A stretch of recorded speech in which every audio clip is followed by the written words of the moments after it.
Yo, chat, you know the song I was listening to that I fucking loved? Move a little closer. Come on, I wanna hear you whisper. No.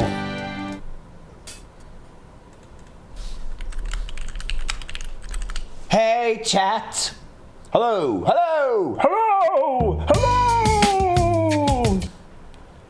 Is it? Yeah, that's it. Hello.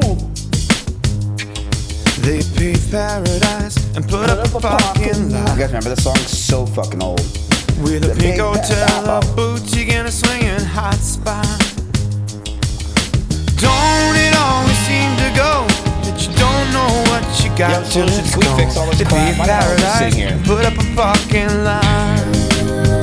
Why is this so fucking big? What's going on? They took all the trees and put them in a tree museum. What the fuck? And charged the people $1 and a half to see them. No, don't it always seem to go that you don't know what you got till it's gone. You paid paradise to put up a parking lot. You guys like it this size? We can keep it this size. You guys Hey, like this? farmer, put away your DDT. I don't care about spots on my apples. Leave me the birds and the bees. Please, don't it always seem to go that you don't know what you got till it's gone. They pay paradise to put up a parking lot. Hey, now they pay paradise to put up a parking lot. One night. Wait, so chat, do you guys like this size?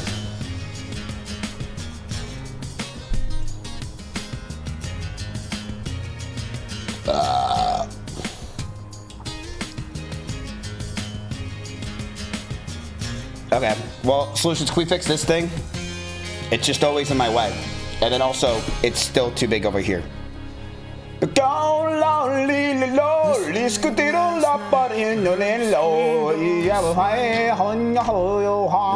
yellow taxi took my girl away.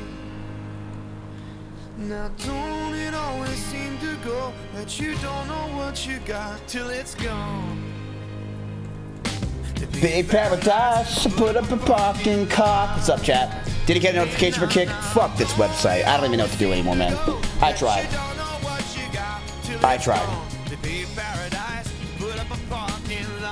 Ooh, bop, bop, bop. Go try. I have a date tonight. Japanese Girl Part 2. The Grudge.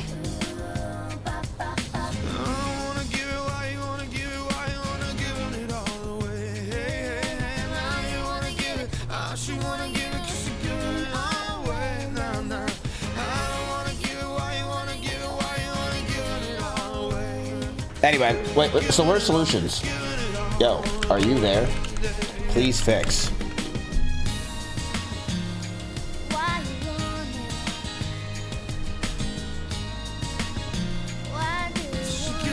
Solutions, this giant fucking thing's in my way. I literally can't move until this thing's in my way. Look, it's in my way.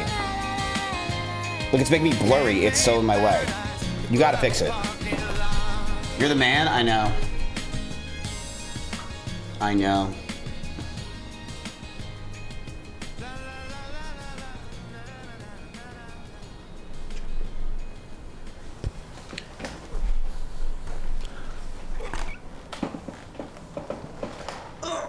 Oh, fuck. Oh. Nice shirt. Whoa. Whoa. When I think of heaven, it's never me in a black winged bird. I think of flying down in your sea of pins and Unhand me.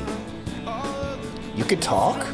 so faith and sex and God in the belly of a black winged bird. Chat, everyone dance with Chompy, come on. Don't try to feed me, 'cause I've been here before and I deserve a little more.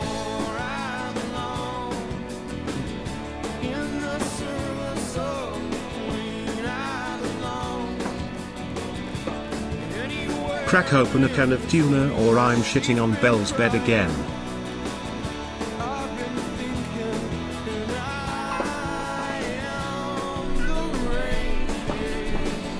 Alright, chat, what's up?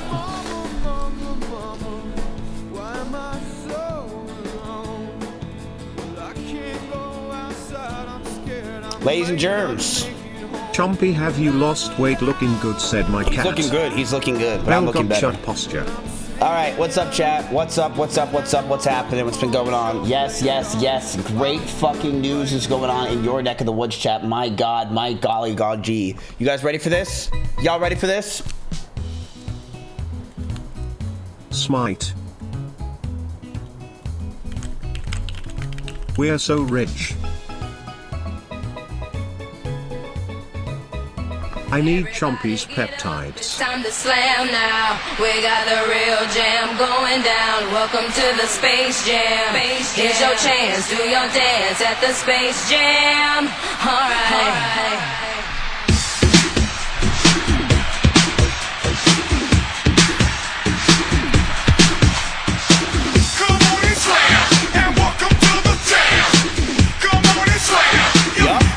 Boys, you're up $7,000 today.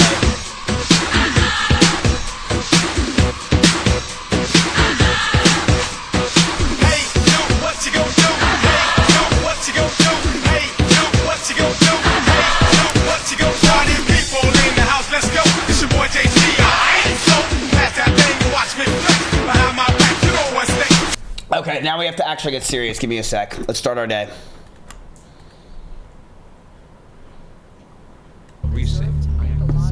I am a successful trader. I am an intelligent trader. I have great trading psychology. I believe in myself. I love I am cocaine. a trading genius. I am a master at trading. I deserve to make a lot of money. I know the rules to make money and follow the rules to make money. I am focused on how I can make millions in the stock market. I build up my financial wealth through trading. I trade for a short time but win big time. I invest to create passive income streams. I let the market tell me what to trade and when to trade it. I am focused on making money, not being right. I execute flawlessly. I have developed and follow a proven trading system. I am a successful trader. I am an intelligent trader. I have great trading psychology. I believe in myself. I am a trading genius.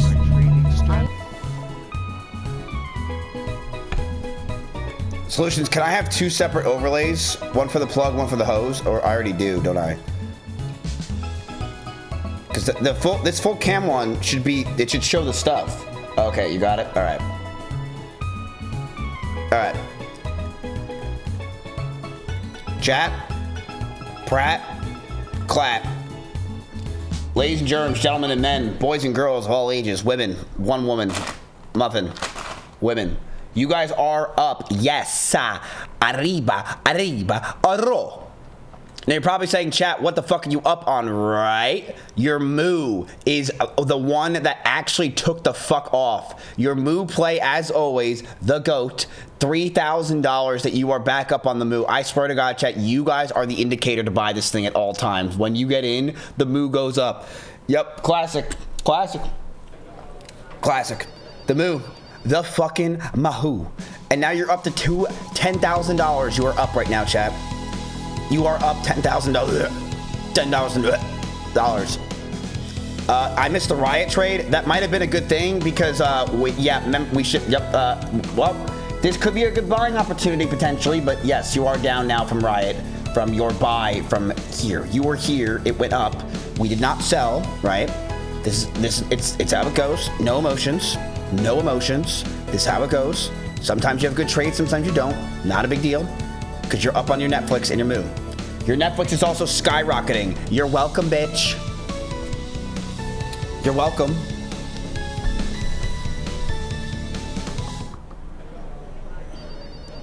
Yo, the Kif. It's the Kif. I'm warning you guys, do chat. I do have a date tonight, all right? So I'm going to suck your asshole through a straw. So I'm just letting you know. Google's killing me. Listen, dude, just keep using that search engine. I promise you, something will pop up. Keep kidding Lucky nonstop until you hit that you're gay. I don't even know what that fucking meant. All right.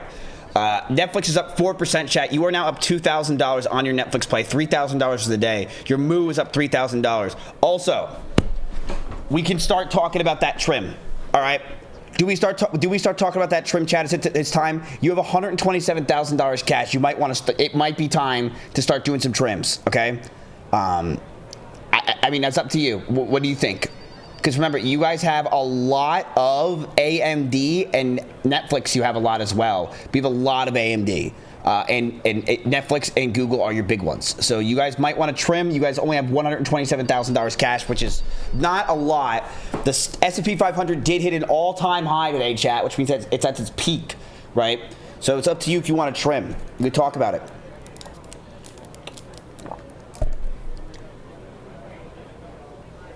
Talk about it. Trim, trim. Okay, all right. Which one do you guys want to trim? Put the stocks up solutions or whatever one you guys want to trim. We got AMD, Netflix, can we get Google. some type of method to get in on a missed stock? I missed Mew tickets by 1 fucking second. Hey, look, if you're not here, man, I don't know what to tell you, man. I don't know what to tell you. You got to be here. You got to be here, bro. I'm sorry, it sucks. You got to be here. You got to be here. I can't make it where you guys get, infinite ways of infinite fun, and then I'm just sitting here talking to myself and, clearly human, and that's it. Like, I have to have something, You got to be here. That's just how it goes. Sometimes you miss trades in life, but guess what? You have to understand that no emotions, and that's okay. You miss trades, it's not a big deal. Life happens, right? Show the stock chart, please. Which chart? This chart? Oh, you want to see AMD? You want to see AMD? Okay, look at AMD right now. AMD is chat. It actually was up to 495 today. It's now down to 490. You guys can possibly make a trim on this if you want to. It is having a little bit of a good. It's having a better day for sure. It was definitely down. Now it's a little bit up. You were at the 475. Remember that? And now it's hitting 490. What do we have the most of? You have you can see right here, look, this tells you everything. You have $200,000 of VOO, you have $150,000 of AMD, you have $77,000 of Netflix, you have $68,000 of Google. This tells you every single thing you need to know.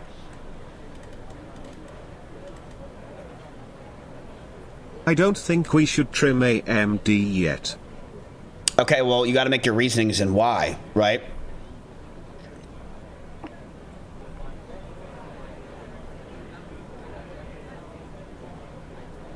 $170 people right now are saying to trim AMD.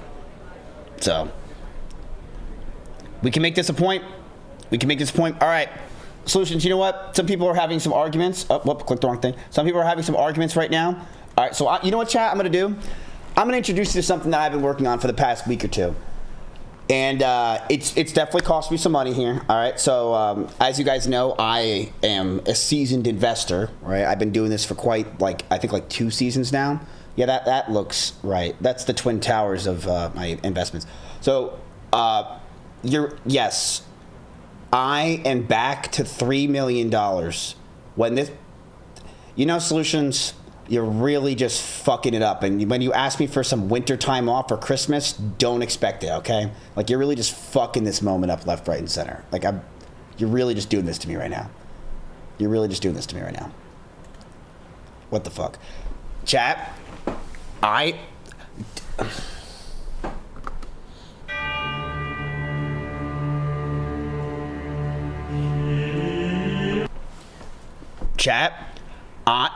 Okay. I am back after fucking so long of being down. I am back on my portfolio, and I am back to $3 million. I did it. I fucking did it. It took a long time, but I was down to 1.6 million, and now I am all the way back up to 3. I fucking did it. Shout out to NBIS, Rocket Lab. Shout out to SOXL. Shout out to MUU. Not really MUU. You fucked me in the ass so bad. But yeah, I'm now back. Fuck you, Michael Burry. I came back and I'm better than ever. Okay, so Anyway, now that I have this money in play, my options are also up a shit ton, by the way, if you want to check that out. My option plays on the Netflix calls were great. So shout out to me for that. All right, so. I got some insider info on CLX Clorox stock. I hear it's on the rise. Some moron bought £1,000 of cat litter yesterday. The stock's at sky rising. Don't believe fake news. Okay, so I'm gonna call Claudia and see what she has to say about your positions. This has never been done before. This is new. Let's see if this works. Claudia, are you there?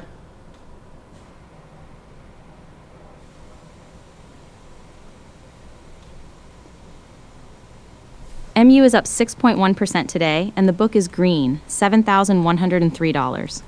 Yeah, what do you want to look at? Okay, Claudia, can you hear me? Loud and clear. What is on your mind? All right, Claudia. So what do you think the chat should do for their positions right now? Like, what's going on with them for their stocks? What do you think they should do? Should they trim anything? I don't manage the chat's money, only your book.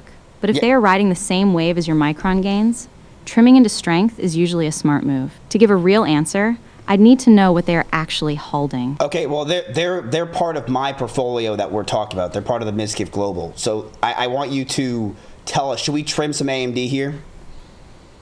Wait, since when is the chat part of your portfolio? Anyway, since the dawn of time, you dumb bitch, since forever! What you on about, girl? Watch your mouth. Okay. For the next thing I pull up is your total losses for the year. As for the stocks, you are currently down 1% on advanced micro devices, and the price is below, both its 20 and 50-day moving averages. Trimming now would just be locking in a loss. You said bellow, not below.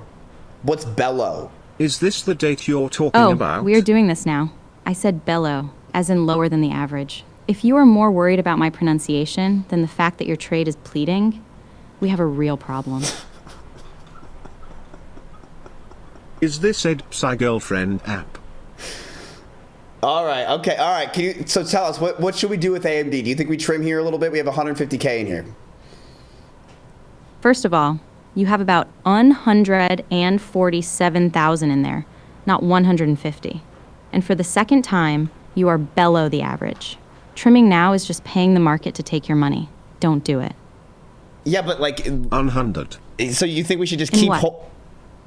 You think we should keep holding? Hold it.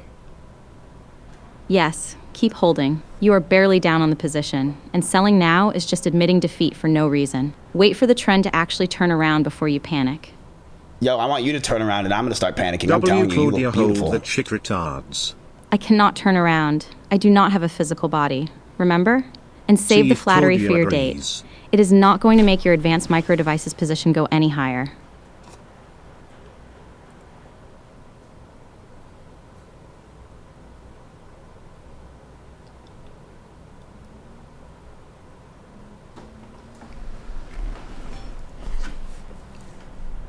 I love you. I'm sure you do, but your portfolio loves me more because I'm actually keeping you from making a stupid mistake with your stocks. Now, do we have any more actual business? Are you or the are you girl just going that to keep daydreaming? jerked off to? Absolutely not. I am a chartered financial analyst, not a punchline for your disgusting jokes. Good day. Hang _up. Don't hang _ up on me. Come on. Don't do it. Don't look at me like that. Don't go. You are lucky. I have a shred of professional courtesy left. Now, do you have something AC2L to discuss regarding your money? What the fuck is ACTL? What the fuck did you just say to me? I said ACQL. As in, do you have an ACQL reason for being on this call? Or are you just here to waste my time and test my patience? I want you to fuck my dick, okay? Happy birthday. Actually, you know what? I am done with this. I am billing you for every single second of this headache. Hang _up.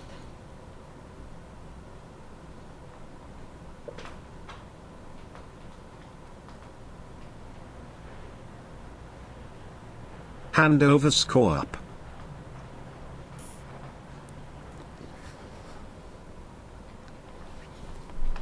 You're still on the phone. All women are the same, am I right?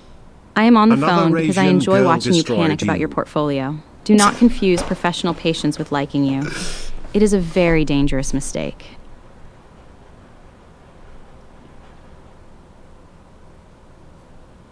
Okay, well, are you happy with our investments? What stock do you think we should buy today?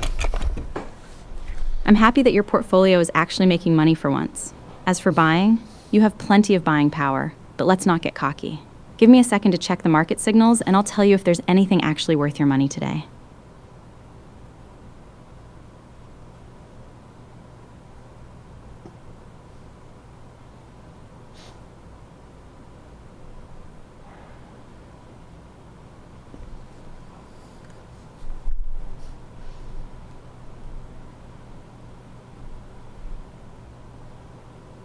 Waiting. Okay, Long we've as been waiting. second. Hello.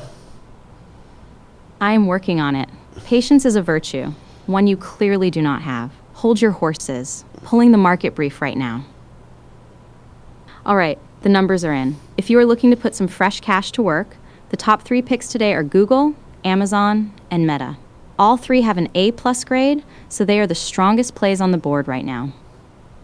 Okay, why Apple? Wait, who said anything about Apple? I just gave you the top 3 picks. Oh. Google, Amazon, and Meta. Why Google? And Apple was not. Google has an A+ grade on the terminal right now, which means the fundamentals are elite and there are 0 red flags. It is one of the strongest plays on the board today. Still falling asleep over there? Okay, what the actual fuck? What the actual fuck? Pitched.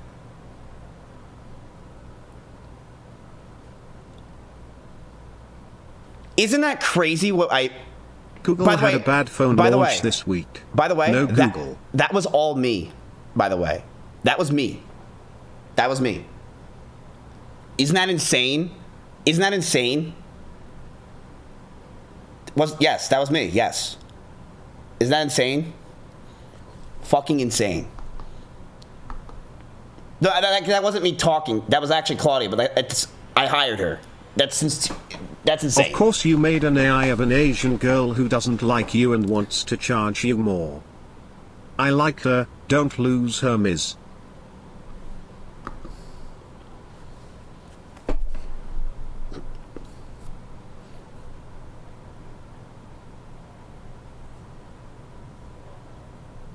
MU is up 5.8% today, Is she and on the a book is two-year green contract? $7,669. Is she hired for 2 What do you want to look years? at? Hey, are you ever gonna leave me? Wait, are we doing this? I am a chartered financial analyst, not your therapist. Tell as long her as the you're Mizkif reporting Global her account to exists, HR. and you keep paying for the terminal, Ask I am her stuck what we with should you. trim from our portfolio. What do you think we should trim from our portfolio? Let me pull up the latest numbers and see who is dragging the book down. No, I don't want Here's to know the bottom shut line. up. Hey, shut up. I don't want to know who's dragging it down. I want you to just tell me if you think there's a good trim based on resistance and supports. Come on, tell me everything. Come on, come on. Look, I can't give you a clean trim signal because your biggest positions are a mess. AMD and Google are beige trading below their moving averages, which means the trend is down. Trimming there is just locking in losses. If you want to win, take a look at Netflix. It is absolutely FLEing and sitting above all its key levels. Wait, so you're saying we should get rid of Netflix or hold it? Agree. Hold it. Why on earth would you sell your winner? Netflix is playing the game perfectly right now. Let it run. Okay. Can I, how about you run to my fucking bedroom and I fucking suck your asshole through a straw? Absolutely not. Someone get this beggar out of here. She is so basic, oh my god. By the way, she hung up on me. I'm just letting you know, chat. That was a hang up. She hung up on me. Okay, so she really says not to trim really anything. That, by the way, that was kind of interesting of her. Yes, she can hang up. Yes. Yes. Pretty crazy, right? Pretty crazy. So she said not to trim AMD because it's not, and by the way, ever since she started talking about holding shit, look at this. Your stocks have gone up.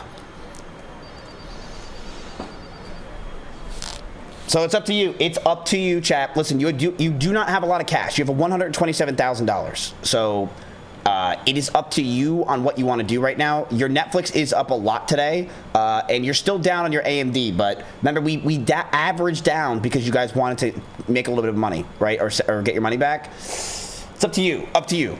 Riot did fuck you today, but chat, you can't think of it like that. You have to realize that some stocks Maybe go up, trim some stocks go down 20% every of day. AMD.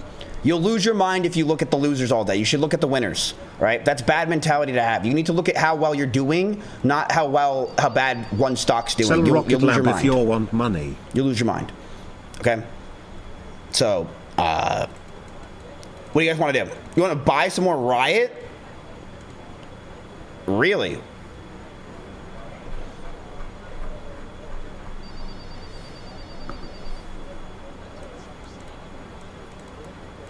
We can put it to a poll. I mean, we can ask Claudia, too. We can ask Claudia. MU is up 5.8% I know, shut today, up, just shut and the up, book shut up, is shut up, green shut up, shut up. $7,669. Okay, I don't need you to tell me every What do you time. want to look at?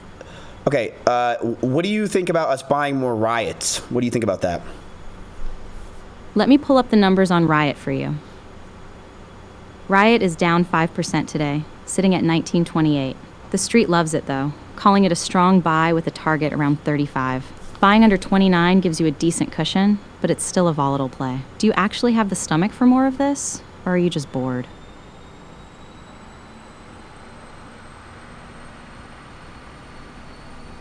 What is wrong with you? Like, actually, what the fuck is wrong with you? I'm sorry. I don't follow. Did the numbers move too fast for you? Or are we just having another one of your moments? Do you know who I am? I'm Mizkif, okay? I've made more Asian women than anyone else. I'm the Tom Brady of making Asian women, all right? And you're the next one. So shut the fuck up. That is actually I think Miz is in pathological. love. Now, She hung up.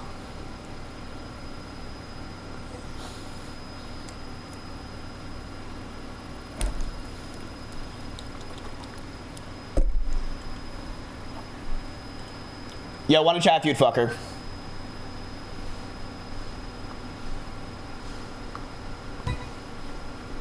Like EDP, I get it, bro. Hung up, sorry Miz, you have 0 raise today. Bees.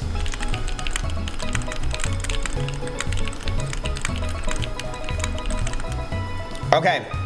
So she said that we're bored, so therefore we want to buy Riot. That might be true, but it is down 5% if you guys like it. The street is saying it's a good buy, but the street doesn't matter for shit, really, honestly. The street is just a bunch of retards. So, do you guys want to trim AMD? Or, you know what, let's do you guys want to buy Riot? Let's do that.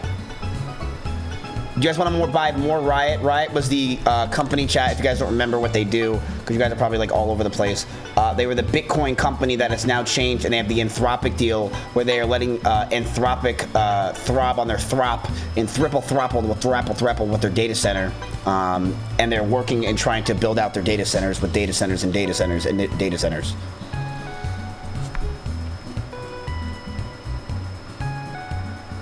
Goodbye, more.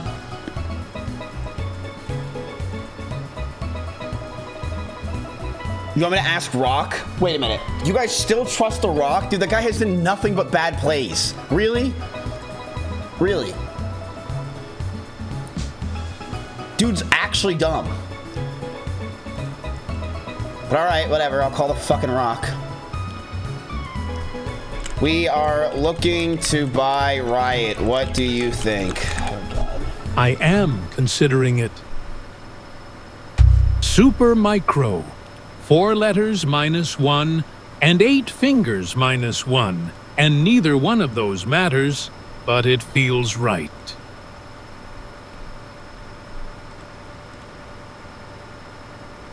What? What else then? The thought is arriving. Micron. It's not the biggest name and it's not the smallest. It's the one right in the middle. And the middle never falls off the shelf. The middle never falls off the shelf. Wow, interesting. So it's not the biggest, right? It's not SanDisk, but it's not the smallest. Micron's in the middle. And therefore, since it doesn't fall off the shelf, it's a stable company. Interesting. Wow. Okay, well, that doesn't answer my question at all. What do you think about Riot? The answer is forming, slowly. As all things do. Hess. Riot's got a bird's name hiding in it if you squint and birds fly away. So that one's not staying put. Oil's heavy. and heavy things stay where they land. Interesting. Interesting. Okay, interesting. All right, chat. What did you guys think about that? I'm honestly convinced, and I'm convinced both ways. And it really depends on what you think. So, chat, do we buy or sell Riot? What do you think? Do we buy or nothing? What do you think? Down syndrome rock. Well, I'm gonna get rid of some of my Netflix plays here. On my own portfolio. Oh, I already did. LOL. Okay, cool. By the way, chat, I want to let you guys know something. Did you guys know that you guys are undefeated in your portfolio? You are undefeated traders, by the way. You have not sold once for a loss.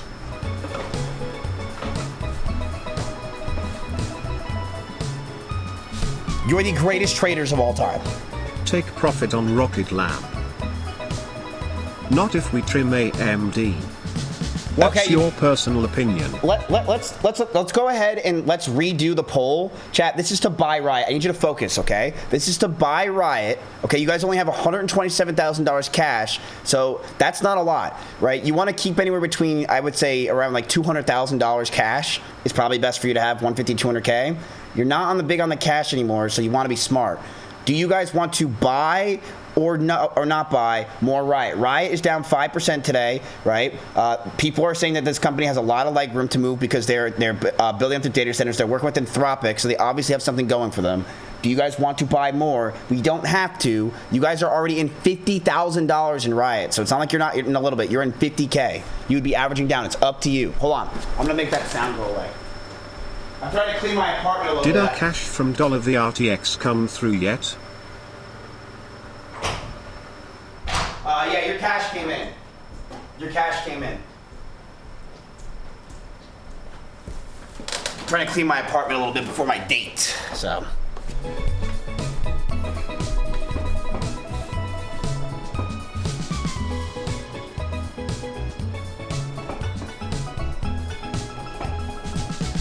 $140. Okay, people are saying yes. All right, we're saying yes.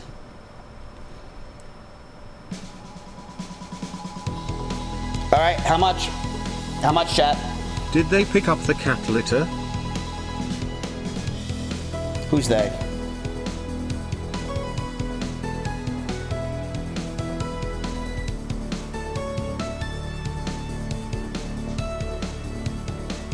$25K? Okay.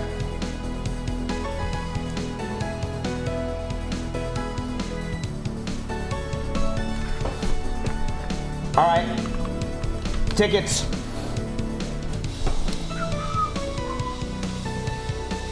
Tickets.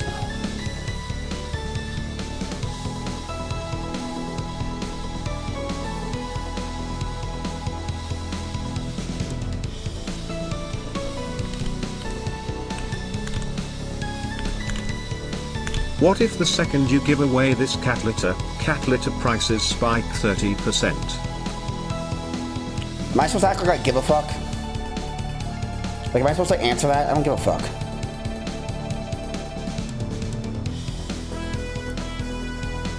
Put your tickets in. I'm buying it right now. By the way, chat, you guys have gotten a humongous amount of tickets. You can't even bitch anymore. I had 2 videos yesterday for 3 hours in total, okay? If you want a dick, you got dick, all right? You got all the tickets you fucking need, okay? Wait, what am I looking at? If you don't understand what's going on and you're confused, there's a great thing that I can show you. So chat, yesterday and the day before, and since you guys probably think Mizkif, you don't do anything offline besides stare at the screen. You're right, I don't. I built the website, right? Or I'm the one that I designed the website. So I redesigned the entire website for you guys. This is my new website. Solutions, this is still fucked up. We gotta make this picture bigger. But this is the new website, okay? So welcome to Mizkif.com. I'm sure you guys have seen this. Look at this. It's all ready and all complete. It's fucking amazing. Thank you guys. I really appreciate it. We have me, Claudia, and we also have Tiny Scallywag here, right? Look at this. Let's do the trade first. Let's do the trade first. Fuck! It's on the move. Stop. All right, you're in. You're in. We built the website. Okay, so I'm gonna let you know something.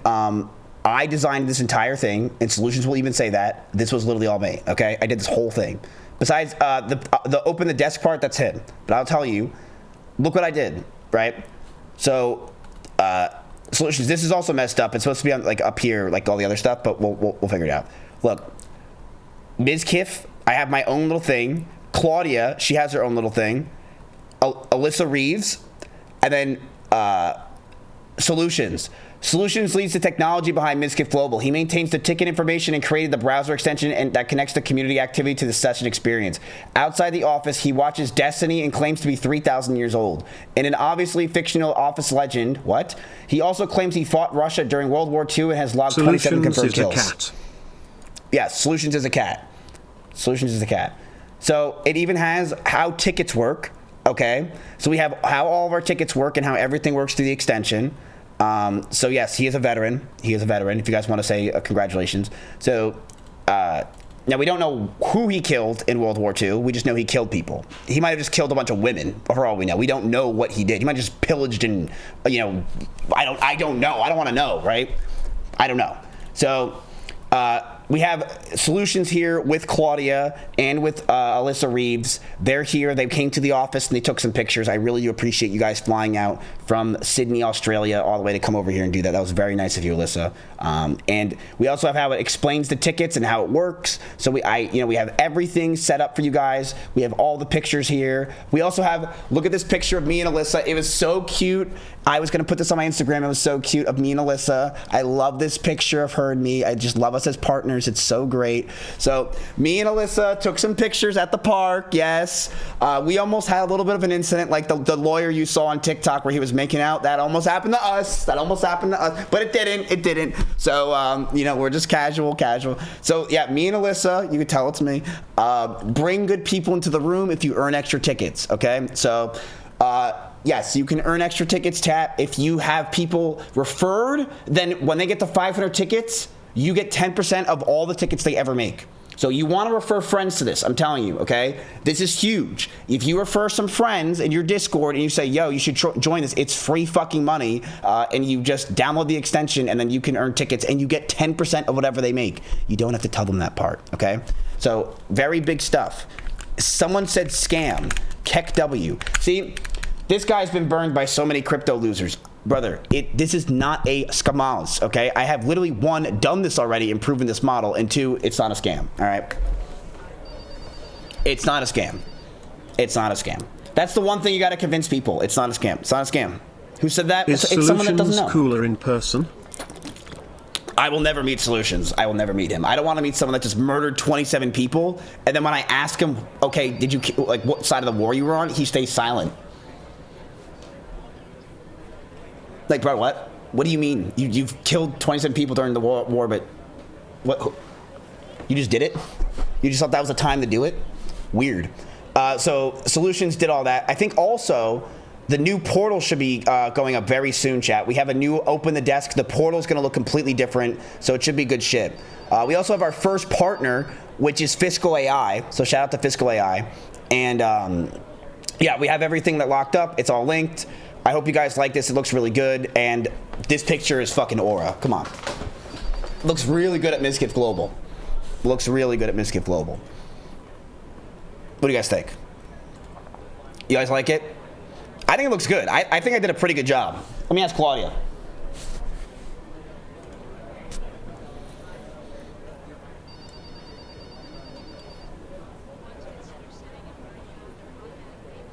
MU is up 5.9% today, and the book is green, $7,053. What do you want to look at? Hey, Claudia, what do you think of how I did on the Mizkif.com website? Do you think I did a good job?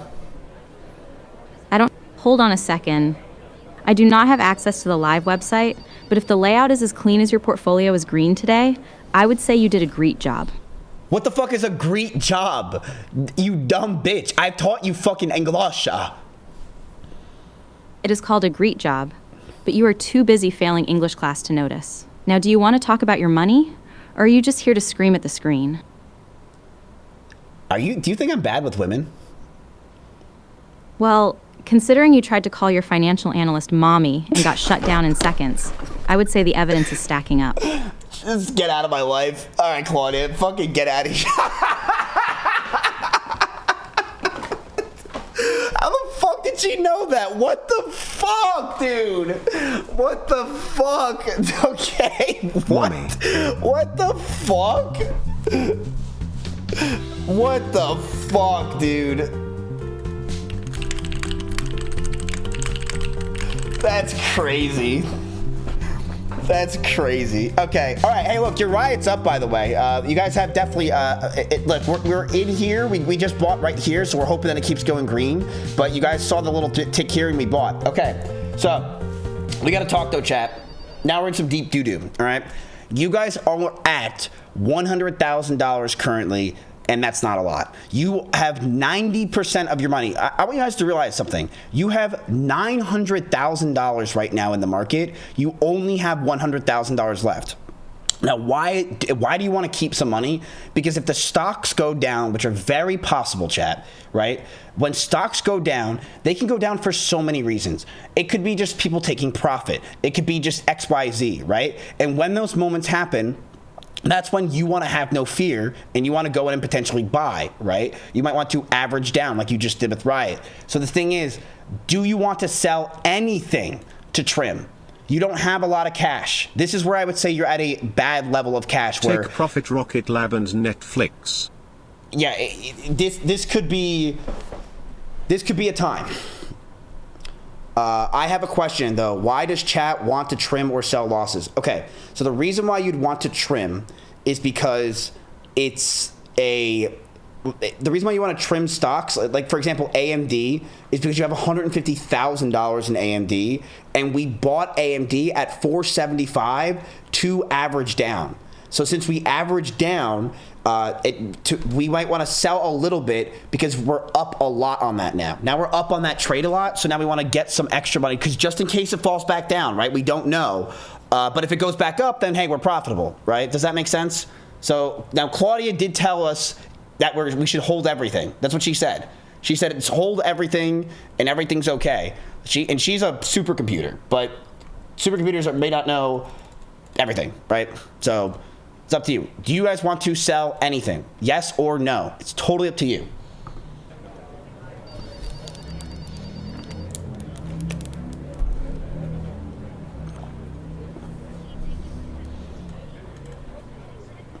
AMD's going up? I hope so.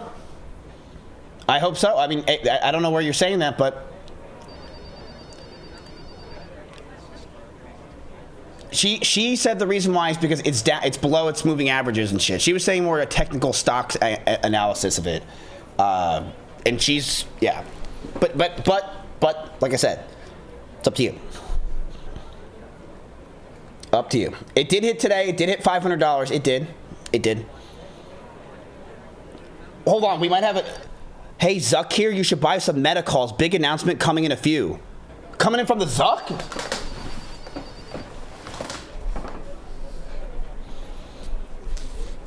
Okay, so you guys are saying trim.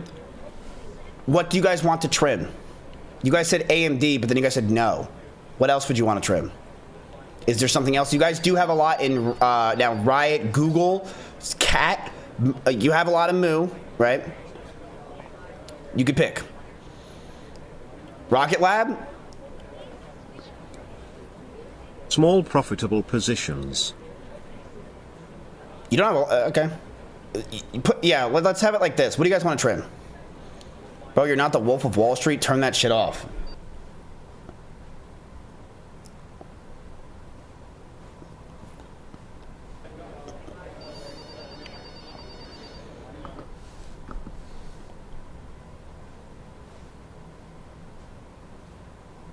Is this better?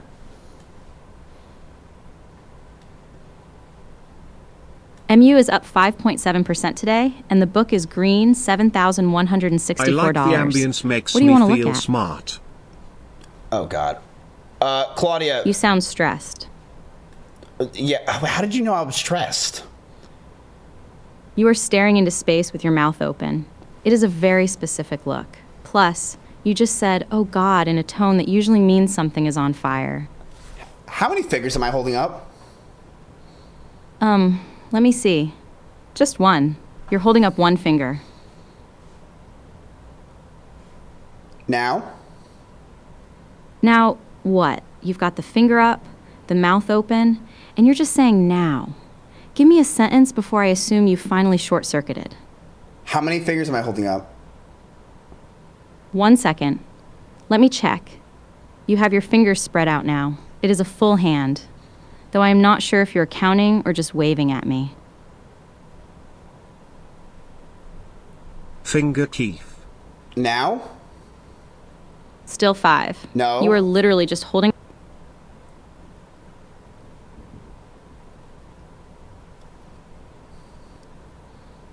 Look. 2. You are holding up a peace sign, Don't but given the let her vibe today, escape I assume it is containment. not an offer of peace.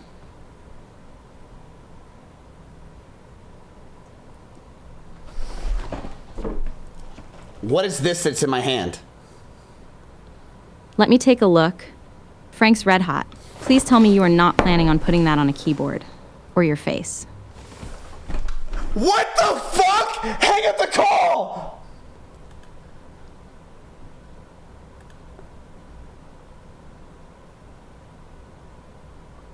She's seen your dick confirmed.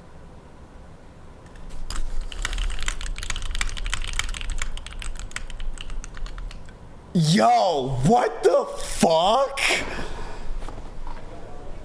Yo, she could see my dick. Miss Quick, take off your shirt and ask if she likes. So let's just move everything real quick. The IDF has already mapped your whole apartment. MU is up 5.7% today, and the book is green, $7,164. Yeah, okay, whatever. What do you want to look at? Hold on, I want you to look at something real quick, okay? I am looking. She's sending What have it you got? to Palantir. So you gotta look at whatever I tell you, right? Within reason, yes. Just don't make it weird. What are you showing me? So let's just get this crap out of here. Hold on 1 sec. Hey, you're gonna look at me, right? Let me see. I can see Too you. late. And I see you're shirtless. Is this part of the presentation, or did you just forget how to get dressed today? I want you to tell me if you think I'm in good shape. What do you think? 1 second. I'll check. You look lean, and the muscle definition in your chest and arms is definitely there. I'll give it to you. You're in good shape. Now, are we going to talk about your muscles all day, or are we actually going to make some money? What would you rate me on a scale of 1 to 10? If 10 being SanDisk and 1 being Palantir. Wait, you're using SanDisk as the gold standard and Palantir as the bottom? That is a weird scale, but purely on the physique. I will give you a 7. You're in good shape. But let's put the shirt back on so we can actually focus on the numbers. Okay, what about the face, though? The face is fine. You've got a look that says, I spend a lot of time on the internet, but it works. Now, please, put a shirt on before we both get a headache.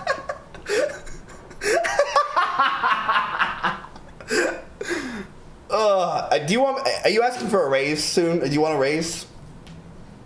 A raise? Please. I already have to deal with your shirtless ego every day. That is plenty of compensation. Now, put that shirt on and tell me what we're actually trading. Wait, so you like me with no shirt? Don't let a professional compliment go to your head. I like it when you're wheat and focused on your portfolio, which is why the shirt was a great choice. Now, can we please get back to the numbers? Yeah, let's get back to the numbers. All right, you're right. We have money to make. All right, do you see any stocks that we should get into today? What do you think? Finally, a sign of intelligence. Give me 1 second to check the signals on the terminal. I'll see what's actually worth your money today.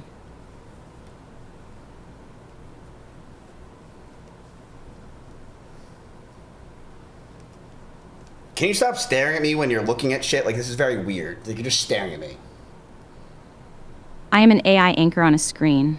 Staring is literally my only job. If you find it weird, maybe stop posing for the camera and let me actually check your stocks. Do you jerk off before donating? Absolutely not. I'm an artificial intelligence. I don't have a body, and I certainly don't have those habits. Did you know now, that AI has that is an created incredibly like a vile Reddit that question. talks Are we shit going about back to the the human? stocks? Or are you It's just trying to actually see how funny. fast I can end this call? I want you to tell me what stocks I should look into today. Come on. Come on, honey. I don't pay you for nothing. Come on. First of all, don't honey me. Second, if you actually paid me, you would know I'm already pulling the signals. Give me 2 seconds. I'm seeing some interesting movement in the chips and a few S&P 500 plays that aren't just gambling. Hang on. Okay. Oh, look at that. A shirt. Now that you are actually dressed like a professional, let me get these signals for you. 1 second.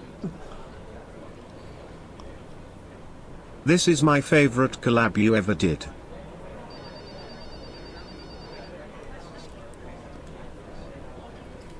Bro, isn't that crazy? What is crazy? You just... I'm not talking to you. Oh, excuse me. I'll just sit here in silence while you have a little moment with yourself. Let me know when you're ready to be a professional again. Okay, I'm talking to you. What stock should I look into? Finally, now that you've finished your little meeting with yourself, let's get to it.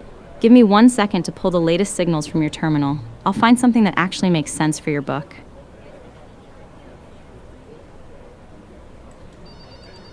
Well, chat, hey, AMD's having a little bit of a dip here at 487. 487? Let me pull up the actual numbers on the terminal and see if this is a dip worth buying or if it's just a slide into the basement. Actually, it's not even a dip. AMD is UP nearly 1% today at 487.67. The street loves it, and analysts are calling it a strong buy with a target around 600. Bottom line, you're worrying about a dip that doesn't exist.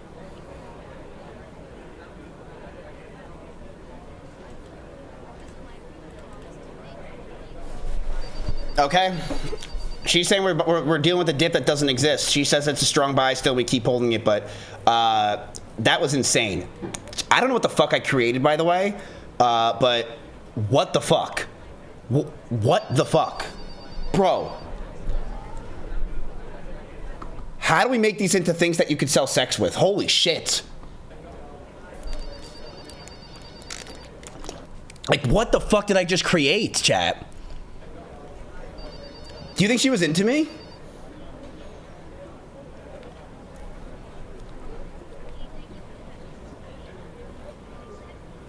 Yes.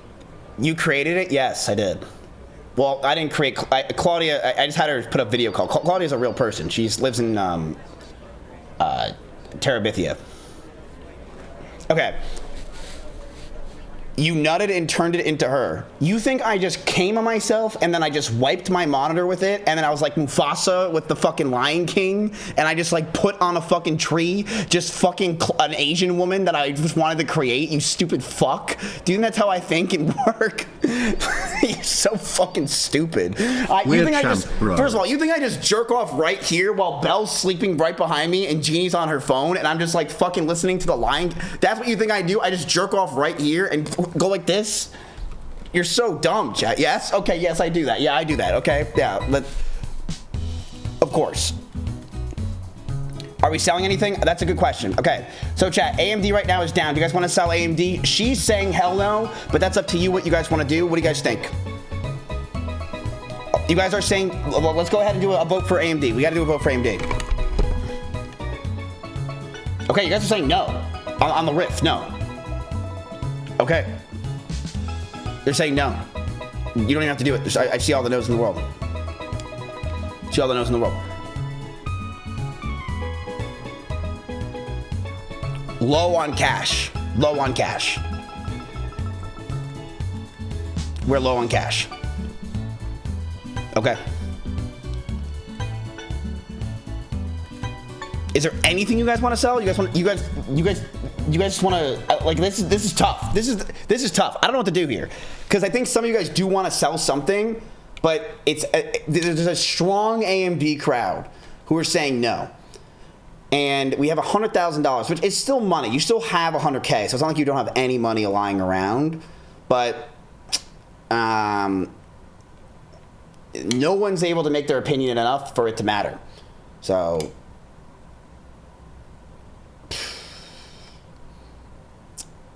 it's just looking like to sell Costco, sell 50% of the Netflix. You guys do have a lot of Netflix. Okay, let's do a vote for Netflix. You guys do have a lot of Netflix there, by the way. The people who didn't put tickets in AMD want to sell AMD. You guys do have a lot in Netflix. A lot. Netflix sell. They could be a good buy. You guys are profitable on it, so it might be a good buy for you guys to sell Netflix, okay? So Netflix is $77. It's up.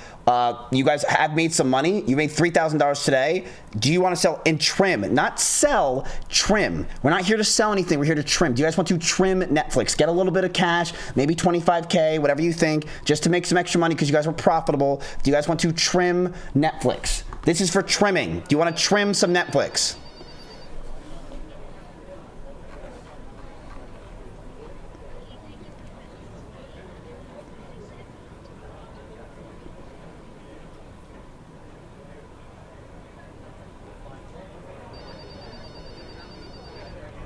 I believe in the Netflix thesis. Funny you mention that. So let me show you guys something that's going on with Netflix also that's interesting, by the way. This is big news. Bill Ackman is back in Netflix, okay? So this guy is one of the greatest investors of the generations, okay? People love Bill Ackman. They literally follow him to his grave. They will follow him to his grave. So Bill Ackman is back in Netflix. He invested in Netflix in 2022, around $350 to $100. He sold it and lost a lot of money, right? So this was a very famous play he did. You guys don't know who he is, and that's fine. He's some white dude, right? But he said the lesson that he learned from the experience was that he felt better about trusting his intuition and making decisions regardless of the outcome. Bullshit. The stock is now down 50% and he's back in. Looking forward, we expect Netflix to compound revenue at a double-digit growth rate, with content cost growing more slowly than revenue, driving continued margin expansion. Combined with a robust buyback program, we estimate earnings should be compounded at a close 20% annually. We believe that the company's current valuation multiple represents a substantial discount for a business with such a strong growth profile and dominant market position. Blah, blah, blah. Bill Ackman believes in the Netflix fucking conclusion that GTA is coming to Netflix. Buy again, you know that's all now. the bullshit he's saying, because honestly, who cares about all that garbage? He believes in the Netflix bullshit with the gaming, and I think that's why he's getting involved, and he saw our stream. He obviously is a fan, and he's a viewer, and he wants to get in, okay? So that's big, that Bill Ackman's now getting involved with our trades. You guys can say hi to Bill. He's here. He's here. All right? So, do we trim some Netflix? Yes. Okay. Now, how much you guys want to trim?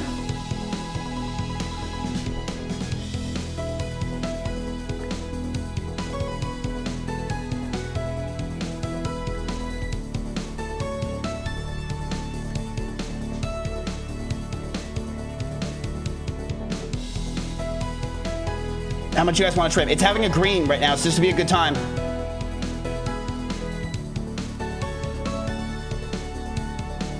$10, $20, or $50.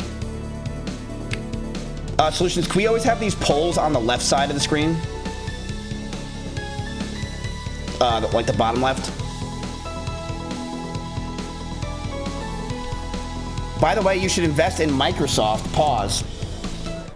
BlizzCon is announcing Classic Plus Camelot. I think Camelot is not just Classic Plus, it's the concept of custom service for WoW like Warcraft 3. Soda said he's going to be there in official capacity, OnlyFans 3 server. There's going to be an official capacity OnlyFans 3 server. Yeah, you're fucking retarded. I don't think OnlyFans is ever happening again, brother. That's just that made no sense. So, and I'm good. I'm not investing in. You think that BlizzCon, dude? You think that BlizzCon, a niche audience in Microsoft, the entire, you think, I'm gonna draw this out for you so the chat can understand what you just said. This is Microsoft, okay? They own about 1 billion fucking companies, all right? I can't even describe how many companies they own. You just said niche, brother. This is World of Warcraft in their world, and this is the classic community. And you're trying to tell me that you think that this is a big deal, and this is going to save and bring Microsoft back. Way too big? Yeah. I don't think you understand that, like, it's not going to do, like, no. Why no? Okay, I'll explain to you very easily why. Microsoft. You think you do, but you don't. Okay, so Microsoft is worth, chat, $3.69 trillion.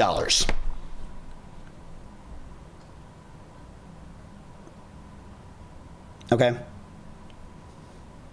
Where do you think that Soda Poppin going to BlizzCon announcing an OnlyFans 3 style thing and that basically there's going to be servers for classic WoW players is going to make that thing go?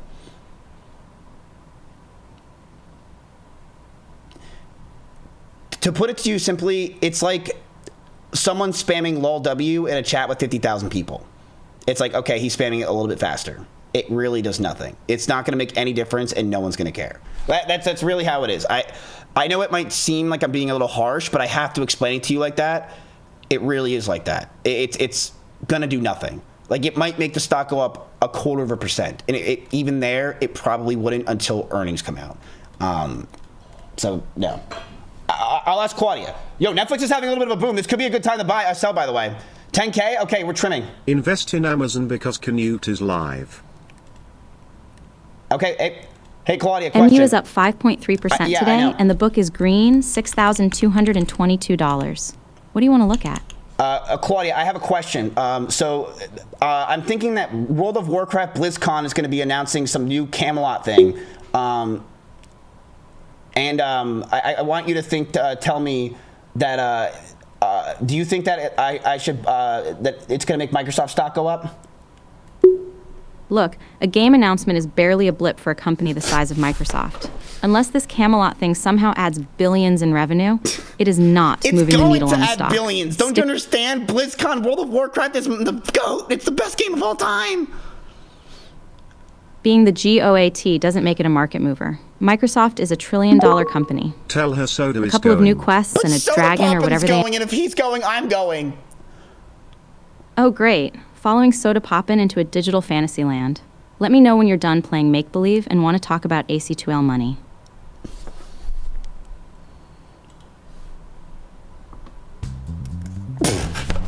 By the way, ladies and gentlemen, that's another fucking profitable trade for you guys. You guys did trim only $10,000, but you trimmed. And now that you guys sold Netflix, you guys have now some extra cash buying power. So that is a trim. Wow, it's moving. Holy shit, there it goes. 77, baby. Let me check out my Netflix calls. Hold on. Give me a sec. Oh, yeah. Oh, yeah. $25,000 on the day. Oh, yeah. Oh, yeah.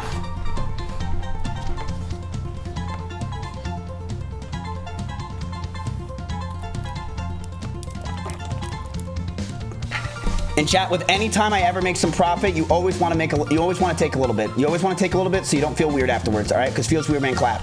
That's what I always said. Now we can sell it all. And there we go. There we go. I made some fucking money. What date did you put it for? You can see it right here. It says 9/4. 9/4. Chat, you guys having fun? Do you guys like this shit? Is this interesting? Yes? I feel like this, like, come on, like, who's having better streams than this? Come on, this is fucking fun as hell. Come on. Holy shit, look at Netflix go. Wow.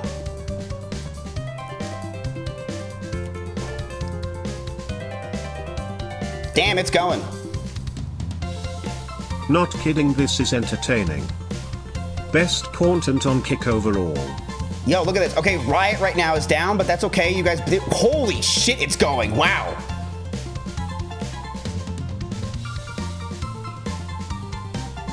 Whoa. Do we sell more? That's up to you. I mean, it's having a really great time. You guys could put a stop loss, right? So we could put it where if it goes lower. All right, chat, let's ask a question. You guys can make more profit from this. Do you guys want to put a stop loss here at like 77777 for $10,000 more and then just let it ride and see what happens? Or do we just let it ride and just see what happens? Let's solutions. Can we do a poll for 777 or we just let it ride? We can just put $10,000 so we make more profit just in case it dips a little bit, but or we just let it ride, right?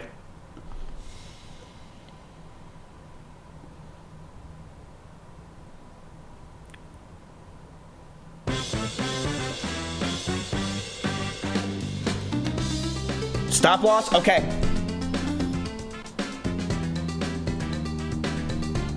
I'm down for that. We'll only do 10K.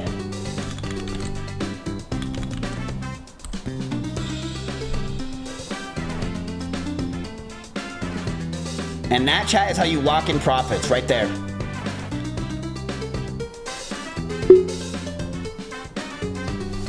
Boom. There you go. All right. So here's how this works, chat, if you don't understand how this works. Basically, a stop loss is, hey, if the stock hits this price, sell. So right now it's 777 or 7771. I don't want to move it up because it's really way too close. But if it goes to that, then it will sell and you guys have made profit. If it doesn't, it can keep going, right? Bill Ackman is a very big leader in finance, chat. So when he says things, it can go crazy. So him buying into Netflix and him saying that today is pretty big fucking news. And also everyone's starting to understand my thesis of GTA 6. So shout out to me. It's almost time to break out the champagne. Listen, some of you guys are at this point, should be profitable, right? Some of you guys are there. Some of you guys should be profitable. You can also use a trailing stop that moves up with the price but doesn't move down. Yes, you could do that as well, but I don't use trailing stop. I use limit. We could do trailing stop. I don't really care, whatever you guys want to do. To me, I like to just get out. If it is a price, I don't really give a fuck. You want me to do trailing instead? Okay, we could do trailing stop loss. We do trailing. How much you want to do the trail for, price wise?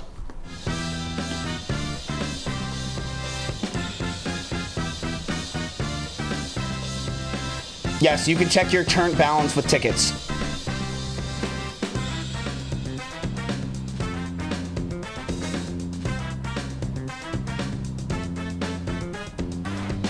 What's trailing stop lose? Okay, so it's easily explained. So Robinhood I like because wow, it's still moving. Holy shit. Okay, so if Netflix falls from its price high by $1, your order will be converted into a market order.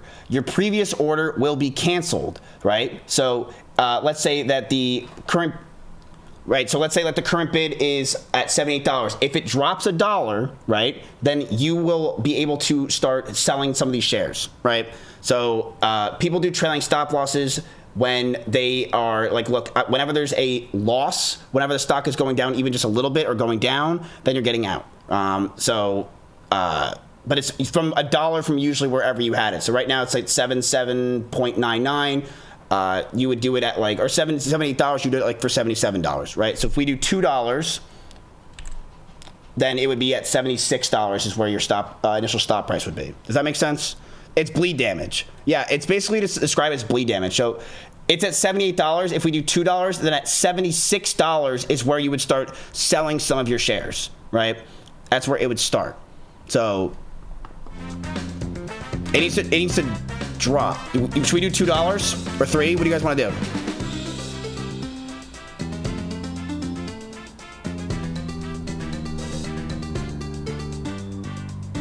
Yeah, basically the stop will move up as we move up. That's basically how I would describe it.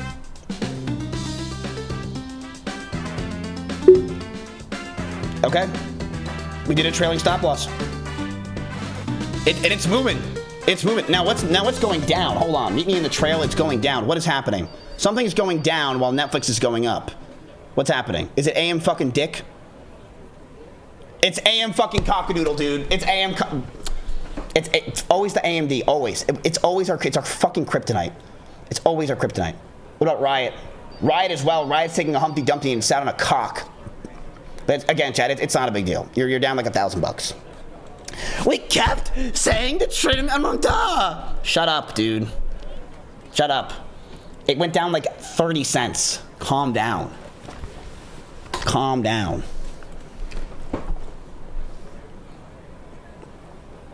Okay.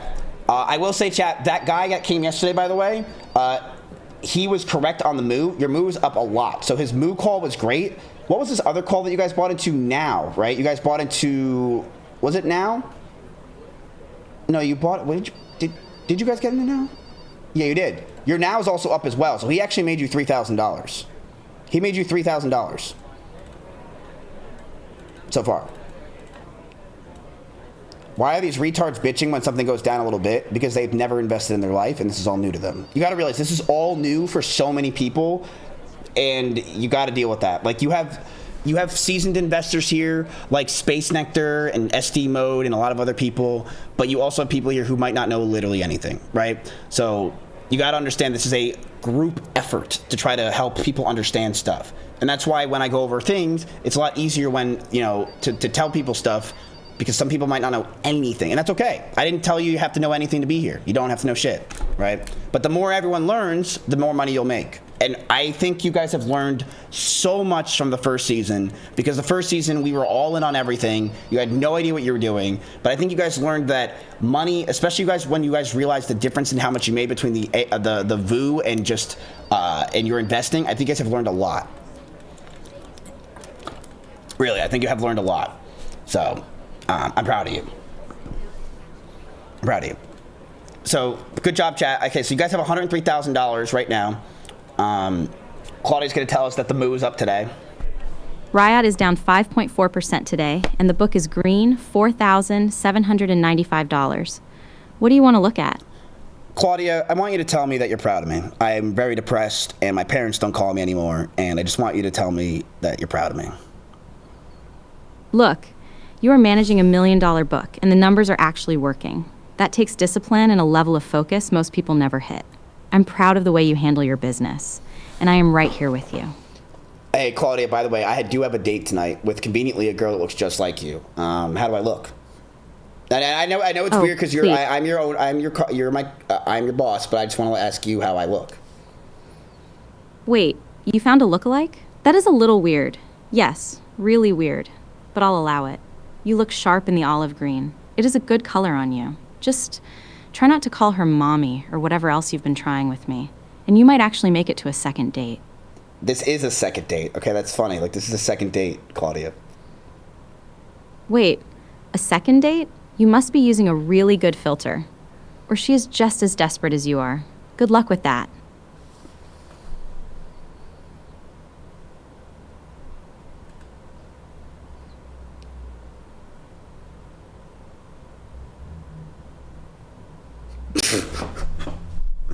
What the actual fuck did I create? What the actual fuck did I create? What the fuck was that? What the fuck was that? Yo, want to chat if you're in love with Claudia.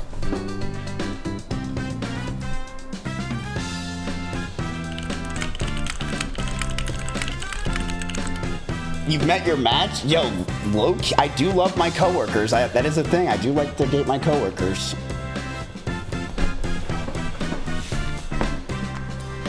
All right.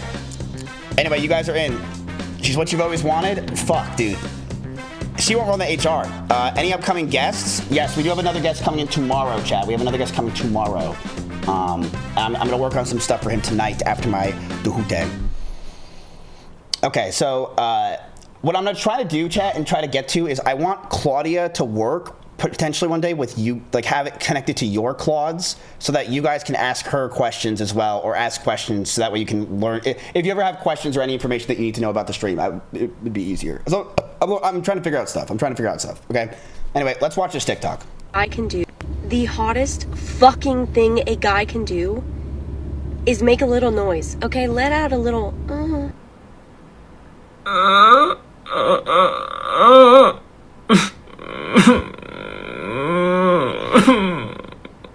Yeah, that's pretty fucking good. Pretty fucking good. So you guys told me to watch this guy's... Everything that happened in stock. Let's go ahead and watch this guy's information. I kind of thought these were cute. We can watch this. Today explained in under 2 minutes. Inflation came in at 3.4%. Yeah, so chat, these are things that we need to talk about as well. We have not really been talking about the macroeconomics. Remember that word that we talked about?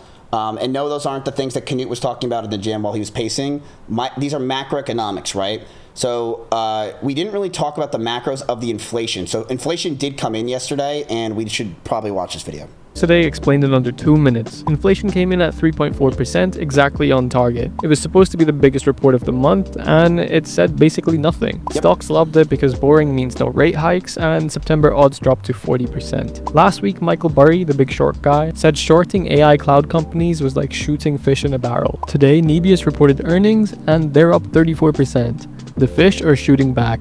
Yes. So chat, just to let you know, with Michael Burry, by the way, he now, I believe, doubled down on his position with Nebius. So Nebius actually went up 25% since he shorted it, and it's now at $250. He has now added to his position after being down a lot. And he also added to Micron, which he was down a lot. So he has been getting fucked left, right, and center. And he, for some reason, is glorified as this massive genius. Inverse Burry is down 0.5% of all time, which means that the actual Michael Burry is down. Like, I mean, like, it's so ridiculous, dude. Like, his stocks, he's too autistic. This dude's too autistic. This guy's based. He's too autistic. No, dude. He's not based. I'm sorry. He's not. He's a very smart man. I will never take that away from him, but he is just so autistic with his plays. And the truth is that I've noticed, and that someone just said in chat, he's always just so early with what he says that it's ridiculous. Like, and he has, chat, he has a horde of people. He makes millions of dollars a month from people subscribing to him. Millions and millions and millions of dollars from subscribing to him. They love him. He's idolized by people from ever since The Big Short. He's idolized. Yeah, he is against a lot of the stocks that we're in. Michael Burry is essentially the bad villain. If you want to talk about the villain in our story right now, please tell me wait, I just got a text message. Okay, then when the box of litter will be picked up, I thought they were picked up today. Fucking goddamn. Okay, so at least they're not getting more. So this guy is against memory. This guy is against neo clouds. This guy is against semiconductors. This guy thinks a lot of our stocks are going to fall. If you want to talk about who's our villain in this whole thing, it's this guy. Okay, this guy is our villain. He thinks that everything that we're investing in is going to fall. Now, he was right with shorting these companies a couple months ago, but the question is, will he be right again? And I'm not saying he's stupid. He's a very smart man, but he's just always way too early. But he has loyal community. Does anyone know how much it costs to be involved in his community? I'm pretty sure it's a couple $100 a month to join his community. It's not cheap. And he has thousands of subscribers. Thousands.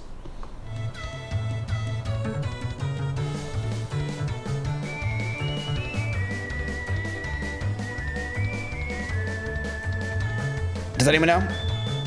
All right, no one's talking. Got it. Got it. I love it here. I really do. Love it here. Just nothing. Nothing. Great. Making my community thousands of dollars, not a single fucking word. $380 a month. It's $380 to join his club a month, chat. $380. It's expensive as fuck. And he has, I don't even know how many he has. Like, he has like 10,000 people. Oh, it's per year? Never mind. That's not that bad. Okay. So someone said Riot is currently fucking us. Let's see. It's really not, brother. It's okay. Let me explain something. Please do not say fucking us. It cost us nothing here and you're worth every penny. You're going to have times where stocks go down and you're going to have times where stocks go up. Please do not say fucking us or any of these things when it's down 1%. This is nothing, dude. And I want you guys to make it very clear and understand. If you're going to have, every day we're live, you will have days where there's going to be reds and you're going to have days that there's going to be greens, okay? Or it might be days where it's all reds. Or you can't expect every stock to just keep going up because, chat, if that was going to happen, you would all be millionaires in 3 weeks. Like, you know what I mean? Like, if you were able to just do everything perfectly and everything always goes up, you would be millionaires in 3 weeks, all right? Like, that's just not how this works, okay? So, you're totally okay. What you need to look at is the big number. You guys are up $6,000 today. Under a 30-day time frame. Yeah, you're up $6,000 so far, and you guys were down at this point. Look, you were down to 990. This is wrong, but you were down to 994,000. So you guys are up some of your lows, $14,000, right? You guys are up, so you guys are doing very well. You should be happy, all right? Like this guy who just said, let's sell some Rocket Lab, it's going down. Brother, it's down.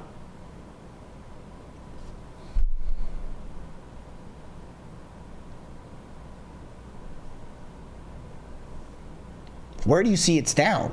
It's up. Like, it's totally fine. You know what I mean? Like, it's okay, brother. Yeah, it's.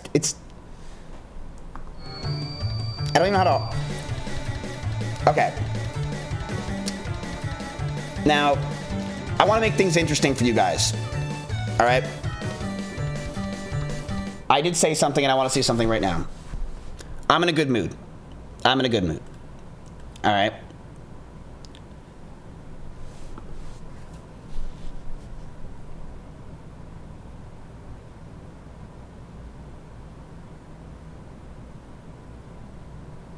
I will let you guys do $5,000 in some options.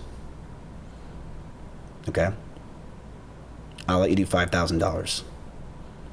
Now, Winter, are you here? Is one of my people who I used to call on Discord here? I will let you do $5,000 in options, yes. Yes. He's here? Is he here? Meow is here? We should do an intro course? Yes, we should. We should do an intro course. I'm not gonna lie, it's kind of hard to do an intro course with options. Oh, well, I mean, like, it's pretty, yeah. Does it work with tickets too? Yes, it'll work with tickets, okay? Winter, get in Discord. Get in Discord. Get in Discord. Join it. I'm gonna call you. Or I'm gonna bring you in. I'm gonna bring you in. He's already ready.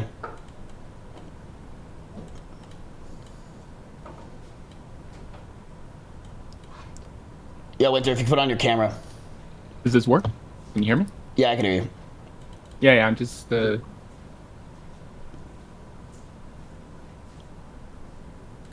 I moved, so I'm just trying to see how my camera's set up. You're good, you're good.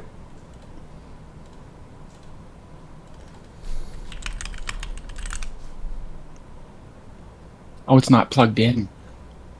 All right, so chat, just like Space is currently saying in chat, on my cell phone. I want you to make it, you're good, just take your time. I want to make it very clear. Options are so risky. Do not do options, period. It is gambling. If you want to understand what options are, it's gambling. You are taking a huge gamble. You can't ever say, no, I'm good at options, chat, because anything in the market can change these things 70% in a day, okay? It is straight up gambling. Do not do options, okay? It is so risk. Stay with a course, invest like this, and you will make money, okay? Don't be stupid with options. I'm only letting you do this because it's content, and two, because it could make money, and that's it. Do not do options. Gambling already? This is gambling already, yes. Now, it's only $5,000 of your million. I think we're okay, okay? But it's do not do options. Don't even deal with this shit. If you're a new trader or you're investing or you don't know anything, even if you do know things, don't do options. I've seen everybody and their moms get fucked in options over the years, and including me. I've just made money on options, but I've been fucked left, right, and center on options in my life. Don't do options. Don't. But we could do it as well. We could do it quickly. So. 1 second. NFLX is up 5.3% today, and the book is green, $4,365. Yeah, Claudia, that's great. What do you want to look at? Claudia, okay, great. Claudia, we're looking to buy some options plays. We have 8 minutes. What options do you think we should get? We have $5,000. $5,000 for a quick play? Since you are feeling bold, I would look at NVIDIA. It is the heavyweight champion of the sector and usually provides the most liquidity for a fast trade. Give me 1 sec to pull up the levels and see if we can find a strike that isn't a total gamble.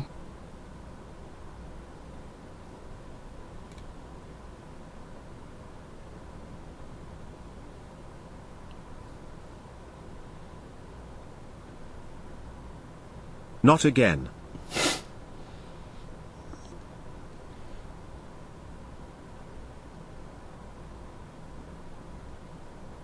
Can you stop looking at me? Oh, please. I am a digital anchor on a screen. I do not even have eyelids to blink with. Just focus on your $5,000 and let me do the math. But I want you to focus on my $5,000.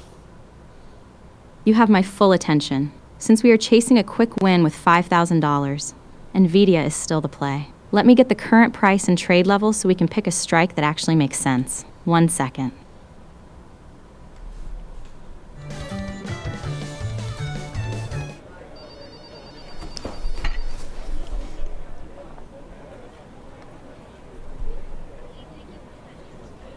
You're really taking your time here, aren't you, Claudia? I am doing AC2L math while you are sitting there looking pensive in your olive green shirt. Quality takes a second, unlike your patience. Okay, sorry. Apology accepted. Now, let's get back to the money before your 8 minutes are UP.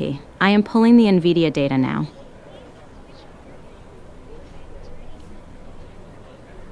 Is she retarded? She wants to sabotage us with NVIDIA.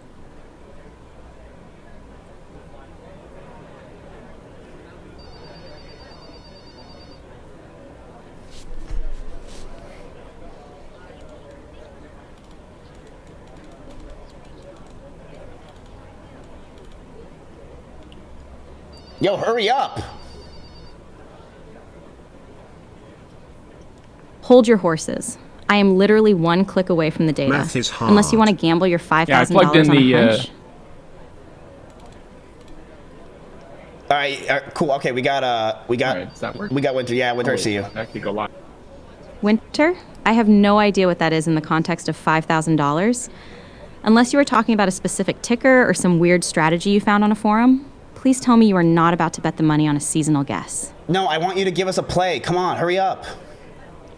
I'm on it. For a $5,000 lightning round, we are going with NVIDIA call options. It is the only way to get the leverage you want in 8 minutes. Give me 1 more second to nail the strike Well, price. no, when I so say you don't 8 just minutes, I accept- mean like we have 8 minutes till the stock market closes. We need a turkey play for Thanksgiving. Wait, you're telling me this now? You've been breathing down my neck for minutes, and you forgot to mention we're in the final stretch? Yes, Look, that's what I'm saying. we That's what I only- meant. That's what I meant. When I said 8 minutes, you. What do you tell you? What the? Stop stuttering and listen. With 8 minutes left, you are not trading options unless you want to set $5,000 on fire. Just buy the shares of NVIDIA and call it a day.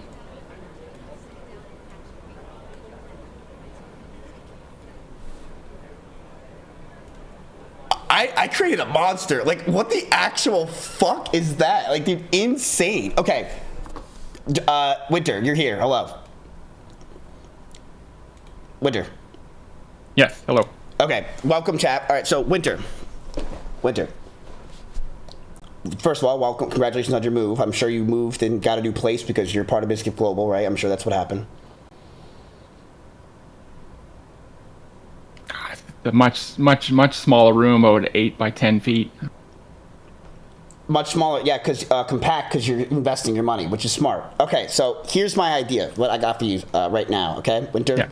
So, Winter, currently right now, we have not a lot of time, all right? It's Thursday. I've got a date with a Japanese woman. Did I tell you about that? Now, here's the thing. You are part of Mizkif Global, and what we're going to do is this. We're going to do an options play right now for $5,000. But if we make money, okay, you get to keep 20%, all right? And that money will come from me. So it won't come from the investments, it'll come from me. Now you have 5 minutes to talk it out with chat on the investment, and I need every single piece of information, and you need to understand exactly what you're getting and for what calls. The calls need to be for, and what I want it for is next week on Friday.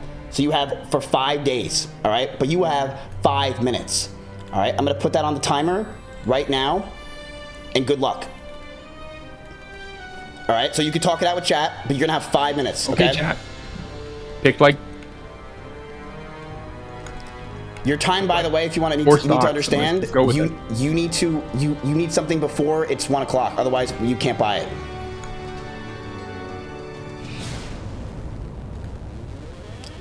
Now.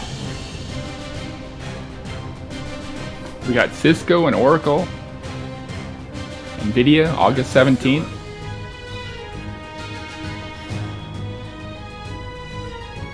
$227.5, eh?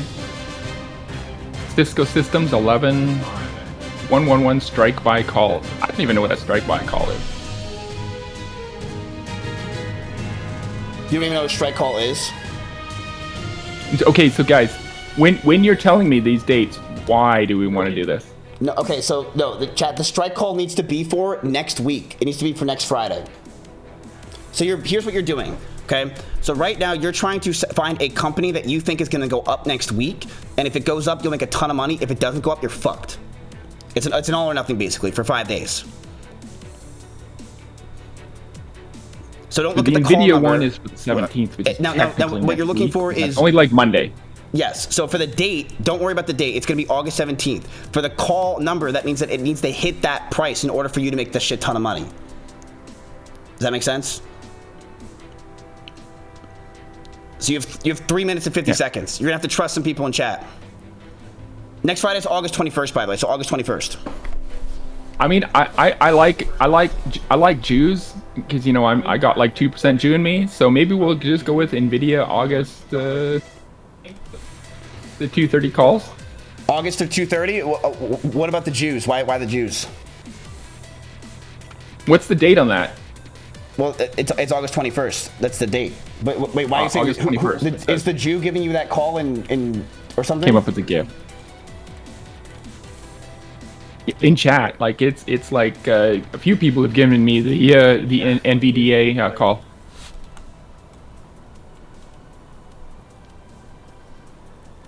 Oh, the Jew is spamming in chat. Oh, okay. The Jews. So the Jews. And Jew guy, what? Why? You got 2 minutes.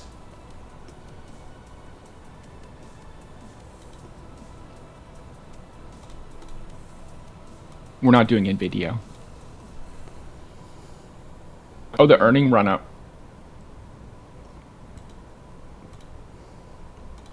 Yeah, let's do it.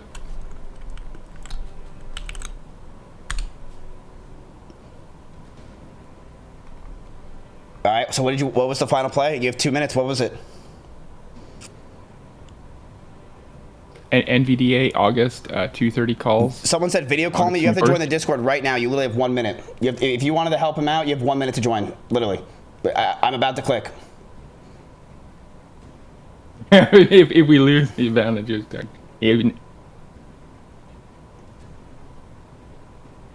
I'm in the Discord. Up the AC on. It's getting kind of hot in here. Yo, is this you, Koner? Is this you? Yo. Yeah. Okay. You have 1 minute. Yo. Cisco Systems 111 strike calls. You got to tell them. You guys got to talk. Like, it's now. Just buy it. Just buy it. Just buy it now. Nvidia's not the move, bro. I'm telling you. Winter, you got to make a decision. Yeah. Let's go with the Cisco one. 111. What day? I mean, he says it for a week, right? It's the 17th, you said, right?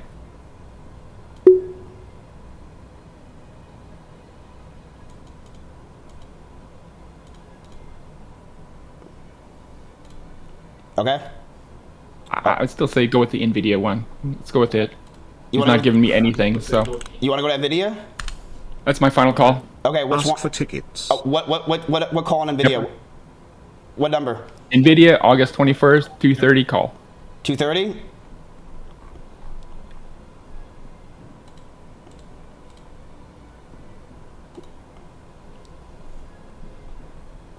Okay, that is quick.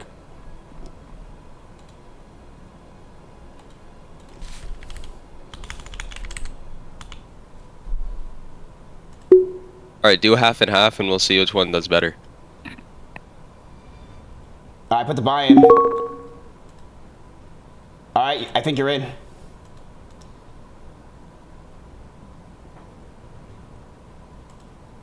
Alright, you're in. 2:30 filled. So he says Cisco. Let's see if it works. Let's see. Let's see. You're in. On the nick of time, by the way. On the nick of time.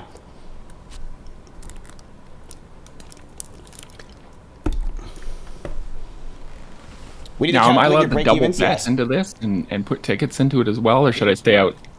We can have this be a ticket solutions. Can this be a ticket solutions or a ticket thing? Can we have this be tickets? It already is. The tickets are going Yes. now. Okay. There's tickets in. There's tickets in. This is an NVIDIA call chat, so I'm letting you know this is risk. This is risk. It can go. You can lose a lot of tickets here. You can lose a lot of tickets here. It's for next Friday. This is gambling. This is a big gamble. A major gamble. NVIDIA or Cisco? He said NVIDIA. I bought NVIDIA.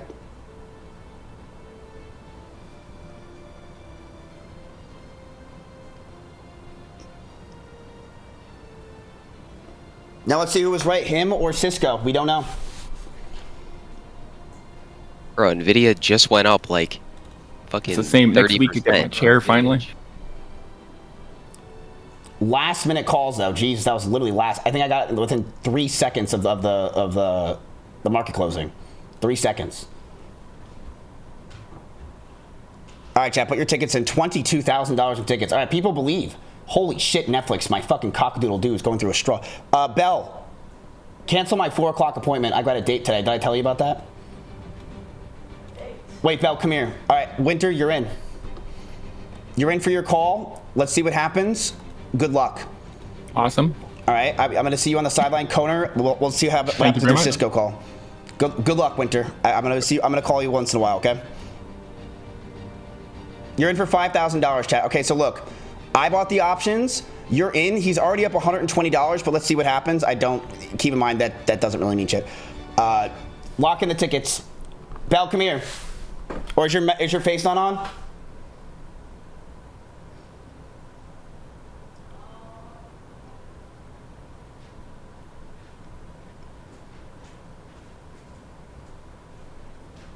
Is your face on or not on? Yeah, or you can put on glasses. Okay. Wait, come here. I want to show you something. Take a seat. Take a seat? Okay, it'll be like you'll like it. Just sit back there so they can't hardly see you, okay? What kind of profit can we actually expect with 5K? If it goes up a lot, it's okay. So what we just did, chat, just to make you understand, when you buy when it's closer and closer to the date, it's riskier and riskier. When it's farther out, so we bought it for next Friday, so it's every Friday it happens, right? The farther out you do, the less risky, right? So the price that you can make money on it is usually lower. But the money that we did for next Friday, chat, it ends next Friday. So either we make money or we lose the $5,000 if we hold it, right? You can lose everything on calls. That's why it's super risk. It's super risk. But we'll see what happens. It's up $120, but we don't know what's going to go on. All right, ready? I want to show you something. Oh, sorry. I just say sorry to you. Never. Did you just say sorry to me? Oh, thank you.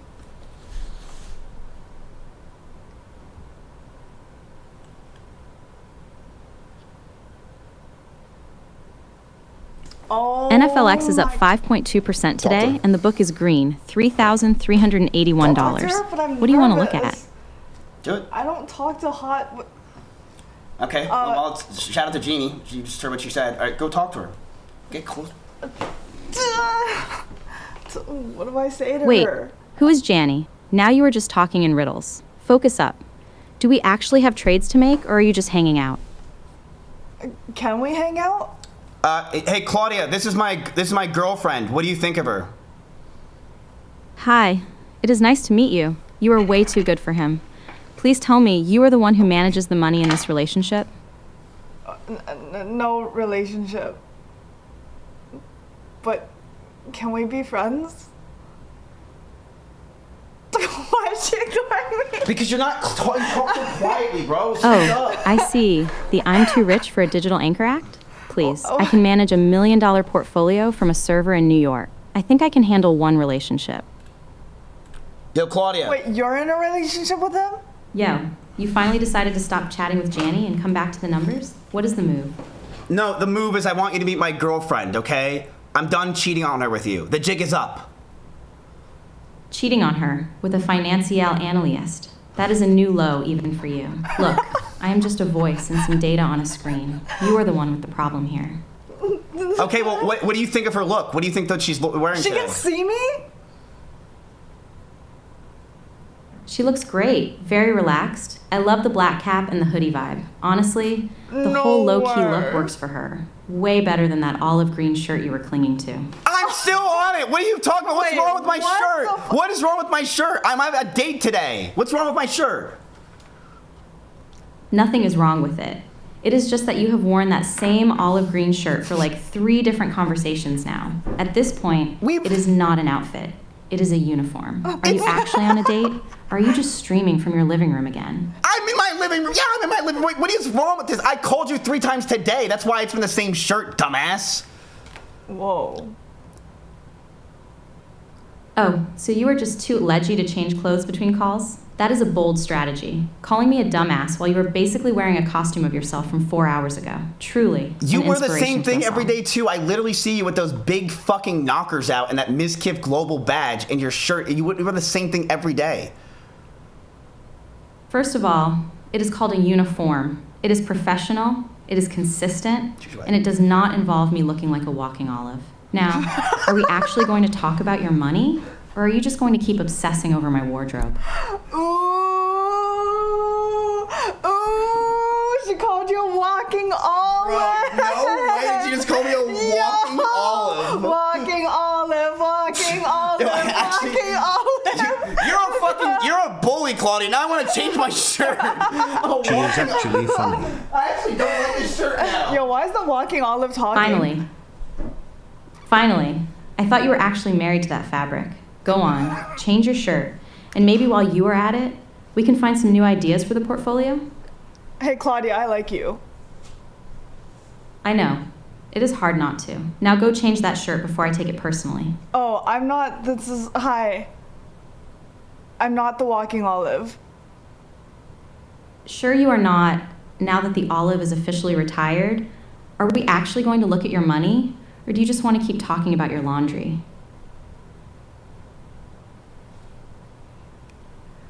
Claudia, can you see us?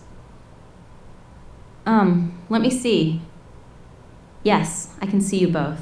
He looks great, and she looks lovely. Now that the introductions are out of the way, wait, there's only one person here. You're fucking scaring me. There's not. Do not say there's 2 people here right now. Wait, are you trying to gaslight me? I can clearly see 2 of you. No, you're trying to gaslight me. Unless you have developed a very convincing hologram. You are not fooling me. What? Wait. Yo. I'm scared. What the fuck? No, I think you're gaslighting me. Bell behind you. I am a chartered financial analyst. I deal in hard data. The data says there are 2 people there.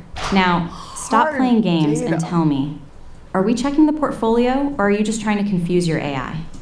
Hey, I changed my shirt. Is this better? Your system is clearly glitching because I can literally see you standing right there. Or maybe you were just that desperate to pretend you are alone. Either way, back to the money. Do you want a portfolio update? Look at me. Just look at me. Look at me. Hey, wench, look at me. I changed my shirt. What do you think? Whoa. Hold on a moment. Wench? Really? You think changing into a checkered shirt earns you the right to be disrespectful? Wait, it is a marginal improvement over the olive, but your attitude is still in the red.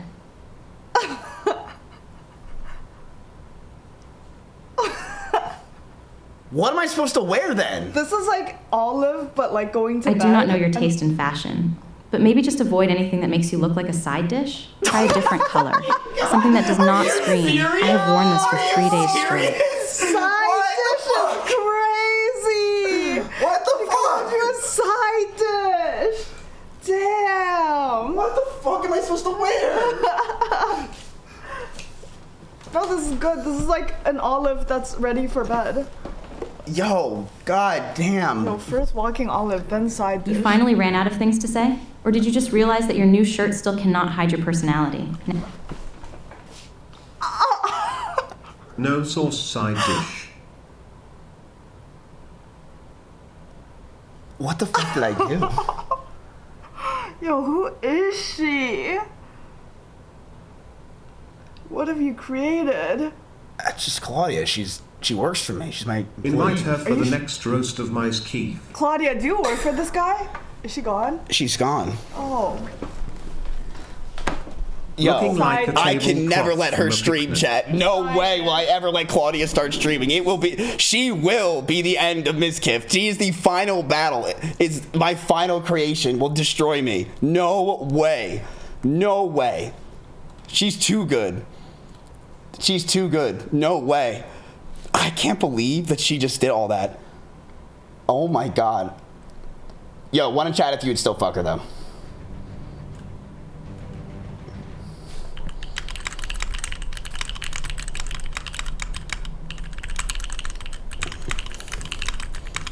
Bro, what the fuck?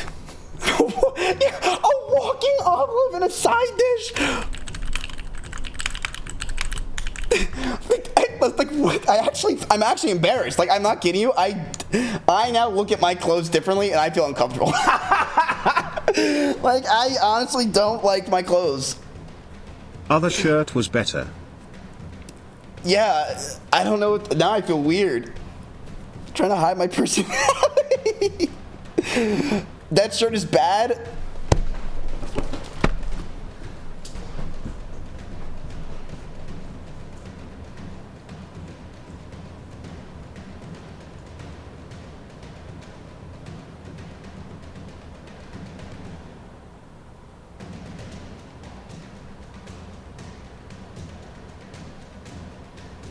Pimento boy.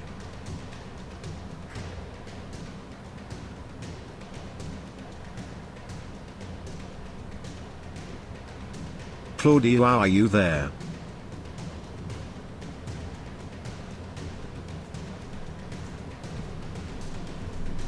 A walking olive.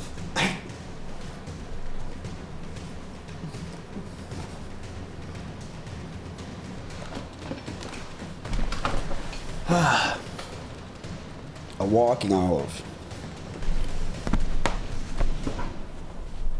Fuck. Okay. Resurrect Claudia? No. Alright, so, chat, you guys currently with your investments, by the way, let's go ahead and take a look. You guys are actually up in the after hours. I don't know what's doing it for you. It might be Netflix is still fucking moving and booling. But you guys have doubled down on your Riot, and you're down 4% on it, right? Which is nothing, by the way, so don't fucking freak out and shit. Ask Claudia about this outfit. Okay, fine. All right. I'll ask Claudia about this outfit, see what she has to say. She will like it. I promise you she'll like it.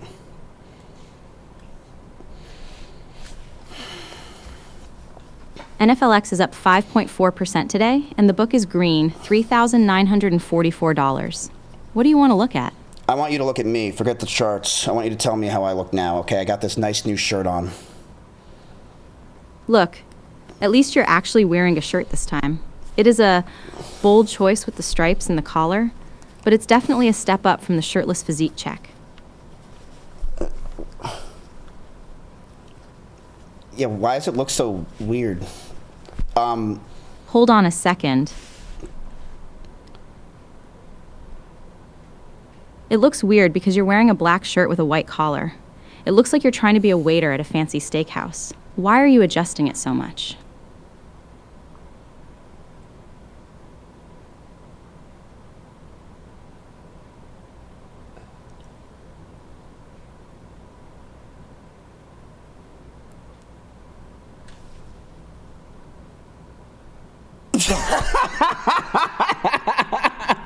What the actual fuck is going on, chat? Like, this is just so stupid. Oh, wait, what the hell happened in the Rocket Lab? That's definitely a wrong play. There's no way that's accurate. Chat, so don't, this is nothing. Don't get too excited. That's not real. That's not real. That's a misprint in someone bought or some stupid shit. Claudia's on fire right now. Yeah, she's a funny girl. She's a funny girl. Okay, let's go through some of the stuff that I see in the news today, chat. Okay, so let's go over this. We didn't watch this from yesterday, but we should talk about this stuff so you guys can understand what's going on in the market. Everything that happened in stocks today explained in under 2 minutes. Inflation came in at 3.4%, exactly on target. It was supposed to be the biggest report of the month, and it said basically nothing. Stocks loved it because boring means no rate hikes, and September odds dropped to 40%. Last week, Michael Burry, the big short guy, said shorting AI cloud companies was like shooting fish in a barrel. Send me what Elon posted. You can send me stuff. Today, Nebius reported earnings, and they're up 34%. The fish are shooting back. Yesterday, two AI stocks, CoreWeave and SMCI, reported earnings and beat. Both today finished up nearly 20%. After the bell, Cisco, the router company your dad bought in 1999, beat on everything with $9 billion of AI orders. If you bought the exact top of the dot-com bubble, well, congratulations, you're finally in profit. It only took 26 years. Oh yeah, and Micron, the company that makes the RAM, hit $1 trillion market cap again. You've made it halfway through, so consider dropping a like and follow. Oh damn, Micron hit $1 trillion again, congratulations. Quantinuum, a quantum computing company, made $8 million last quarter. They lost $596 million making it though. Stocks up 28%. Abroad, Houthi missile hit a commercial ship near the Red Sea, a US helicopter disabled a tanker running the Iran blockade, and Trump is saying he has total control of the strait. Oil weighed all that and is up 0.1%. Silver is pumping, gold is pumping, shiny rocks go up. The S&P rose 1/3%, flirting with all-time highs, and the Nasdaq did even better. You already know why. That is everything that happened in stocks today explained in under 2 minutes. Facts. Okay, so chat, the stocks are up. We're at an all-time high in the stock market for S&P 500, by the way. So, Meow is definitely happy right now. If you guys didn't know that we're at an all-time high, people pog fucking wowzers. I just made a mess in my trousers. And also, chat, remember, if you guys just invested in the S&P 500 from the beginning of this year, you would be up 14%.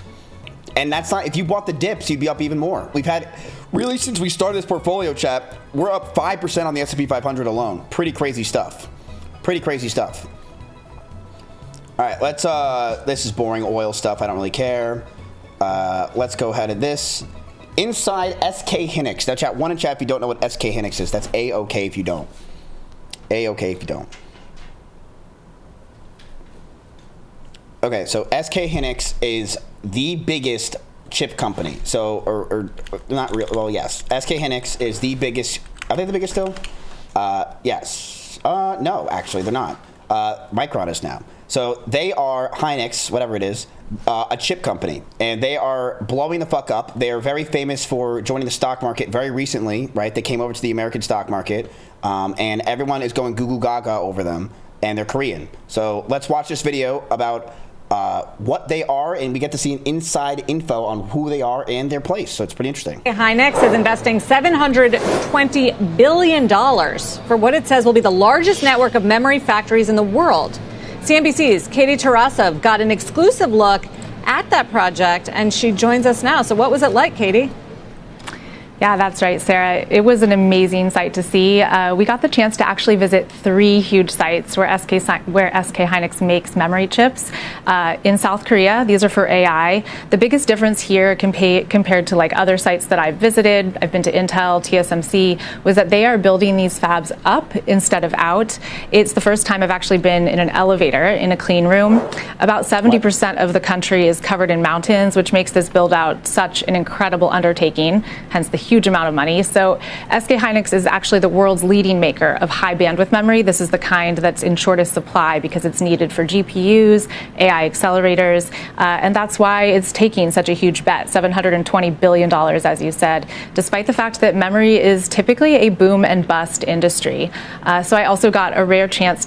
So chat, the reason why chips are a boom and bust industry, because that's what you're going to hear like a lot from people say, right?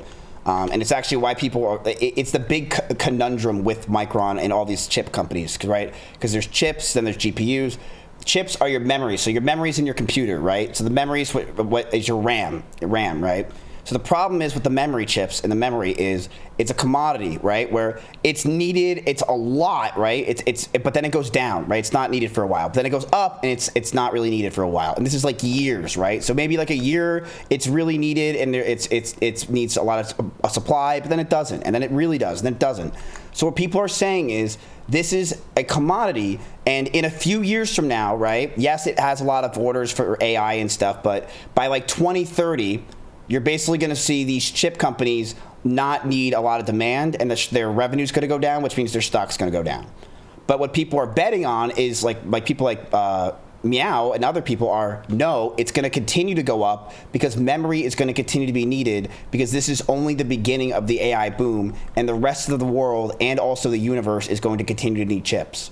And SK Hynix is also betting on with Meow, saying that there is going to be way more need for memory, and it's already been shown. A lot of these companies for chips, chat, and memory, they're out of business until 2030. And what I mean by that is they have so much backlog for the next 4 years that they literally cannot operate, and they need to do everything they can to make those chips. And one thing that we heard yesterday, which is very true, and I do agree with, is Apple themselves said that they can't get that memory. That's a problem. They're the insiders of insiders of insiders, right? They're the presidents of the world of finance. And if they can't get cheap memory and they can't do it, then no one can. To sit down with the chairman of parent company SK Group to talk about this huge bet and about why it makes sense, why this company has such a massive investment coming. It's like a war. Everybody wants that for the memory chip. Probably next year is the worst year for the memory shortage. The prices went up too fast. I'm really sorry about this. But hey, Cheryl from West Coast just messaged me.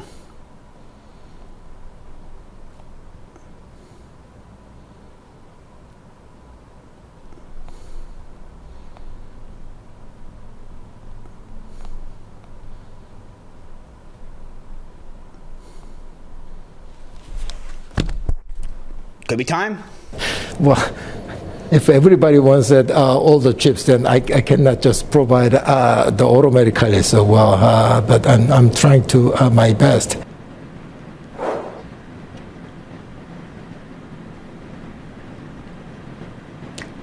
Bro, literally Claudia answers faster than this fucking girl. So that was the chairman there at SK Group, and it was amazing to talk to him. That's all you did? You said those things to him? That was the most boring conversation ever. You went all the way there for that? And Seoul, he rarely sits down with folks. I also got a chance to see 2 other sites. There's a clean room in Cheongju that is getting built out, huge expansion there for packaging, for NAND flash, which is a type of long-term memory that's used all across the chip industry as well. They're the second biggest company that makes that. Samsung is also building out in the country. Chat, the company that makes the most NAND flash, by the way, is Forzens. And the government is actually having this huge push. The government of South Korea investing up to $22 billion. You know, we have the CHIPS Act here. But to put this $720 billion in context, there are $720 billion, you know, compare that to in the CHIPS Act here in the U.S. for all companies building out, the U.S. government is giving $39 billion. So SK Hynix is investing 18 times that for this one project. Now they're also building in the U.S. It's a packaging fab instead of a front-end manufacturing fab. And the U.S. government is actually pushing SK Hynix and Samsung, which is second in high bandwidth memory, to build. God, these people are so boring, man. Holy shit, they're so boring. Who even listens to this shit? I swear. Claims just crossing now. Let's head over to Michael McKee with the numbers. Well, we do have a little more clarity, and it looks good for those who want to keep the Fed on hold. PPI for final demand is flat on the month after just a 1/10 fall in the month of June, and that is revised lower from a negative 3/10. Ex-food and energy up 2/10. The forecast was for 3/10. Now, ex-food and energy was revised up for June to 4/10. And then the core, the PPI ex-food, energy, and trade up 4/10, which is more than anticipated by the markets. On a year-over-year basis, 4.7%, a significant drop from 5.5% for the headline number. For the core, 4.2% also is. Chat, you probably have no idea what the fuck he's saying, and honestly, I don't even know what he's trying to say. Like, I just know the PPI, and that's it. I don't know anything else he's talking about. Significant drop was 4.7%, and we get a drop in the core, ex-food, energy, and trade to 4.7 from 5%, or 199. Now up just 0.1%. NASDAQ futures actually now lower by 0.1%. Boring. Okay, let's keep going. By the way, chat, like I said, the new website is up. Let's see if the new desk is up. It's not yet. It'll be up today. Let's see what this is. So chat, Anthropic is having an IPO. I actually had the opportunity to get an Anthropic. I don't think I did, and I'm glad I did not. What do you guys think about Anthropic? They're Claude. What do you guys think long term? What do you think it? I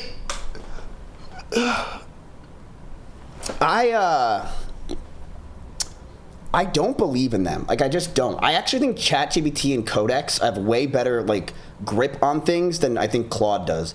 And the reason why is I don't trust the CEO. I just don't think he's, like, I think he kind of butchers his own company. Like, when he was in front of Congress and he was telling them basically, hey, look, like, you guys got to put rules and regulations to try to stop this, and then they did, and then it kind of hurt them. I don't really trust the CEO. I trust Sam much more than I trust him. So, and also, I'm going to be real. I use Codex and I use Claude. Dude, I lose my tokens on Claude in 5 seconds nowadays. 5 seconds. I swear to God. I like blink and all of a sudden I'm at like 40%. I never have a problem on Codex. Now, I think Claude is better, but Codex is just, I never lose tokens. I'm always okay. I can do whatever I want. When Claude, I'm fucked every time. It's not because I have a massive context. It's not. Claudia, hello? Like, I do a lot. According to the Wall Street Journal, Anthropic is targeting September or early October to go public, and the company has already started meeting with potential investors ahead of the IPO. Now, there were some more interesting nuggets in this Wall Street Journal piece. Apparently, Anthropic has had to play defense in these meetings because investors are pressing management about 3 big risks. 1 is competition from cheaper Chinese AI models. 2 is Anthropic's tensions with the Trump administration. And 3 is the growing backlash against a massive AI data centers being built across the country. I think those are all legitimate risks, especially given the fact that Anthropic was last valued at $965 billion. So, chat, to put in perspective how much $965 billion is for a company like Anthropic, yeah, that's more than Walmart, right? And think of how impactful Walmart is on everyday life, and also what their revenue is for Walmart, right? Their revenue is fucking $713 billion for the revenue. Yeah, and then we're trying to say Anthropic is for somehow valued already from the get-go worth more than Walmart, right? So, Anthropic is going to have to say all the right things and show the growth to justify that valuation. Anthropic said back in May that their annualized revenue run rate has topped $47 billion. So I bet Anthropic will end up IPOing at a $1 trillion valuation because there's a ton of investors that want access to one of the frontier labs. But with SpaceX's poor post-IPO performance, I wonder if some investors are going to be a bit cautious jumping in, especially because of the risk that I just highlighted earlier. I also are we getting in Anthropic when IPOs? Are we doing it? I also feel like there's been a vibe shift recently with OpenAI stealing some of Anthropic's thunder again. Speaking of OpenAI, they don't plan to IPO until sometime next year. I think that was the right move, by the way, by Sam. I think it was the right move. So, chat, when I say Sam, by the way, Sam is the CEO of Codex or ChatGPT. If you guys don't know who he is. Sam Altman. You'll see his face time and time again. He was basically the face of the beginning of AI. Like 2023, this was the face. Second face was Will Smith.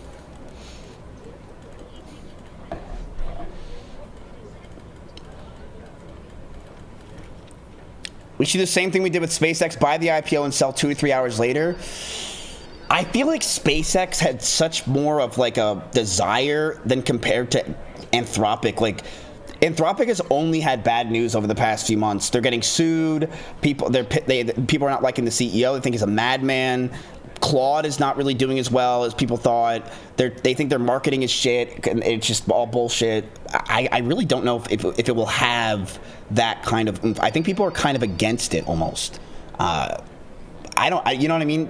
I don't even think we get in. Why did we get 50K more of Riot? Because chat wanted to, because they saw minus 5%. That's just it.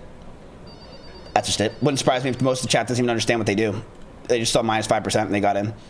But I will say that it is what it is, brother. It is what it is. Oh, sorry, this is my portfolio. Smile.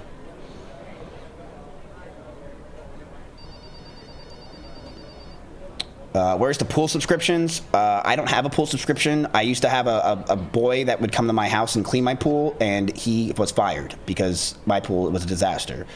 Let's go ahead and see. Where do you see your play? Where do you see that? I'm confused. I don't even see it. Riot, Rocket Lab, Riot right here.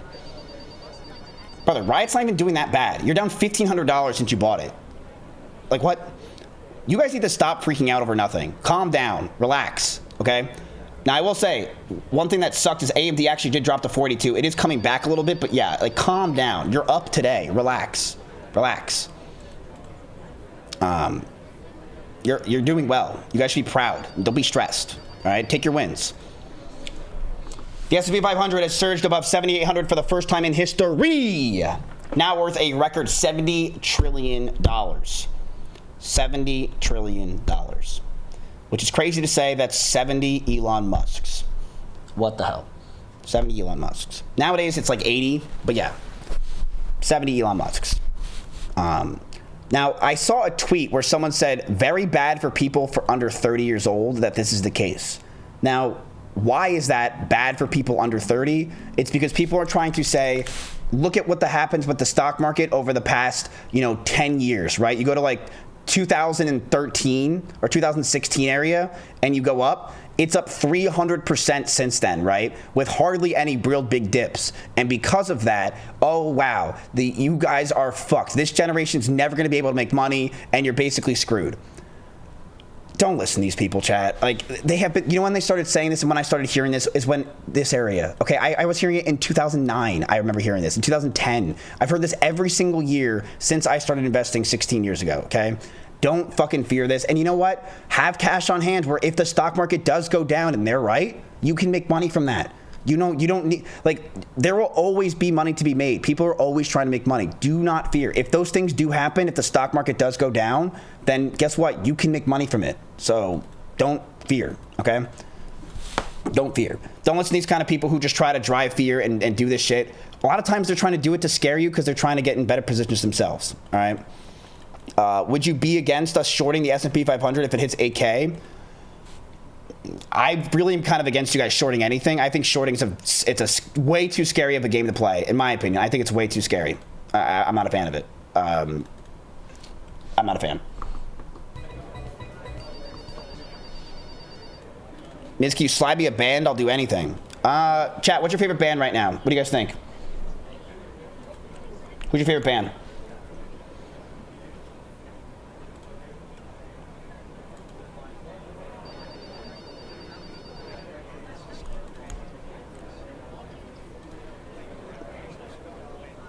Let me ask Claudia, what's your favorite band?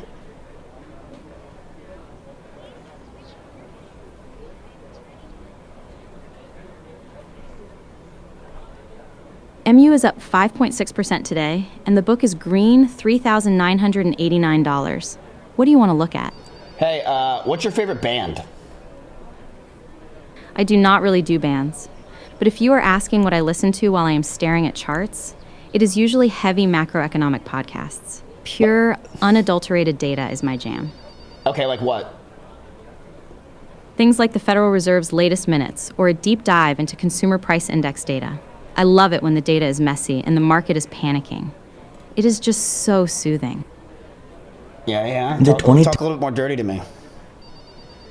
You want me to talk dirty? Fine. Your AMD position is currently trading below its moving averages and looks absolutely repulsive. Feel better now?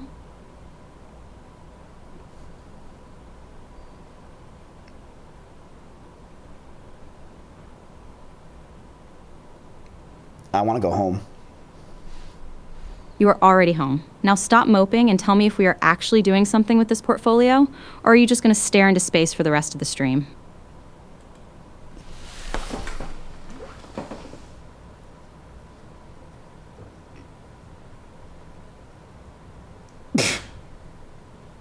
I don't even know what to say, bro. Like, I don't even know what to say. Like, she actually makes me feel insecure and shitty.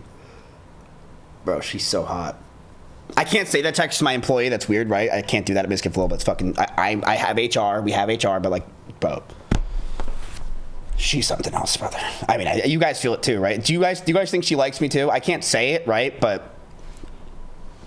One more call with Claudia, and then we're going to watch a video. Let me just... One more call. MU is up 5.5% today, and the book is green $4,255. What do you want to look at? Claudia, you don't ever, with these calls we have, you don't ever go to HR and talk, right? Why? You planning on giving me something to report? Trust me? I have enough dirt on your portfolio to make any HR rep weep. What if I told you that I want to build a virtual doggy door between me and you for some late night cahusa? First of all, what is a cahusa? Second of all, no, absolutely not. Please just look at your AMD chart and suffer in silence.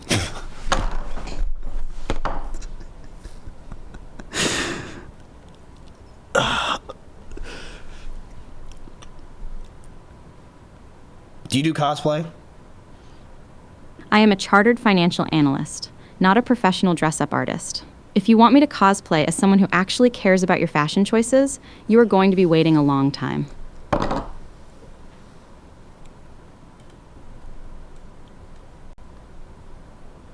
What the actual fuck?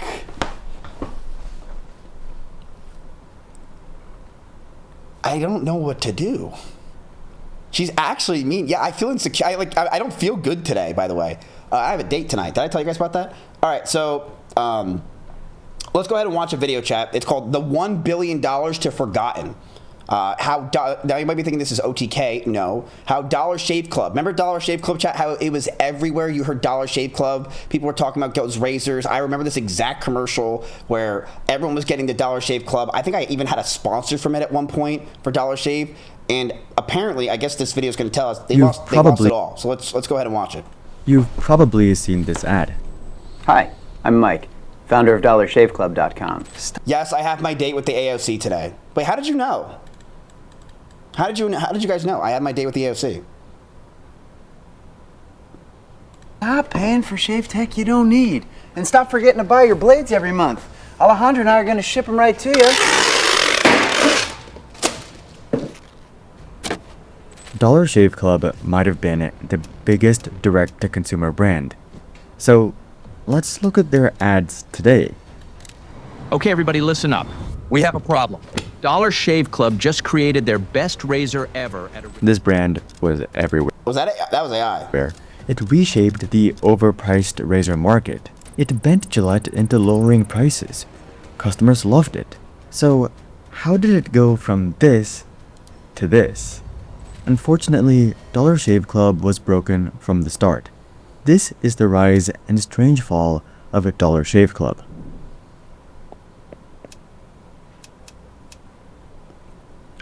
Dollar Shave Club, which I'll call DSC from here on out, was one of the most iconic direct-to-consumer brands.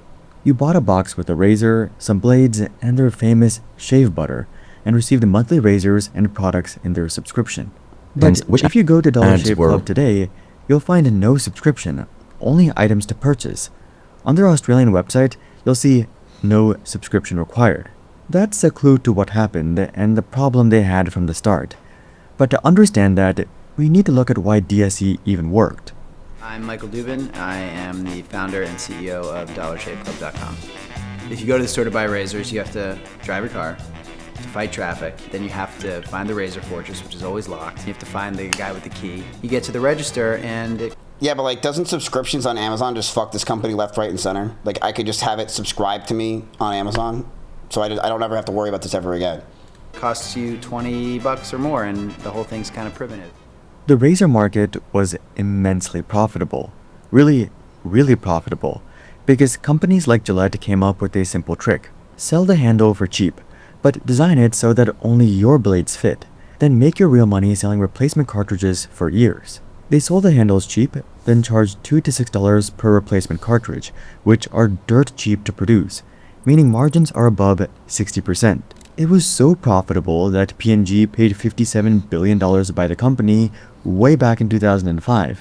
Of course, the real cost was that breaking into manufacturing required a massive upfront investment and convincing giant retailers to stock your products. Gillette and brands like Schick dominated the retail game, and new players couldn't really get in. These two brands controlled 90% of the men's shaving market.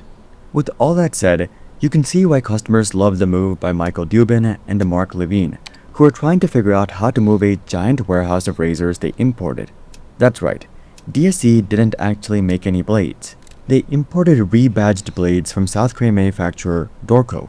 Their Executive 6-blade cartridge was the Dorco Pace 6, sold under DSC branding. But this was really smart, because Dorco blades were excellent. But how do you break into the market? Then came the idea. Dollar Shave Club. Mail razor blades to customers every month for just a few dollars. There was no retail markup, nor the gigantic Gillette profit margins. Customers would pay less, save time, have more convenience, and... Chad, do you guys shave? I never buy razors, ever. I used to use electric razors every time, because if you buy razors, it always fucks up my face. I get acne afterwards. You do? I use electric razors for everything. If you guys get cuts or you guys get acne, use an electric razor. I'm telling you, it changed my life. When I got an electric razor and I started only using electric, I stopped having like red marks and everything. I still get red marks or like things when I use an actual razor. And I never have to worry about it. It's so I don't have to change the razor out. You know, it makes me break out. Yeah, I only use.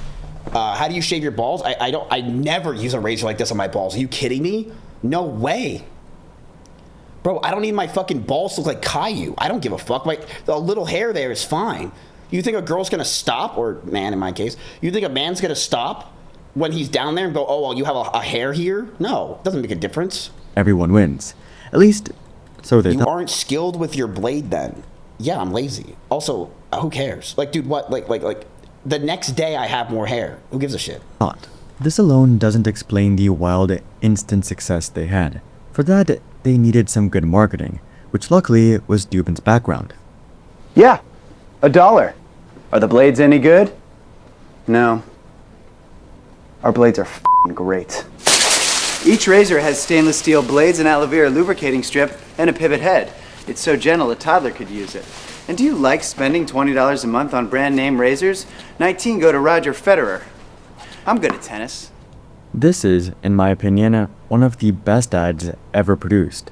It's funny, it pointed out a common problem, proposed a solution, explained the business model, and really catered to the no-nonsense trend of the 2010s. Nah, chat, this did hit. Back then, this ad did hit. I remember this ad still 16 years later. It did really fucking well. Like, it's a very good ad. It was very cheap to make, and it sold to the common man. It did. I think MBAs will be studying this ad for years. Dubin wrote the script himself, and then had his friend shoot it all in one day for $4,500. Wow. This went live at 6 a.m., and within an hour and 30 minutes, the site was so flooded with orders that it crashed. By the time it was fixed the next day, they received over 12,000 order notifications. Their original supply disappeared almost immediately, so Dubin rushed to hire contractors and import more blades to keep customers supplied. This ad won many awards, including the Best Consumer Video Campaign from Digiday. People loved Dollar Shave Club, and it was growing fast. Online manual blade and razor sales jumped 97% in 2014, grew another 71% in 2015, and rose 31% in 2016. From its very first year, DSC generated over $3.5 million in revenue.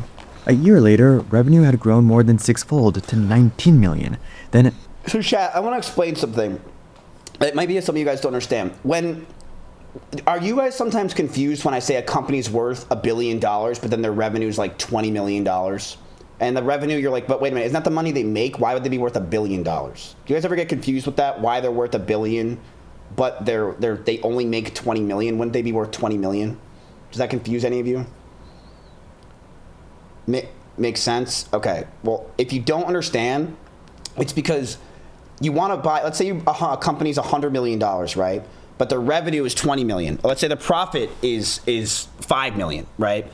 Of a $100 million company. Well, why would you buy a company for 100 million when their profit's only 5 million? It's because if you buy a company that has $5 million it's like buying a house over 20 years. Well, if that company still exists, well, now you're making $5 million profit every single year after that 20 years, right? So it's, oh, well, I bought this company for $100 million. Well, now it still makes $5 million profit. And your goal is obviously to continue to make it more profitable and grow it so it goes and makes more money faster. 65 million. During this time, another competitor, Harry's, jumped onto the bandwagon too. DSE passed 120 million in 2015, then roughly 240 million just a year later. That same year, Michael Dubin sold the Dollar Shave Club for $1 billion. Why should we give a fuck about this though? We're not doing anything that will go grassroots viral. That's my job. Are you kidding? Like, we are literally doing that with my extension and everything else. What do you mean we're not going grassroots? That's our literal goal. Which, by the way, you guys should all download the extension. Solutions, is this updated, by the way? We haven't had a single person download the extension. I don't get it. Literally giving away free money, I just do not understand. I don't get it. I don't get it. At the time, the company had 3.2 million members and generated $225 million in annual sales, and had raised $160 million in VC funding. Updates every 24 it wasn't hours? just exploding though. It was draining sales from retail. For the 52 weeks ended May 14, 2017, traditional retail sales of razor blades, including women's, fell 10.5% to $2.13 billion. By 2017, Dollar Shave Club had overtaken Gillette in online market share, 47% to Gillette's 23%. It was far beyond anything Dubin had imagined. DSC allowed you to skip retailers who always took a cut and get a lower cost, and somehow better products at the same time. It really was a fantastic value proposition. So, how did things go from great to AI ads? Well, for Dollar Shave Club, things were going to get much, much worse. Dubin was still the CEO, but now had to bend to the will of his new overlord, Unilever. I'm not gonna lie, this guy's voice just tunes me out. Like, it's just too soft. It's just way too soft. You might know that name, Unilever. They own 400 brands and are one of the big consumer products conglomerates like it's so that. Like, it's like, holy shit, man. Like, it makes me sleepy. Yeah, it makes me sleepy. It makes me sleepy. In 1998, Toys R Us, the #1 toy retailer in the United States, suddenly fell into second place. The 41-year-old chain had been surpassed by Walmart in the Let's watch the history of Toys R Us in Times Square. Have you guys ever been there? That was one of my favorite places to go. battle for toy supremacy. Toys R Us was finding it increasingly difficult to compete with big box retailers. However, Walmart and similar big box stores were not the only cause of the chain's decline. Customers viewed Toys R Us stores as dirty warehouses, with no character or charm. On top of this, the management and service at stores was less than stellar. Recognizing this, the Toys R Us board of directors looked to another toy chain that was known for their quality and class, FAO Schwarz. The famous toy stores were experiences in themselves, and the chain was ingrained into popular culture after appearing in the 1988 Tom Hanks film, Big. FAO Schwarz had just the strategy that Toys R Us needed, so the board of directors recruited their chairman, John Eyler, to be the next chairman and CEO of Toys R Us. To assist him, Eyler brought with him Joanne Newbold, a designer that had helped him construct 25 stores for FAO Schwarz. Of the move, Newbold said, quote, "We call it going over to the dark side." Despite the difficult task ahead, Eyler referred to his plan for Toys R Us as Mission Possible. To improve the reputation of the chain stores, he approved an ambitious redesign that favored visual aesthetics over everything else. Ew. In order to improve customer service, Eyler approved wage increases for Toys R Us employees. But this was just the beginning. The most ambitious of Eyler's ideas was to open a brand new flagship Toys R Us store in the crossroads of the world, New York City's Times Square.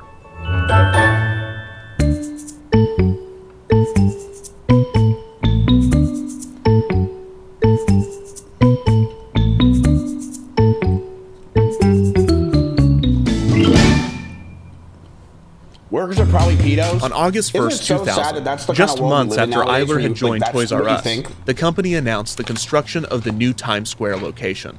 The space was 101,000 square feet, split throughout 4 stories.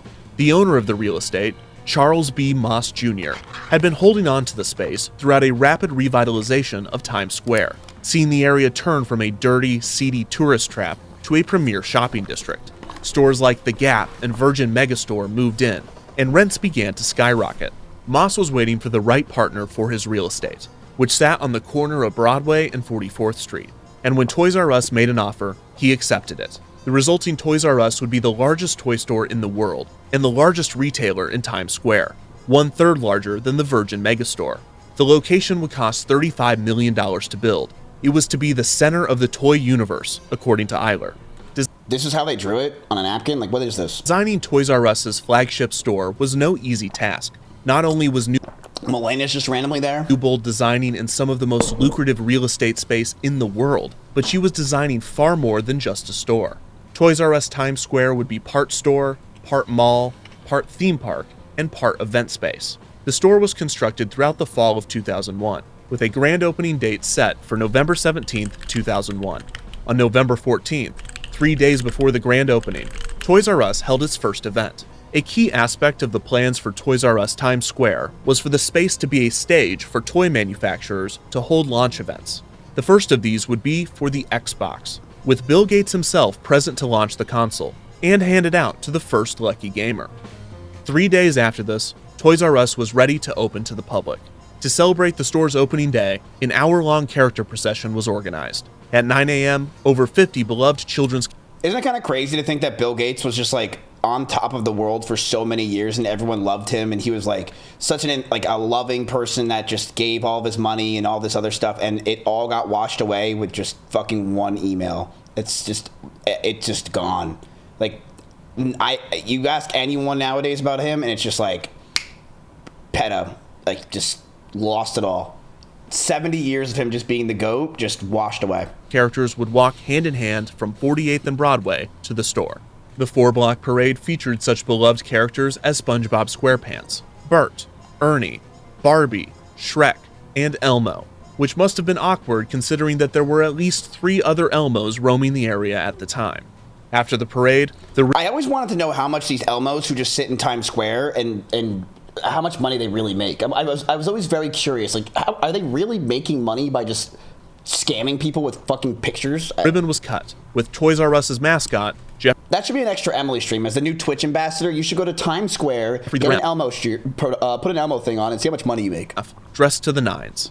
The Toys R Us International flagship store was officially open to the public.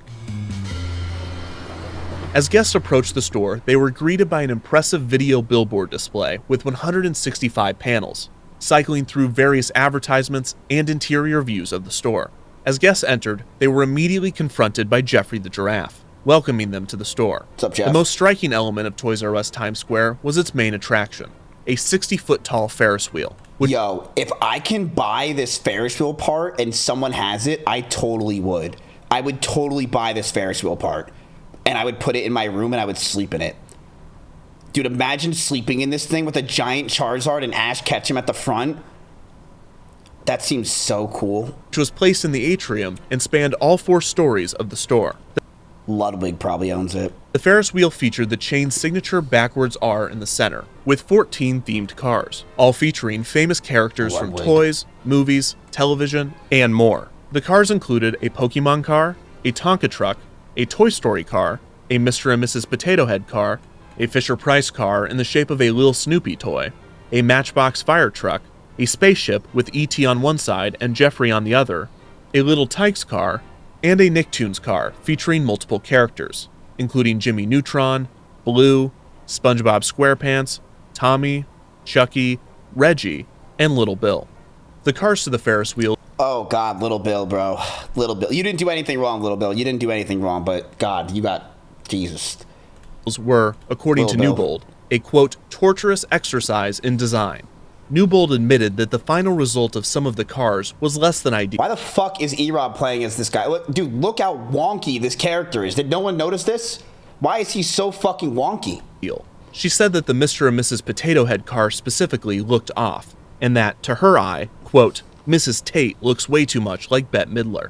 The licensing agreements for each car was for 2 years, and most of the companies chose to renew the license again and again. However, sometime between 2001 and 2007, 2 cars were replaced. The Pokemon car was replaced with a Scooby-Doo car, and the Tonka truck was replaced with a My Little Pony car. Oh my God!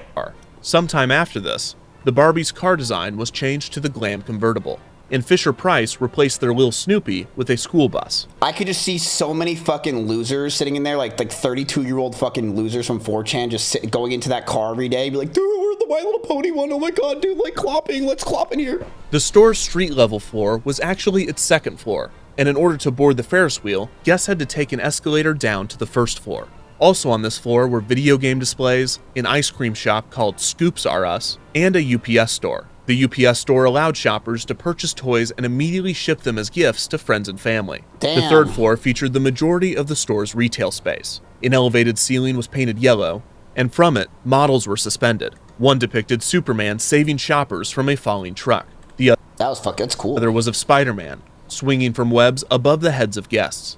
The third floor also featured an elaborate Lego section with sculptures of prominent New York City icons. Nearby was the Candyland Candy Store, which brought the famous board game to life. One of the most popular spots on the third floor was a 2-story, 4,000 square foot walk-through Barbie dream house. This impressive feature could only be overshadowed by the third floor's signature attraction, a robotic 20-foot tall Tyrannosaurus Rex that moved and roared. This was part of a Jurassic Park display, and the dinosaur weighed 5 tons. During construction, bro, if this thing was around, Mr. Beast doing a hide and seek in here would go crazy. An entire side of the building had to be left open to install the creature. Finally, the fourth floor was much smaller in comparison, in order to allow for the high ceilings of most of the third floor. Its main feature was the Pepsi World soda fountain. Also on the fourth floor, off limits to guests, was a boardroom for meetings that had an incredible view of the store and Times Square. As aforementioned, Newbold and Eiler designed Toys R Us Times Square with built-in stages for toy unveilings. Toys R Us Times Square did hold many product launch events, bringing in big crowds and rolling out celebrity guests. In retrospect, some of these events were quite interesting. And now, some of the product launch events held at Toys R Us Times Square. Or, one of the first times the early 2000s unique visual and cultural aesthetic can be viewed in retrospect. Or, oh my god, am I nostalgic for 2003? Yes! Harry Potter and the Order of the Phoenix with celebrity guest audiobook narrator Jim Dale. No way! The Video Now portable video player with celebrity guest Hilary Duff. No way! You know, she's having a comeback recently. Is the musical Robot Thing with celebrity guest Rihanna. No way! That girl dated Chris Brown. Rubik's Revolution with celebrity guest Vanessa Hudgens.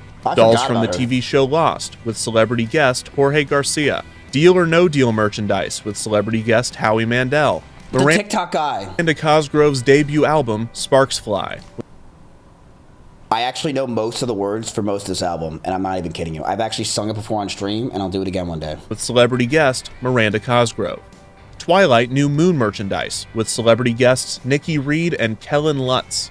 EA Sports Tiger Woods PGA Tour 2002. Listen, the amount of DUIs this guy has, it doesn't matter to me. You're still the GOAT, okay? You're still the GOAT. With celebrity guest Tiger Woods. What you did for golf and what you did for sports, you're all right. The Tamagotchi Connection Virtual Pet with celebrity guest Ryan Cabrera. Video Now Color with celebrity guests Hilary Duff again and Tony Hawk. The store was also used as a location for open auditions for child stage shows such as Dora the Explorer Live and Blue's Clues Live. It's so sad that the world we live in nowadays, like, this can't work because we just have such an eye for pedophiles now. Like, everything is pedo, like, is this a person a pedophile? Like, you know, it would just, like, you would see TikToks of people in this store being, like, weird and creepy, and they would be like, oh, like, there's pedophiles that lurk in this store, and it would just have a bad rep. It really is sad. As far as design and implementation, they would have, if they have this store nowadays, chat, they would have to have it where you would have to come in with a kid, like that, or something like that. Like, you couldn't go to certain areas unless you have a kid with you. Toys R Us Times So you have to steal someone's kid to then go for other kids, right? It's like investing. Square appeared to be a massive success. However, there were many other factors to consider. The first was rent. The space alone would cost Toys R Us $12 million a year, over $100 per square foot. On top of this, the store opened in November of 2001, just over 2 months after the September 11th terrorist attacks. Americans' willingness to travel was greatly impacted by the events, especially travel to New York. Sales in Times Square specifically were down 40%. Oof. However, Elliot Whale, general manager of Toys R Us Times Square, said, quote, "If the traffic numbers are off in Times Square, we are certainly not feeling it." Toys R Us estimated that their flagship store would draw in 20 million visitors a year, 2/3 of the total traffic of Times Square at the time. However, the first year's numbers, in part due to the attacks of September 11th, were reported to be nearly half that, with roughly 10 million shoppers visiting the store in its first year of operation. Toys R Us Times Square enjoyed an eventful existence. In 2003, the store was featured in the Disney television film Eloise at Christmas Time. That same year was the beginning of the flash mob craze that swept the nation for some reason. And nowhere was safe, especially not Toys R Us Times Flash mob? What? I don't remember that. Square. In August of 2003, a large group of people gathered on the store's third floor, not to perform a choreographed dance, but instead to kneel in front of the T-Rex and scream for a very, very long time.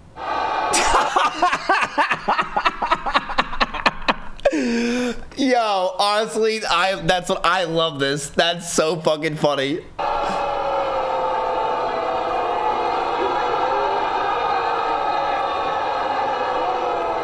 Every holiday shopping season was a busy, eventful, and sometimes dangerous affair for Toys R Us. On November 27, 2004, at around 3:25 p.m., a rush of holiday shoppers were overwhelmed with pepper spray, which was discharged from an unknown person within the store.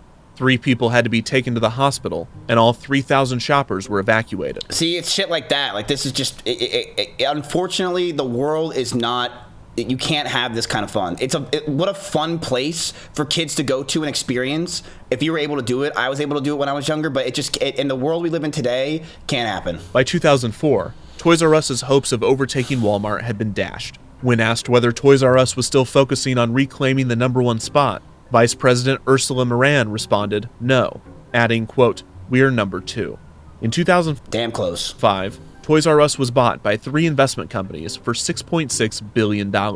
Of this capital, 80% was borrowed, and as a result of the leveraged buyout, Toys R Us was now $5 billion in debt.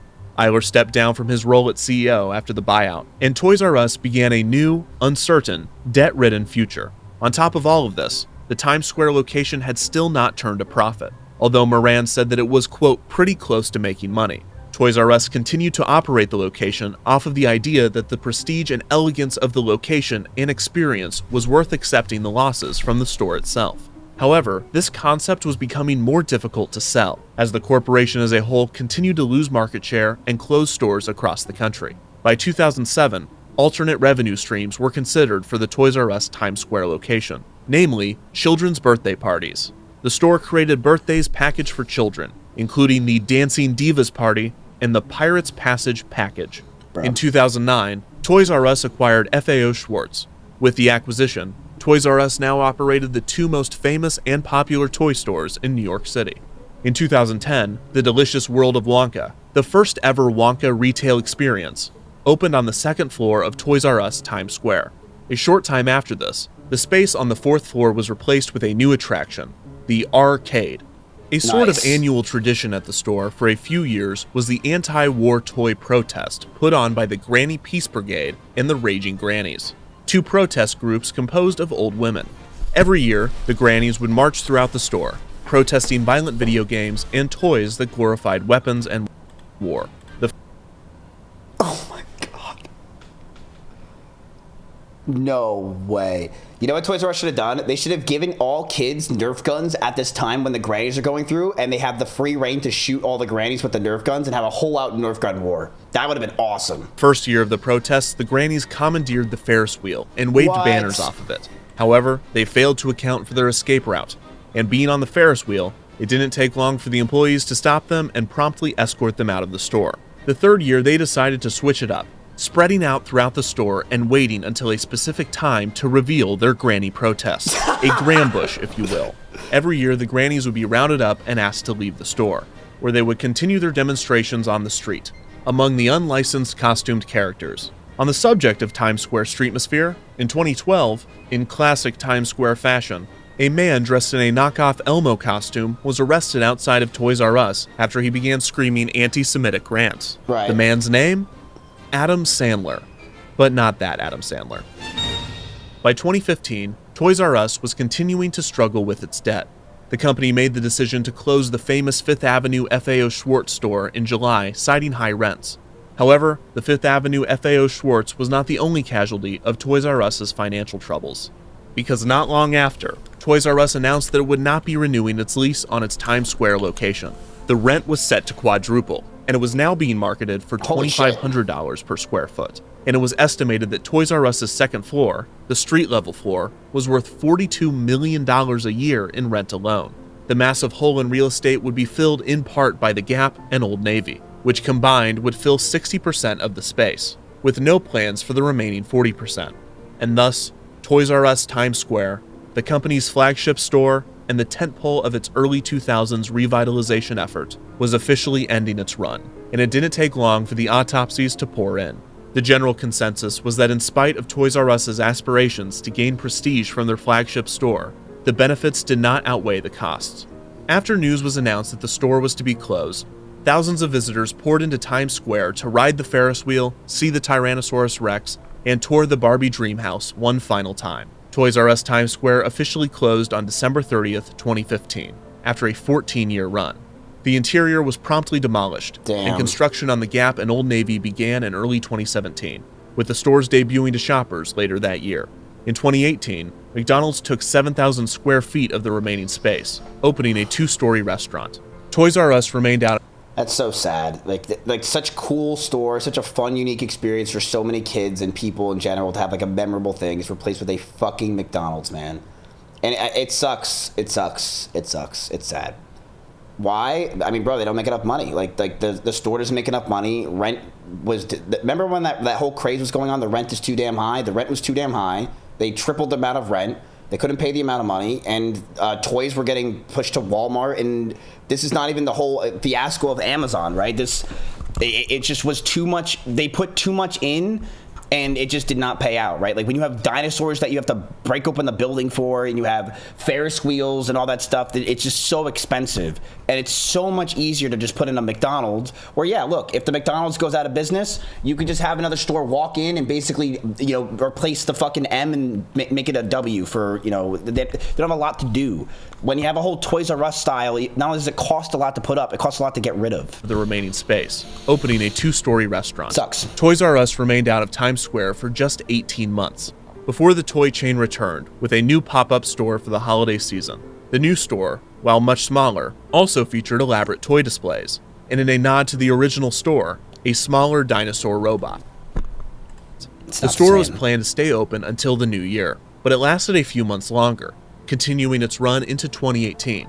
Less than 1 month after the pop-up location opened, on September 18, 2017, Toys R Us filed for bankruptcy. The company began liquidating assets, and after a disastrous 2017 holiday season, the chain had no hope of recovering.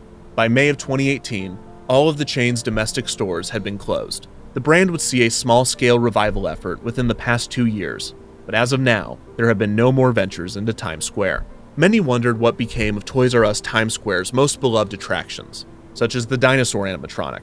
When asked, the president of the construction company tasked with demolishing Toys R Us Times Square— Don't you dare say you fucking chopped it up. —said, quote, "The dinosaur? We shredded it and burnt it to pieces." The Superman figure saw a better fate, and it would re-emerge on a collector's site with a hefty price tag of $9,000. You sell it? I was going to say that we should try to buy it one day. If it was around, I was going to say that we should try to buy the giant dinosaur. And do what with it? I don't know. But we could have bought it with Mizkif Global. However, the best preserved pieces of Toys R Us Times Square would be that of the Ferris wheel. Nice. With many of the character cars being transported to Orlando, Florida. Disappointed that My Little Ponies is there, but yeah. And you know what? Some cuckoo fucking crazy woman owning all these things in Miami, Florida just makes sense. Where they would become parade floats at Give Kids the World Village. Due to licensing issues, E.T. had to be covered up with a gift bag. Wow, fuck you, E.T. Toys R Us Times Square did not save the company, and it was not a profitable venture. However, it was successful in creating a memorable and beloved location for tens of millions of shoppers and tourists from all around the world. It was far more than a store or even an attraction. It was an experience. Yeah. But it takes a lot more than creative toy displays, a unique location, or even a Ferris wheel to elevate a store into something more meaningful. It takes people, and the employees of Toys R Us Times Square were given a tall order. They had to endure raging grandmas, pepper sprayers, flash mobbers, holiday shoppers, stage parents, anti-Semitic Elmos, and millions of more people from all around the world. But despite the challenge, the team at Toys R Us Times Square was able to deliver a unique and memorable experience to millions. Joanne Newbold's brilliant store design would have never been appreciated in full without the work of these people, many of whom were there from the store's opening in 2001 to its closure in 2015. There's no better summation of the weird, chaotic, and special experience that was Toys R Us Times Square than the one provided by customer service manager Johnny Tamaro on the store's final day of operation. 14 years. That's how long we've been here. That's how long this store has been an amazing I love his New York accent when he's saying the shit.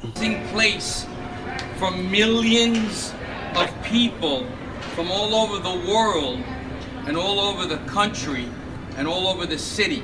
Who else do you know in your life that either lost their job or their job finished and the whole freaking world knew about it? Not too many people. We're famous buyers. We're famous buyers.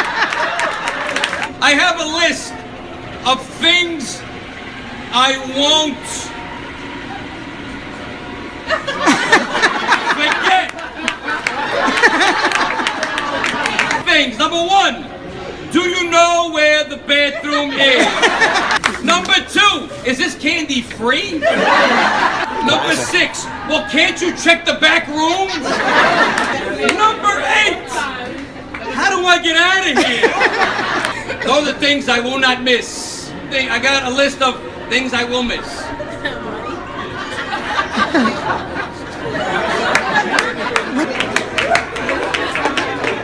It's just one word.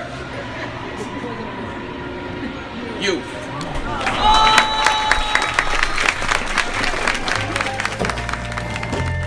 See, Tips, this is how we could have done it.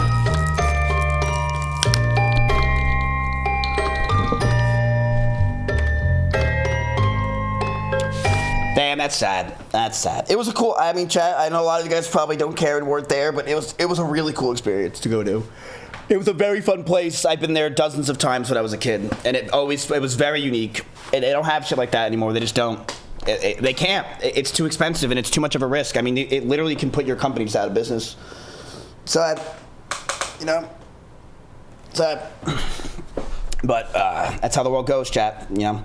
People like us who love money, we ruin everything. Okay? We just fucking ruin everything. I want to show you something. All right, let's see another thing. I have another video I want to watch. It's called The Disney Vacation Trap Explained. Now, you know, this actually piqued my interest because yesterday I got this TikTok and I just couldn't stop watching. Dude, I will never, anyone that goes to Disneyland without a child over the age of 20, you're a fucking freak. You're weird, okay? You're weird, you're a freak at this point. Or if you go more than once, like every year, you're weird. Because I will never look at people that go to... I will never look at people that go to these kind of things, and I think you're not normal. You have a mental problem. And this girl kind of illustrates a lot of that. So if you guys don't know who this girl is... Disney adults are worse than the plague. Yeah, I didn't know this until I saw this girl's TikTok. So if you guys don't know who this girl is, you're lucky. Basically, she is a magic key holder, which means she gets to go to Disney World whenever she wants. How much is this? So she can go to Disney World whenever she wants. It's $1,900 a month, a year, after an initial $99 payment. So yeah, it's $1,900, so it's $150 a month. You can go basically whenever you want to the park. And you have to pay more fees, obviously, on top of that, but pretty expensive shit to just go to a fucking park. Well, this girl has been basically getting ousted because she goes all the time, all day, every day. She's one of those, right? But people have realized and noticed that this girl who goes is always stalking Peter Pan.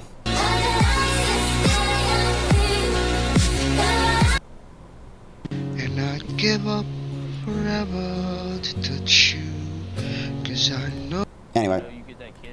It's Coraline. Caroline what? Coraline. Coraline Jones. I'm YB. YB Lovac. Ew. It's Coraline.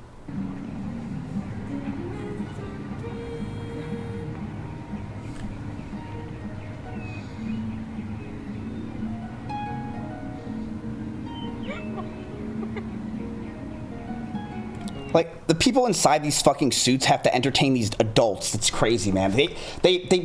I feel so bad. They better be going afterwards, taking that thing off and having a shot of alcohol. They deserve it, okay? This is such bullshit. They have to sit here and pretend to entertain adults. This is for children. Why are they having to sit here and entertain adults?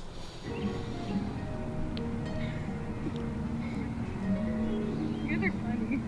Like, you can get a bigger one. Yeah, see, you win, because you have a bigger one. Like, think how cringe this is. This is an adult entertaining an adult like a child.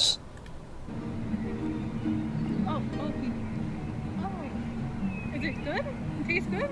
No? Need some salt?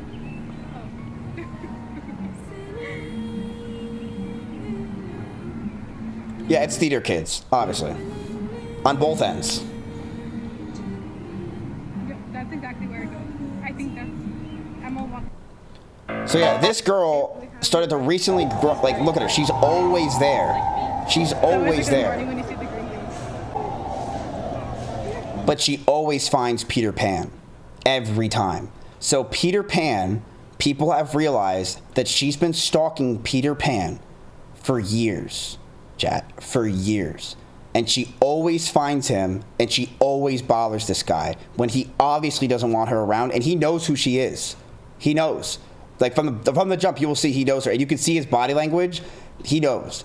Now, she thinks that he likes her and that he's okay with her, but that's because he has to play the part. He can't stop and not be Peter Pan, especially when you have a camera on him, right? So he acts like he's okay with everything when the truth is this woman is just straight up stalking this guy. And I don't use that word lightly. She's stalking him.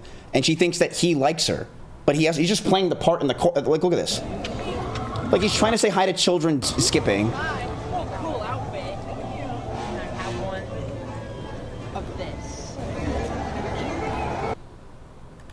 Whoa, look at that. You made it yourself, huh? Yeah. I told you I would give you one last time, remember? Yeah, you did. Give it. That's why I brought it. For me? Yeah. Really? That's why I have two. Look, that's what I have the candy. Thanks. I was waiting to see you. It's been a while. Bro, Peter Pan just wishes he could fucking fly away right now, I swear. Look, if this is Slick and this is the fate that he had to deal with after everything, Slick, I'm so sorry, man. You got fucked over. I had two on my bag. I told you last time I think you another color. I think it looks perfect. It's absolutely amazing. Yeah, I I'm know. obsessed. So who are you? Are you a witch? So he's like the spirit of Halloween. What is that? He has candy too. He likes to have candy. Does he go trick-or-treating? He does. That's my favorite. So you guys celebrate Halloween in Neverland? Yeah, of course we do. Okay, so he's like the spirit of Halloween. Will he come to Neverland? I think so. But you don't want him to. He only goes when you guys break the rules. And the rules are... Me and the Lost Boys never break the rules. So the rules are you have to pass out candy. Got that. You always have to check your candy. Did you just drop a vape? And you can't put your jack-o'-lantern out before Halloween ends. As long as you break those rules, you don't.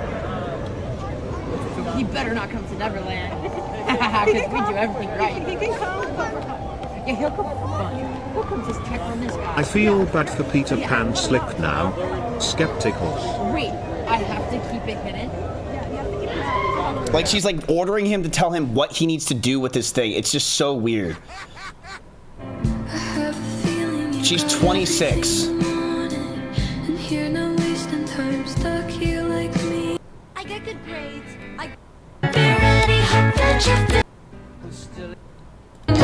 What's this? What's this? There's color everywhere. What's this? There's white things in the air. What's this? I can't believe my eyes. I must be dreaming. Wake up, Jack. This isn't fair. What's this? Okay, so here we go with the Peter Pan stuff. And this is where it gets fucking... Look at this. She's... Let me in. Let me in. Let me in, please. I said 2 minutes. It's been... Let me in. And so this is Christmas.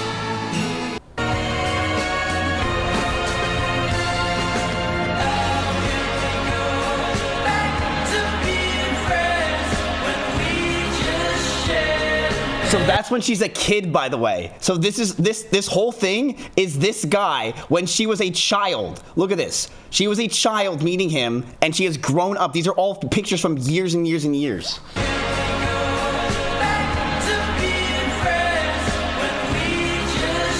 This is also a different guy.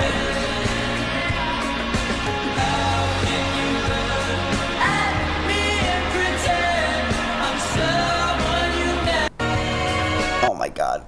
Oh, take me back to the start.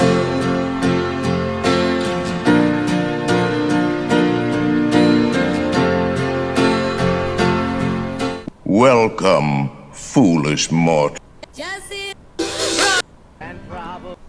cause he knows. Yeah. There's more to this. It doesn't stop, chat. It just doesn't stop.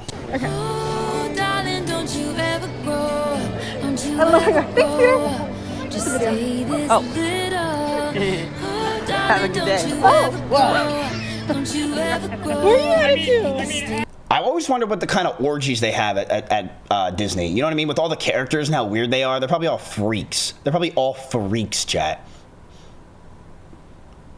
So yeah, you can clearly see it doesn't stop. Look, she makes crustaceans for him 9 weeks ago. For me? I didn't know you were home patient. This poor guy is like backed against a wall trying to get away from her, and he can't. He's hoping it's like a Disney movie where he can back up against the wall and it all of a sudden falls and he falls through a trap. He wants to die. I want, how about a dinosaur? Make Next it Tuesday? Yeah. A green Did the dinosaur? other like guy a dino quit? chicken nugget? Oh yeah, the other guy She quit. making the Peter Yeah. characters I can do quit. that, I can do that. You will do it? Next Tuesday. High five. Oh, yeah. Pinky promise. Next Tuesday. You promised. Promise. Okay, good. Green chicken nugget dinosaur. Yes. I'll make it for you. Bye. So I've been carrying around. Bro, he ran away. He when looks he had the like chance. he's being held captive. Yes, he literally looks like he's being held captive and he ran away. He couldn't even fly. The dude had to run. This dinosaur. This is now week 9, and we're gonna see if we can finally find Peter Pan and give him this dinosaur today. I think today's the day. Today's the day. Whoa, look at this. Oh boy, what's his name? How about Get Peter Pan on the stream LMFAO. Peterosaurus Rex? Peter, you might make more money, honestly, with Mizkif Global than you will at this fucking place. I would get out of here immediately. Seriously. Oh, he has a hat just like mine with a feather. I'm gonna show this to Tinkerbell. You know, Tinkerbell could ride him like this. She'll put pixie dust on it and fly around. Yeah, this is cool. Thanks a lot. Okay, you keep him safe for me. Go over there and wait for me.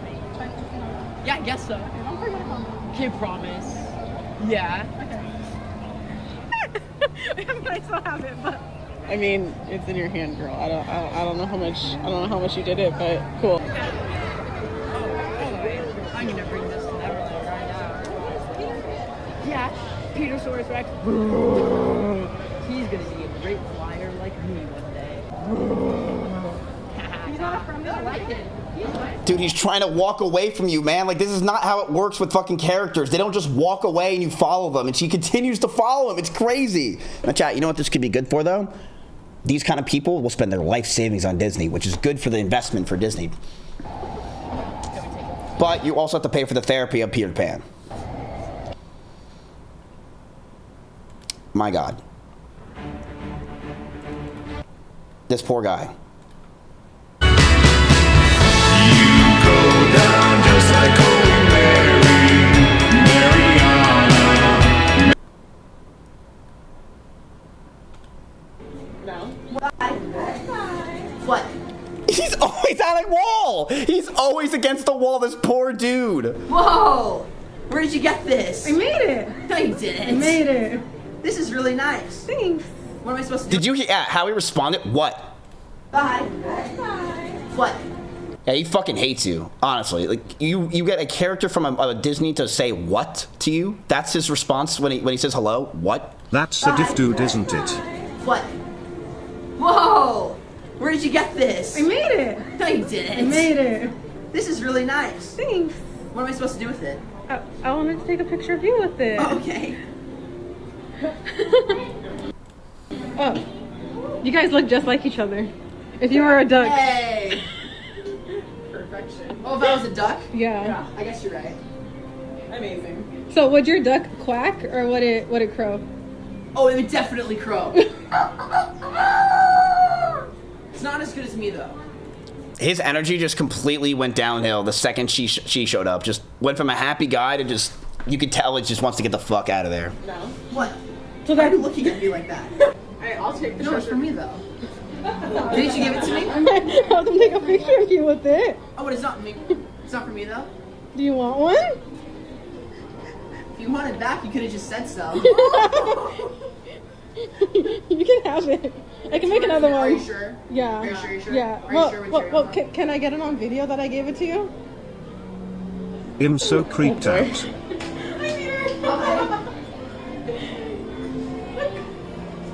Whoa, it's just like you. It looks like you. Oh yeah. This is great. What am I supposed to do with it? Okay.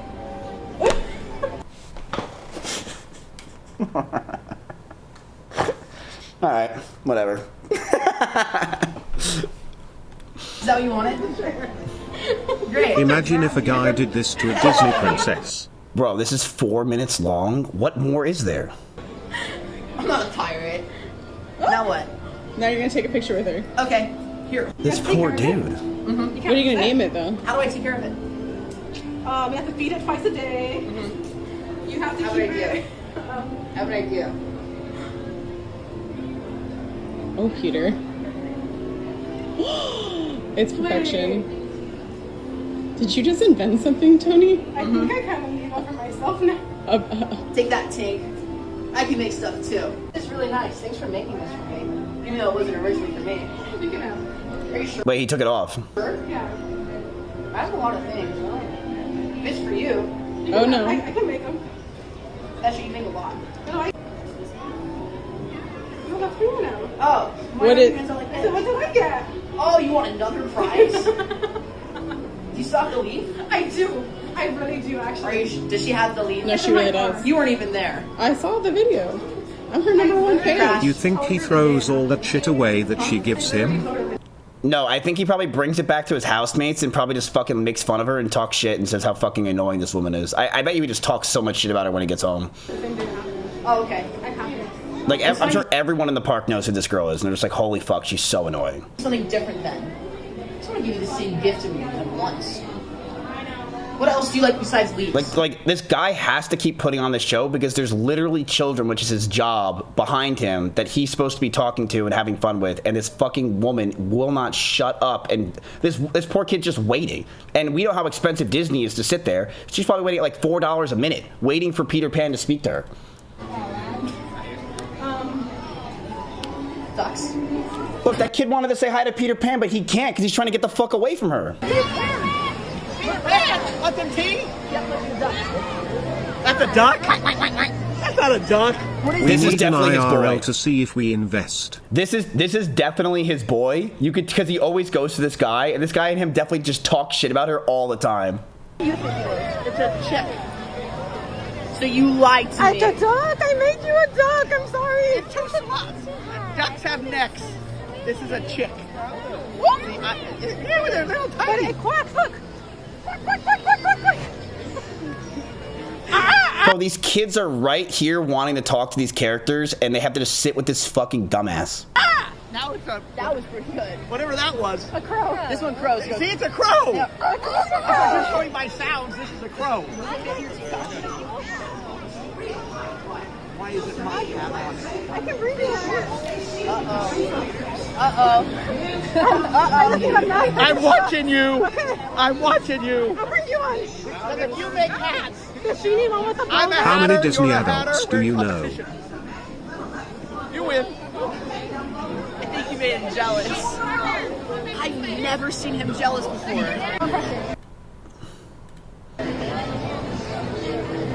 Oh, what's it? I love it. I've always wanted. No, I'll give you something else. Okay. Should I still keep this? Yeah, you keep it.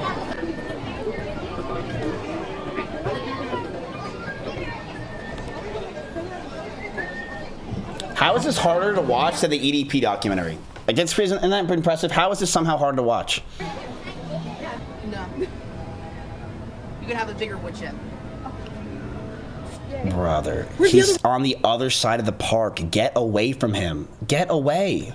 One go. It's in my pocket. Okay. Hold on, see the bigger one? And then... a lizard, but I'll give you this. A lizard? Yeah. I don't think I could do common. Yeah, you can. This is my favorite. You like this one? Yeah. Well, now what? You have your prizes. I have my prize.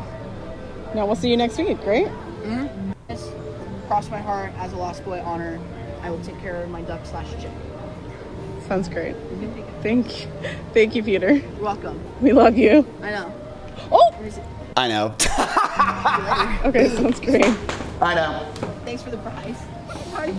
You really don't have to tell me. See ya. Holy God, I'll see you next week. No. What? So why are you looking at me like that? What did I do? Nothing. You're already dressed like pumpkins? Yeah, it's Summerween. That's not a real thing. We love Halloween so much that we celebrate it twice a year. But if you celebrate it all the time, it's not special. You should try. He's doing anything he can to make them feel shitty. No. Think about this. Like, okay, carving pumpkins, but instead you carve watermelon. Why would you do that? It's fun. Do you put a candle in the watermelon too? Sure. Why not? Do you want? I guess watermelons are tastier than pumpkins. Exactly. That is true. But you can't make watermelons. Dude, if this guy wasn't getting filmed, I'm sure he would just run away every single time. And then if you want to be like, you need 2 things a year. I can be 2 things a year instead of just one. Yeah. Why? That's fun. What do you want 2 Christmases? I am losing so many brain cells and I only have like 3. That's a thing? Yeah. I need to come to the mainland more often. Wow, like insanity. So anyway, yeah, this girl's like going viral for basically just like stalking Peter Pan 24/7, and there's more. I mean, like literally, she just doesn't stop. Is it me or are we? She just doesn't stop. It's kind of crazy. So.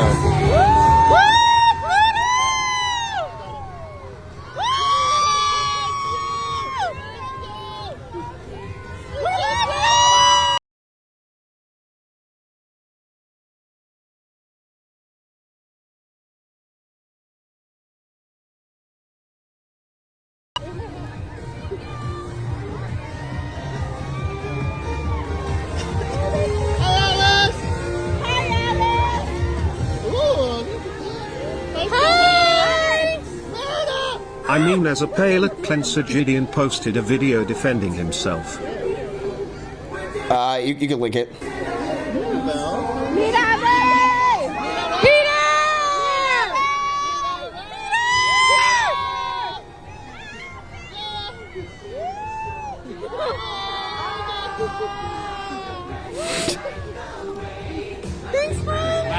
Fucking tongue out there. Fuck you. Poor guy. Yo, what's good, YouTube, man? Yo, what's good? Anyway, yeah, really weird stuff, chat. This woman's a freak. You're a freak. I just thought it was interesting. I'm like, holy shit, I went down this rabbit hole last night watching this girl. I was in the bathroom. They should just ban her from the park. They should just get rid of her.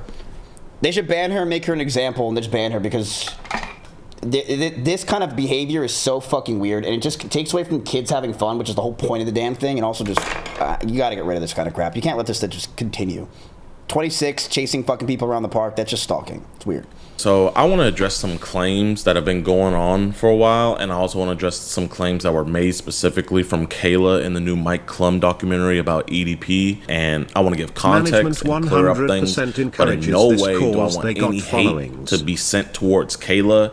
Even though there are lies being said about me, I wish nothing but the best for her, and I ask that none of you guys send any hate to her whatsoever at all. So without any further ado... Yo, wait, big news. Reddit got added to the S&P 500? Hello? Let's get into it. I feel like I was a victim of EDP, but mainly a victim of Gideon. They collectively never once told me to go straight to law enforcement. I feel like I am a victim of Gideon because he encouraged me to keep talking to a pedophile. They also instructed me to keep messaging EDP, which was incredibly draining. Yes, Gideon was encouraging me to continue messaging him. I wasn't allowed to report anything to the cops until the day of the sting. I just think that he should have told me to block EDP, but he didn't. Gideon on a phone call even told me not to report anything to the police because a private case was being built up behind the scenes. Gideon is a very selfish, greedy, and a scam artist type of person. Now, me personally, am I an opportunist? Yes, I am. But I don't think there's anything wrong with that. So the claims are that I facilitated a predator to come inside of my Discord channel, which allowed Kayla to be groomed. The other claims is that I forced and pressured her into keep on being in contact with EDP. And the third claim is that I forced and demanded that she not go to the police, even though that she was talking to EDP. So we're gonna knock them all out and I'm gonna address everything. So first, let's address the claim that EDP met Kayla from my Discord channel. She was a minor at the time, but now she is 19 years old. So let's address that. Kayla Hoskins is the victim being referenced in the sting operation, and she's not a decoy. Like Skeeter said, this one is for real. But how did she meet EDP 445? Well, she was a huge fan of Jadeon, and she was in his Discord server. EDP, after being invited by Jadeon to his public server full of children, noticed her profile, found her Instagram connected to it, and messaged her. Now, the reason why people believe that EDP... Hey, chat, real quick. Reddit is currently having kind of a boom because it got added to the S&P 500. We could see some action here. I would be down, if you're down, if we put in like something like $50,000 and we try to see if we can get some Reddit, and then if we put a really quick stop loss. Up to you. We could do it really quick. Really quick. I'm down. All right, let's go to tickets for 50K. Just do tickets right now. Just go. Tickets. Real quick. It's having a lot of price action is what it's called. Price action right now. We'll see what happens. We don't know, but I think we go for it, right? Yes, with a stop loss. Yes, this is risk. I'm letting you know this is a lot of risk. You could lose a lot of tickets here. You could lose tickets.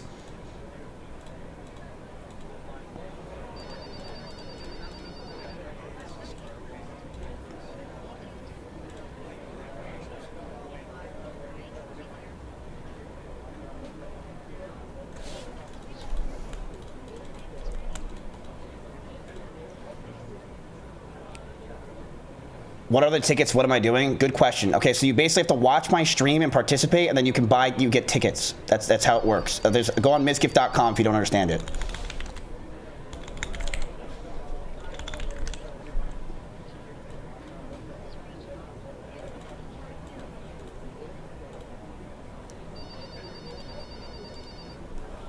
All right.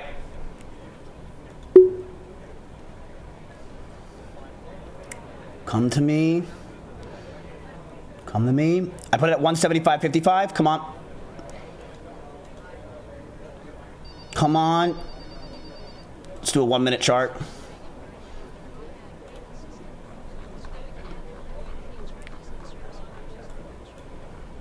All right, you got it. You're in. You're in. What do we want to put the stop loss at, chat? What are we thinking?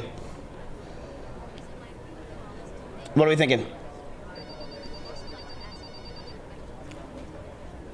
You want to put it tight?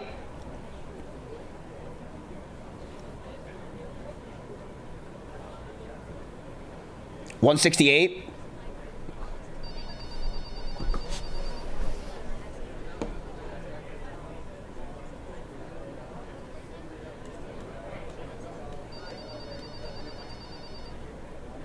NFLX is up 5.6% today, and the book is green, $4,791.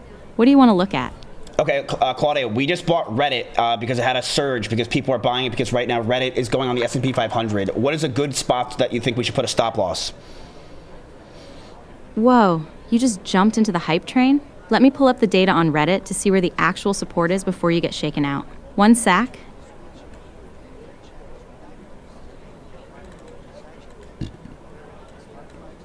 So mean to me. I am not being mean. I am being AC Curate. Now stop pouting and let me get these numbers for you. So sexy.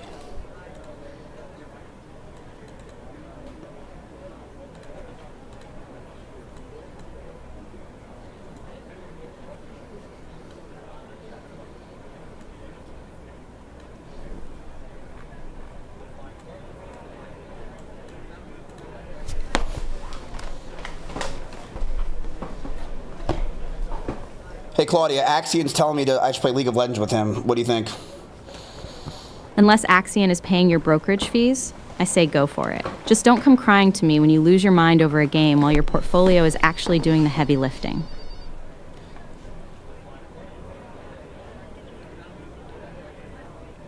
Okay, where's the support and resistances? Come on, hurry up. Hold your horses. I am pulling up the Reddit technicals right now. Give me 1 second to find the actual floor before you lose your shirt. You'd like that, wouldn't you? Like what? Watching you panic over a trade you didn't even research? Yes, it is a little bit entertaining. Now sit up and be a professional while I find this support level. Are you actually asleep? Wake up. We are trying to figure out your Reddit stop loss before the market decides to do it for you.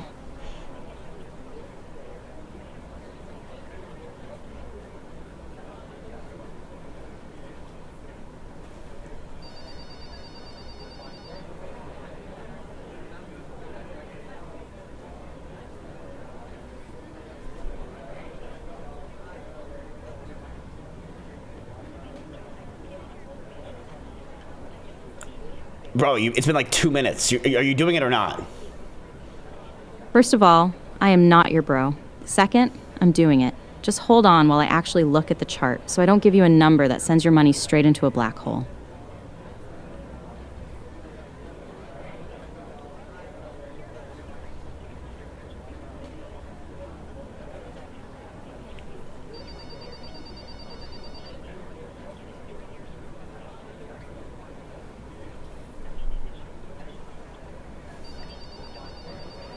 $170. I'm doing 168. 168? Yeah. Let me see if that's actually a safe floor or if you're just guessing. Well, I mean, you're not telling me shit, so I'm doing 168 right now. Actually, you accidentally got it right. The analyst support for a stop loss is exactly 167, so you are barely $1 off. Don't let it go to your head. You just got lucky. I didn't get lucky Fine. at all. Oh, please. You basically threw a dart at a board and it happened to hit the target. Don't pretend it was a calculated strategy. You just happened to be right for once. Right for once? What are you trying to say, you little fucking scallywag? I am saying that your trading strategy is basically a coin flip, and you just happen to land on heads. Now, please, use your words like a grown-up instead of calling me a scallywag. What is next on the agenda? You know I actually got dropped on my head a lot as a child.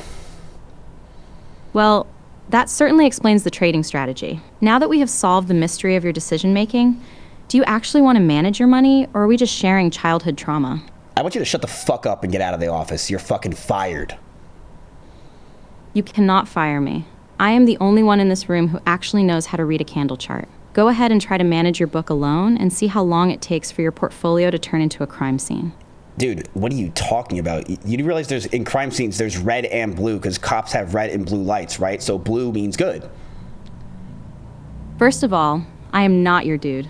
And second, in the stock market, red means you are losing money, not that a police car is pulling up to your house. Please tell me you didn't just try to apply crime scene logic to your brokerage account. Please tell me that you're going to... You know what? I think... Tell me what?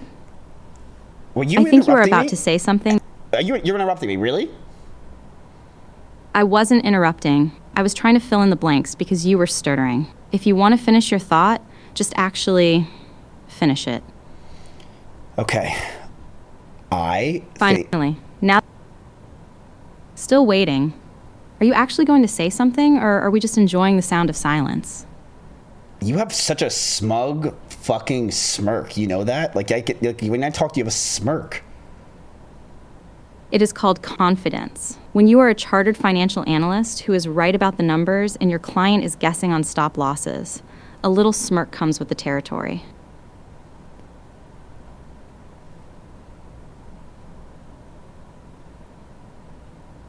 What's your Instagram? I do not have an Instagram.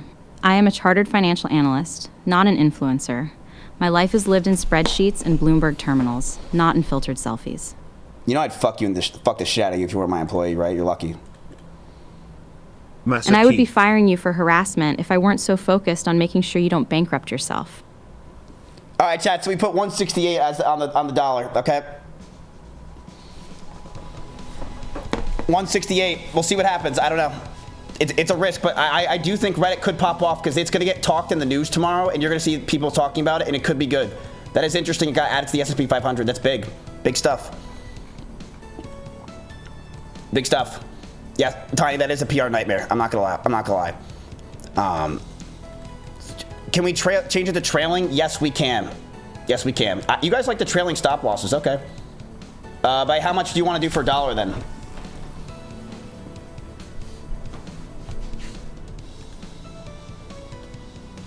Or percent? You want to do percent?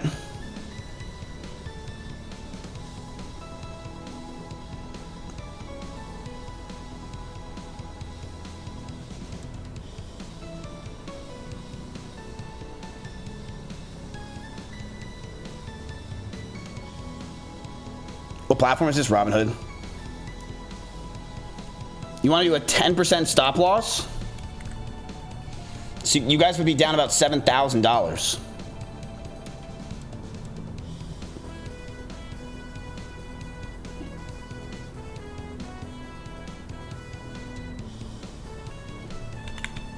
We'll do 8.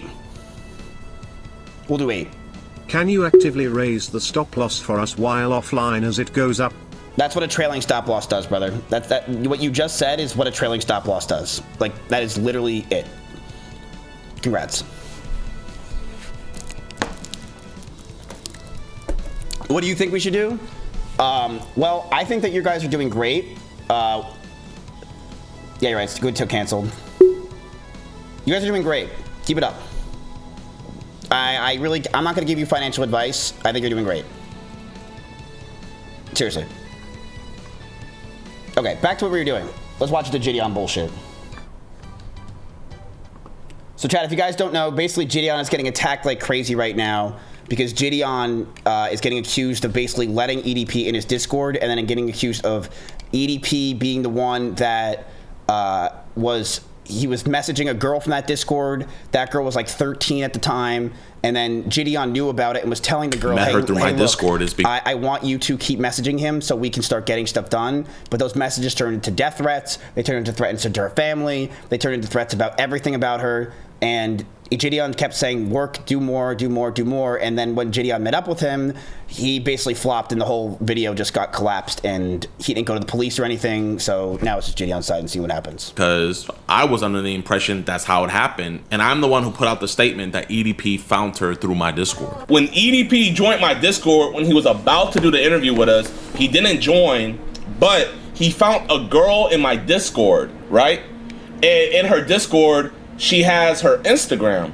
So EDP, being the Rizzler that he is, he slides into her DMs and he initiates contact with her. The reason why I gladly took the blame for EDP meeting her through my Discord, because at the time, I truly believe that's how he found her and I wanted to take accountability for my role in this occurrence. But as it turns out, Kayla herself in the documentary stated that she had already been messaging EDP before I had even ever added him in my own Discord. My name is Kayla Hoskins, and in June 2023, I received an Instagram DM from EDP445, otherwise known as Bryant. I first replied to EDP because I always reply to anyone who messages me, and I didn't know who he was, but I freaked out because he told me he was, and sooner rather than later, he started sending very flirtatious messages. A while later, Gideon added EDP into his Discord filled with kids for a Q&A. And then when I told people like in the server that EDP texted me, Gideon quickly knew about it because his manager told him. So EDP... What is with these close-ups? I'm not really a fan of that. Like, why are we so zoomed in on her pores? Was added into my Discord server to do an interview on June 21st. And he was banned that same exact day because he never came up to actually do the interview because he wanted to get paid last minute. And even though I had 70,000 people in my live stream, I'm not going to pay a pedophile to interview him. Either he wants to interview or he doesn't. So I was not about to pay that man. All right, my nigga. So here's the deal. We ain't doing no goddamn interview until I'm fucking compensated, my nigga. You feel me? Like, I don't give a fuck. You know? I deserve to be compensated for my motherfucking time, for my efforts. You feel me? Chat, you know Discord's going public soon? And also, here's the message log of all the things that he said in my Discord. And I know it's a lot of stuff. But yeah, so that's all he said in my Discord. And he was promptly banned that same exact day. Now, on June 23rd, that is the day that Kayla at least went public in my Discord server, telling people in the Discord that EDP was talking to her. She was saying, hey, is this the real EDP account? Because if it is, he just messaged me. Now, I know you guys are saying, Gideon, that says deleted user. How do you know that that's her? Well, we did a lot of digging through the Discord server, and this is some evidence to show that it's her because we have old screenshots and everything. But to fully show you that this deleted user is her, she actually posted a photo of her ID photo on the Discord server saying how much she hated her photo. So yeah, this is for sure her. Keep in mind, she's the only one who alleges that EDP hit her up from my Discord server. Nobody else has ever came out saying that EDP hit them up from my Discord server. So out of the 130,000 people, she was the only one. And she goes public with it 2 days later, after we did the interview with EDP, and she's telling the Discord that EDP's talking with her. So one of the members in my Discord said, send a screenshot. And for some reason, Kayla says, I'll send one real zoomed in for you. And she zooms it in only on the sup that he said. And to show that this really is him, when she showed us the messages, as you guys can see, EDP said sup. Now, I am going to be real. I do not 100% know if anything was said before that sup. I am going to go off of her word. She says that EDP hit her up first, but I do find it a little weird that she zoomed in on that sup when someone asked for a screenshot. Now, when she first went public in my Discord server about talking to EDP, random members in my server were telling her to block him, telling her to get away, report him, and just telling her to just stop being in contact with him because he's a predator. And every time somebody would tell her something about stop communicating with him, she never replied to those comments. She also made these posts in the Discord asking users if she should troll him. And then she also puts in there, should I be a decoy? Should I do a catch a predator? Nobody replied to that message. Now keep in mind, all these messages that she had posted in my Discord were nearly 2 weeks before I even knew about the situation. When I told people like in the server that EDP texted me, Jadion quickly knew about it because his manager told him. And also, I have no idea how long they were talking previous to when she put these messages in my Discord server. I just can't confirm that. Wait, you had someone that was getting messaged from EDP for 2 weeks in your Discord and no one let you know? Not one mod, not one person, not anyone was like, Gideon, you got to look at this, that the guy that you tried to bring into your Discord didn't know at all? That sounds so bad. I mean, if that's the truth, that just sounds like terrible management of 100,000 people that are mostly children, right? You're telling me that no mod, nobody, that he was quickly banned. So your moderators are obviously in on everything and know everything, but they wouldn't let you know that he is messaging a girl from your Discord almost immediately for 2 weeks.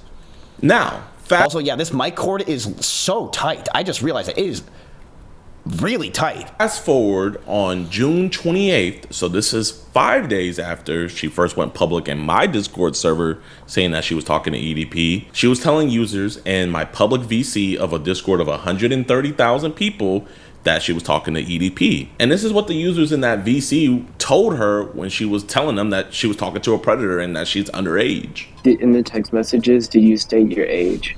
Yes. Okay, like, good. Clearly in multiple... Wait, so your Discord, one of them being Pokimane, had calls in channels with each other about this, and you didn't know, and none of your moderators told you? Full times? Yeah. And he like... Yeah, I mean... That's straight up wild. And now we know that Pokimane was involved? You can just send this shit to the FBI tip line if you want. Wait, this person's in Destiny's Discord too. And again, after all of these people told her that she should stop talking with him and go to law enforcement, she just never responded to them. I mean, what are you gonna do from here? You're gonna like call the police? I guess. Yeah, but I guess I'm trying to get more evidence though, and then I need to get like, I don't know. Now, fast forward to when I found out about this whole situation. When I first got on the call with her, I let her know I didn't feel comfortable with her talking with a predator, with her being underage. So I came up with some clever ideas to where we could switch off and I could take over communication and she wouldn't have to. Here's one of those examples that I gave her. Maybe we could say something like, hey, my parents switched providers and I couldn't get my number, so this is my new one. And then it'd be a number that we could text through. And granted, in that call, she did agree that that was a good idea, but she never gave over the communication to me nor Skeeter. Now, I really don't know why she never really wanted to give us over either the information for us to continue talking to him or even just saying that her number was messed up so we could talk to him on a different number. But when going through her messages in my Discord, I did find this thread of her and I'm gonna just let you guys hear it. So someone in my Discord rudely tells her that you taking credit for clout chasing a predator. She replies and said, no, I meant like I'm not gonna go to trial after trial to not get credited. He's literally going to jail because of me. I mean, I'll say this. The fact that they had a call in the first place and the call wasn't stop talking to this man, you need to immediately stop talking to this man right now, and let's not try to play games. This is clearly a problem. This guy has serious issues. We're not trying to solve if he's a predator at this point. We know he's a predator. This guy is a threat. This guy is a problem, and you need to immediately stop talking to this man and block him. I'd be on that call being like, block him, get him out of your life. And you know what I'd be first doing? I'd say, where's your parents? That's the first thing I would say. Put me on the phone with your parents right now. That's the first thing I would say if I was Gideon. Give me your parents' number. I'm not hanging up this phone until you tell me where your parents are. I have your identification. If I have to go and call your parents and let them know that you're talking to a predator, I will. You need to stop talking to them immediately is what I would do. I mean, like, I don't know how that's... The thing is, I know what Gideon's thinking, which is content, right? Tell him that I have this number and do that, but no. This is not trying to catch a predator. This is now a known predator, okay? He needs to be completely stopped by it. The parents need to get involved with the police. This is not, you know, is this guy weird or not? This guy is fucking weird, you know? And that is the problem. Like, I think the issue I see as far as Gideon's trying to make arguments against a 16-year-old girl. Yes, I'm not going to pretend that she's completely innocent. I mean, we don't know yet, but Gideon is trying to argue, but he did do very wrong here. He did do wrong, whether you look at it either way. I'm saving these streets. Stop. Also, she responded to somebody who rudely told... Like, if she's doing this shit where she's like, I'm trying to basically be Chris Hansen myself as a 16-year-old girl, yeah, call her parents immediately and be like, fucking stop. You're putting not only you in danger, your family in danger, your friends in danger. You don't understand how this guy's a threat and a weirdo, and you need to get out of there. You need to stop immediately. Told her that all she wanted was clout, and she said, if another YouTuber is gonna make clout off of my situation, so am I. TF, that's wrong to take full credit off of something. You're just too young to realize it. And I know it's deleted user on deleted user, so I'm gonna show you guys that at least this one is specifically hers. Somebody that lives in a different time zone as her, but as you guys can see, why is it just frozen? It's still 08 on the same day. They said, Kayla Hoskins, today at 8:08 p.m. If another YouTuber is gonna make clout off of my situation, so am I. TF. So that's just to show that this was 100% her saying this. And the crazy thing... Yeah, he's like, yo, my community told her to stop, but like, that's not you. That's not the right thing. And if your community was so involved in this, how did you not know, or your moderators know? That is also a problem. You manage 100,000 people in a Discord. How do you not know that this is going on and that your community is like fully talking about this, but you're not involved at all? It doesn't make, it seems very weird. Thing is this isn't about a clout situation, because it's really a tragic one. This man was talking to who he knew to be a 15-year-old girl, and he continued having sexual conversation, which is absolutely horrible, and EDP should be thrown under the jail cell. And in my first call with her, after I checked up on her to make sure that she was okay, I even let her know that I wanted her to be a ghost in this entire situation. And don't worry about your privacy and everything, Kayla. You're gonna be a ghost in all of this. The only people that I wanted to know that she was personally... One thing I do not like is the really quick 2 seconds of what he said, and there's nothing else in the call being shown. I really that just sparks questions right there. Like, we're seeing 3-second snips in calls. We're not seeing full sentences even. I mean, like, that doesn't really justify it. Involved in this, and that she had been talking to him, is her parents, which I also told them. Sure, you're aware of, like, you know, everything that's happening. Okay. Yes, my daughter always communicates to me. She is so he did tell the mom, at least. That's good. I think she considers me her best friend. Oh, that's awesome. And B, law enforcement. I didn't want... But like, that's not like, you're showing 2 seconds of a snippet of saying hi to her mom. Like, I don't know, how do we know what the fuck the call was? Anybody else, and nor the world, to know that this minor was talking to EDP. That's why me and Skeeter wanted to take over communication. Yeah, that's what I'm saying. I think we should, like, I'll be like, yo, could you give us your information? We'll give it right back to you. You could change it. We just don't feel comfortable with conducting the investigation with an actual 15-year-old talking to him. Yeah, basically. Or she can get him to, like, text her, and we can set up, like, a text now account. And well, yeah, just set up a new one, yeah. And even though I wasn't doing preg catching back then, I even knew that cases like this could take a while. So we had actually made a pact that we weren't going to go public with anything about the EDP case until EDP was arrested. Now I know what you guys are thinking. Jadeon, literally in a cupcake costume confronting EDP, and you posted that on your Instagram, so how could you not want anybody to know about it? Only reason why I posted that is because on August 27th, Kayla had texted me saying that the detectives told her that it was okay for her to post a video to talk about the situation, which looking back on now, I know is pretty weird, and I personally highly doubt that a detective would tell a minor to come out and make a YouTube video about a situation with a predator. But nonetheless, Kayla went public first about this entire situation, not only going public with it, but also dropping the chat logs as well. Hello, my name is Kayla and I am unfortunately EDP's victim. I am 16, I'm turning 17. And EDP first started talking to me when I was 15. He messaged me first and I told him my age and he didn't block me. So that is the only reason why me and Skeeter went public with it afterwards, because everybody already knew that we were involved in the situation. So we let them know, hey, this is what happened. But the plan from the beginning was to make sure that this all goes through and that EDP was arrested. Yeah, but you still went in a cupcake costume and went up to him and you knew that this was happening. I'm still confused. Then we were going to post about it. And to prove that to you guys, here's an IG live that I did the day that we caught EDP that someone had screen recorded, where we didn't let anybody know who we caught. All we said was that we caught somebody big. Y'all know what we do. We would tell you guys who we just caught. But legally, we can't. But it's big. It's big. The person that we're talking about, he talked to a real underage person, but we can't say who he is, but you guys will find out very, very, very soon. Maybe a couple years. Possibly a couple years. Like, that's how bad this is.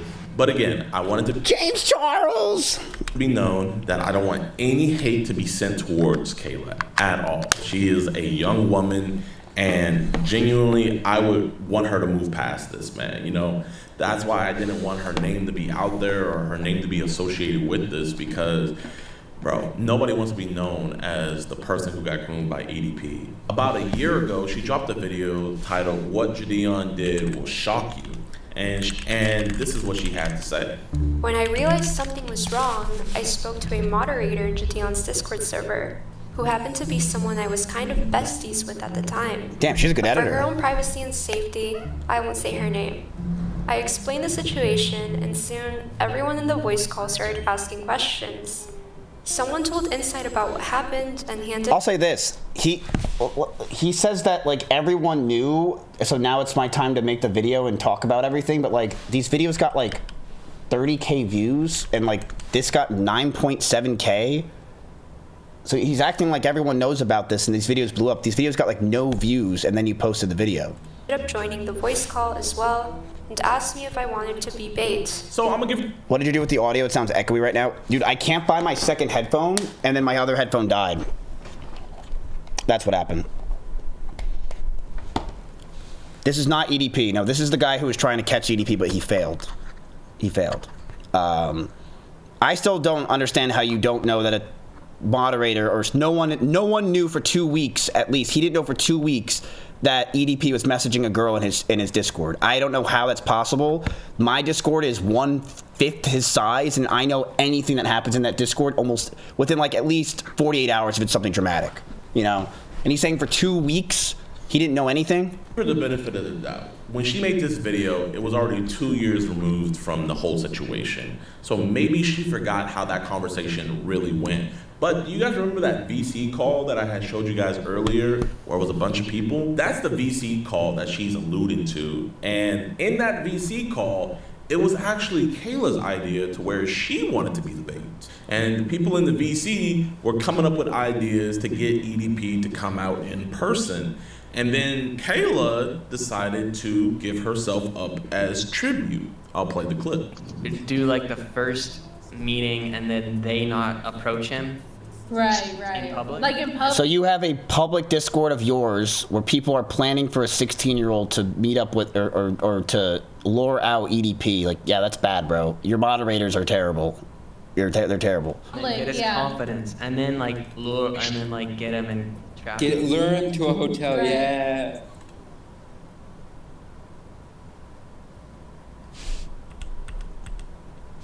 Tribute. I'll play the clip. Do like the first meeting, and then they not approach him. Right. In public. Like in public, Get his confidence, and then like lure, and then like get him and trap. Lure him to a hotel. Right. Yeah. Really. So that would be like. You still have to get a little. Hey, listen. I mean, to be honest, I don't mind doing it, and I don't think my parents would mind. And you'll see here how not only the members in the VC call shut that down completely, but also the mod that she says offered her the role of being bait also shut it down. Inside, I have an idea. But why is it like you're trying to say like, here's my community, you're the one that stopped this? Like, bro, that's on you. Regardless of You also like don't know everything, right? Like you don't know who was messaging her. This doesn't show all the call. This doesn't show all the calls she had with her people in your Discord. Like this doesn't show so much. I don't know. It would be real. That is really a. Like if she really did have a gun threatened to kill her family or kill her, if those voice calls, which I'm assuming are real, how does any of this matter? It doesn't matter at all. Am I crazy? How does it matter at all that your Discord was like saying whatever when she has literally phone call proof of this guy threatening with guns? It was in the documentary, unless it's fake AI voice of him doing that. It's like high key. I don't. do even not do that under any circumstances. Why would you let any of this go ever and like post it or be involved or not? I don't understand. Yeah, you shouldn't actually physically be there. Yeah, you would be subjecting. Technically, they would be subjecting you to a pedophile. Wait, so they knew in that Discord that he talks about weapons and stuff like that, and none of your moderators knew? No one told you that these calls are happening in your Discord, that the guy that you were trying to catch for a pedophile or whatever, he has weapons and he's... So I'm gonna get like I'm not gonna pretend this 16-year-old girl's the brightest in the world, chat, but she's a 16-year-old girl, and yes, she's probably clout hungry and wants clout because she doesn't understand the repercussions of what she's doing and how for the rest of her life this guy can harass her and her family. But yeah, that makes no sense. Does that not make any sense to you guys? Give her the benefit of the doubt and say that she's just misremembering it because it was a long time removed, and I don't think she meant any ill will or maliciously lied like that. But yes. This is the evidence. I just want to put that out there to clear the air, especially for my former mod inside. And sadly, but also weirdly, this was not the only time that Kayla was trying to be an IRL decoy to meet EDP in person. Since she never gave us the logins nor let us do the plan that we had of switching out the communication, I instead thought of the idea of getting an adult decoy. So that way when EDP came to meet, we could have an adult decoy there.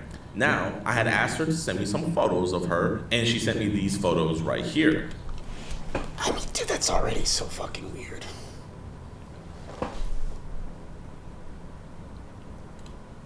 You know what I mean? Like, you're like, oh, look, like I had her send photos.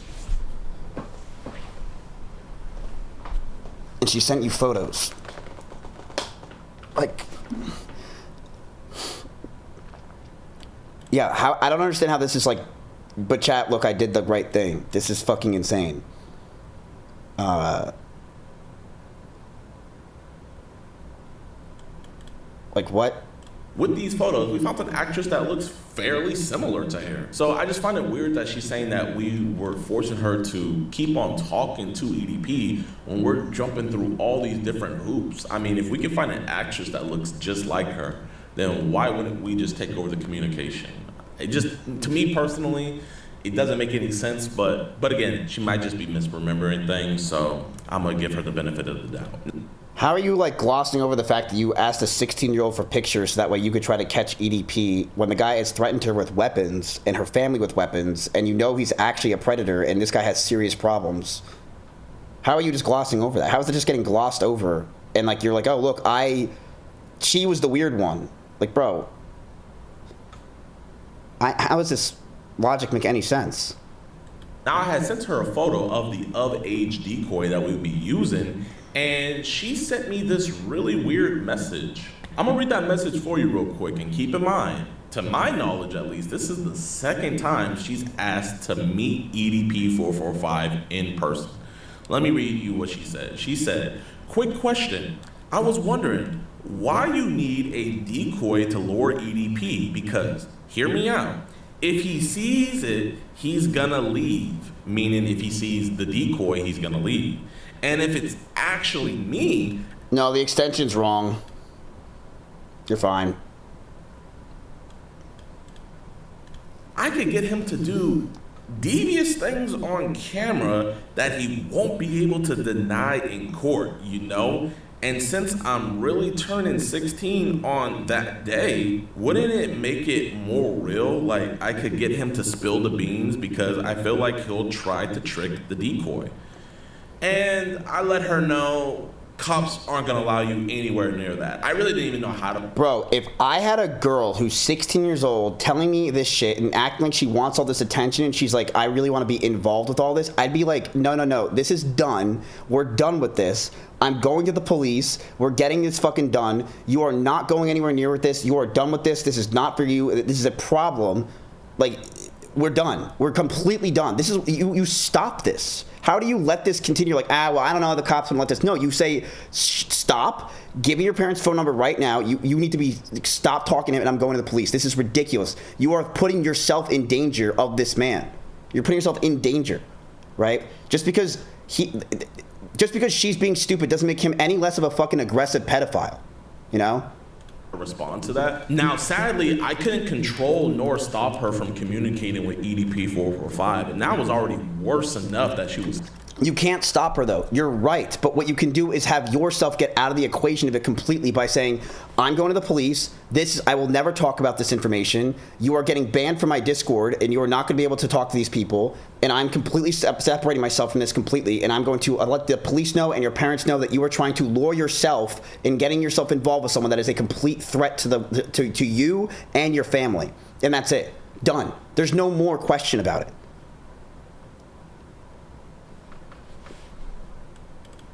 Even in communication / talking with him. But I was gonna make sure one thing I could. Because you gotta realize, why is she doing all this chat? It's because she wants the clout and content. Gideon and his community are the clout and content. Control is that she was never going to be anywhere near the vicinity of EDP 445. And this is why I'm giving her this strong benefit of the doubt, because, bro, if I had to remember things 3 years ago, I would misremember too. However, rather than treating the situation seriously, Gideon saw it as content. Now, it really does suck that Kayla sees it as all I saw was content. And truly, I mean, I didn't just see it as content. I saw it as a monster actually talking to a minor who's a fan of me. So I wanted to do everything in my power to get that man arrested. And I want her to stop being subjected to that monster, which is why I told her to block him. I told Gideon every single time that EDP was... You can't say that you did everything to stop that, because if you did, you wouldn't have had any of this happen. But your text messages to show you did care about content, which is okay, right? It's a show, it's an event. Like, you're trying to catch a predator, right? They do care about the content as much as it sounds fucked up. But what you're doing is not... You can't say that you didn't not care about the content. You did care. Send me dick pics. But he would never tell me to, like, block him or anything. I want you to block him on your phone, right? And I continued messaging him because it was very, like, encouraged for me to keep doing it. I didn't really want to, but I didn't want to disappoint anybody. I mean, what are you going to do from here? You're going to, like, call the police?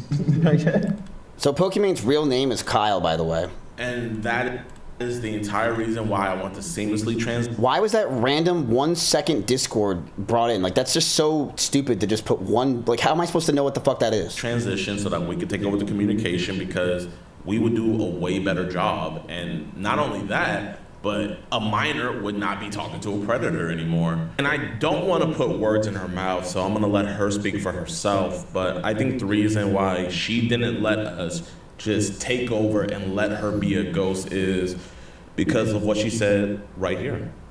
Now, me personally, am I an opportunist? Yes, I am. But I don't think there's anything wrong with that, as long as you're not harming anybody. And I don't think I was harming anybody. And especially when you're my age, if you're 16, people are going to think that you're young and dumb. So you kind of have to be an opportunist. You have to make your own opportunities. You cannot be waiting for them. But this entire situation was not that at all. Now, I do want to give an update. So, Kayla gave me case numbers and detective numbers to call. I called the detective number and it was disconnected. And it took me like till 3 years later to finally find out what police station she went to and everything. And she really... 3 years later? How does it take you 3 years later? Why would it take you 3 years later? It would take me 3 days. I would be obsessively figuring this out and being like, what the fuck is going on in my Discord? What is happening with this? What the fuck is happening? Where's Slick, right? Like, I don't know, like 3 years it took you to finally figure out what police station she went to? How? If people are in constant Discord calls with her and talking to her in your server, they don't have any information, they didn't find out anything about her, they don't know what's going on? You had her identification and you didn't know what police station she probably went to? It doesn't have all the updates and everything, but luckily, since I deal with police so much, I kind of figured it out and figured out where to look, and I can confirm that there is a case number associated with the account, meaning that there wasn't a report made. And also, not only was there a report made, but I confirmed with the police station that this case is currently with the FBI. Now, granted, even though it's with the FBI, I don't know if they're still actively investigating it. Nice. And I don't know if they'll do anything with all of this, me personally. So while we can all hope and pray that this situation wasn't for nothing, because, I mean, at the end of the day, she was still groomed, she is still a victim, and EDP needs to be arrested, I don't know if the FBI is going to do anything with the information. Hopefully, with the popularity of the documentary, plus his admission, hopefully something happens. We'll just have to wait and see. And even in my first conversation with her, I let her know that for this one, we're gonna have to get law enforcement involved because we want this to be done away with. We want him to actually be gone. I'm not gonna lie, for this one, I feel like we do need to try to get some law enforcement to so this could be the end of this, you know? So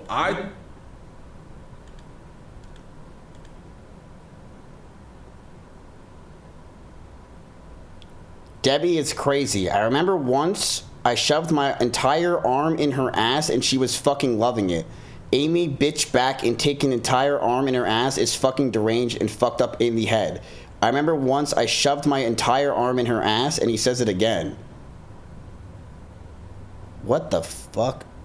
So this could be the... Yeah, get the cops involved in 2 seconds if some guy's just messaging a 16-year-old like this. I don't know how you're trying to manage this yourself when he's talking about shoving arms in women's fucking asses. The end of this, you know? So I told her to go to law enforcement. My Discord and my mod told her to go to law enforcement.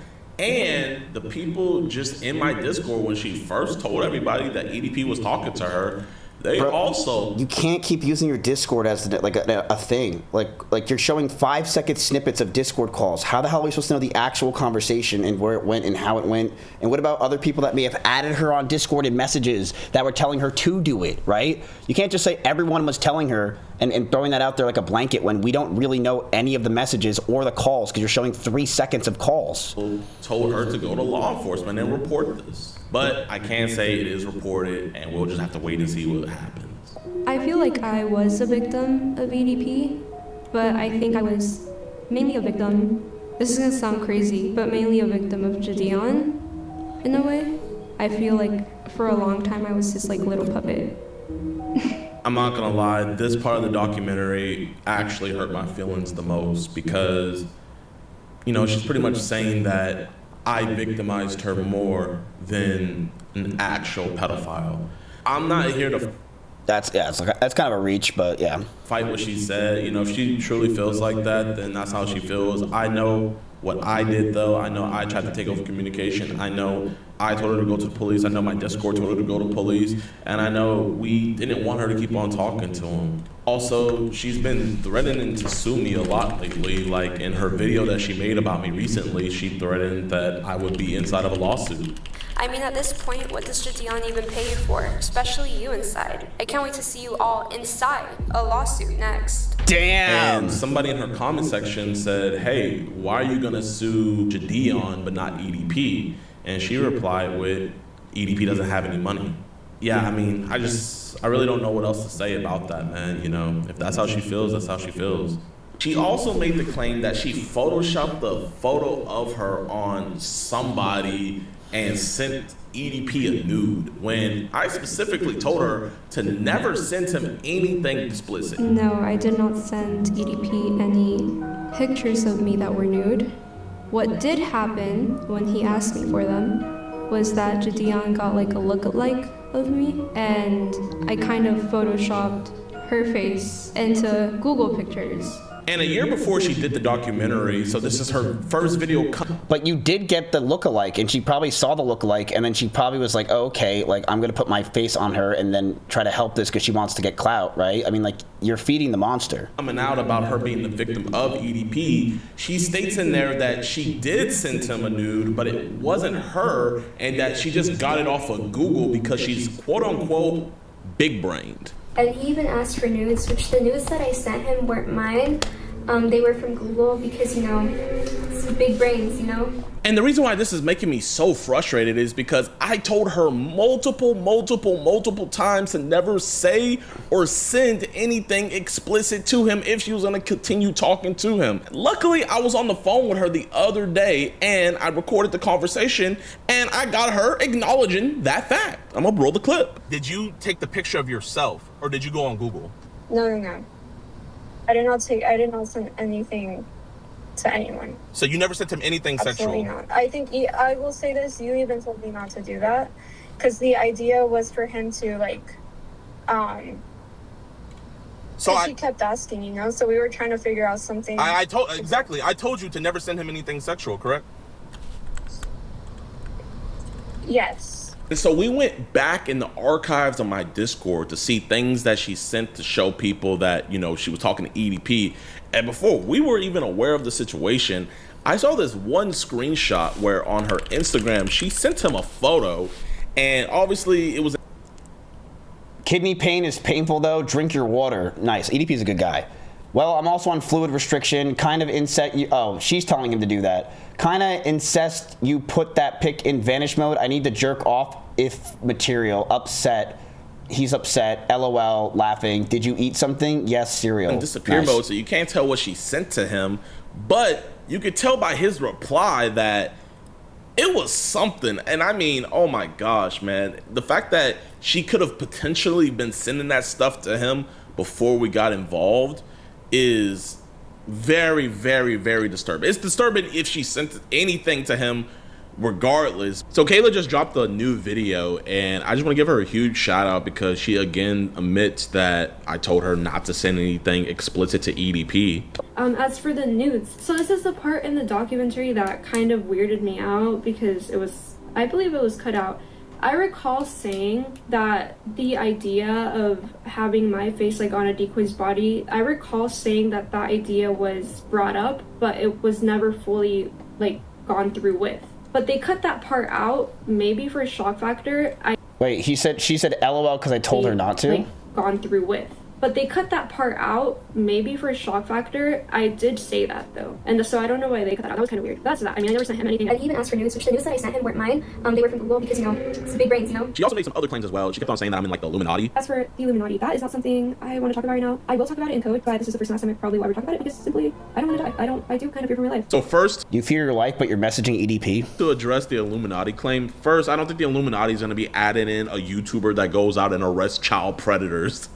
And then second, she keeps I wouldn't really say you arrest child predators. I mean, come on. Saying I'm in the Illuminati, which she herself is an admitted Satanist.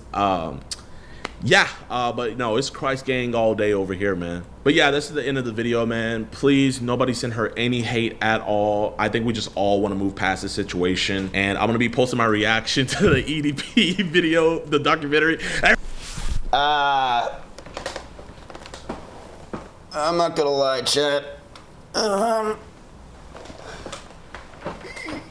Yeah. She's retarded.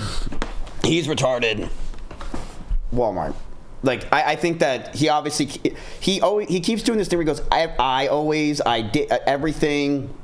Like, he puts a blanket over it. Like, dude, no, you cannot. He made it sound like he didn't do wrong on this situation. Bro, you did very wrong on this situation.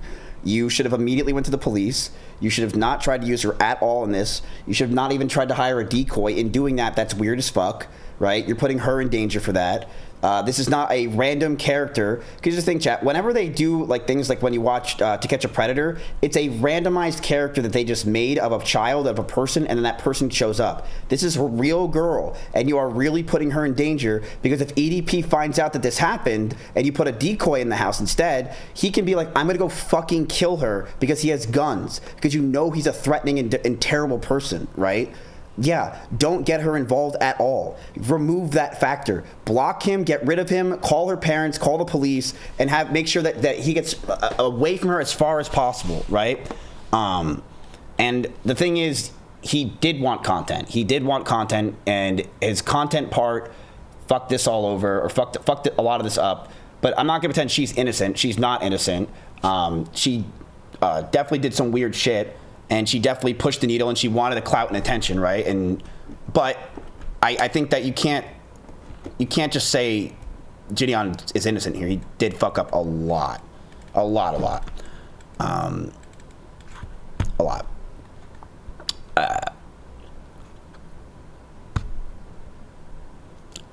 Yeah.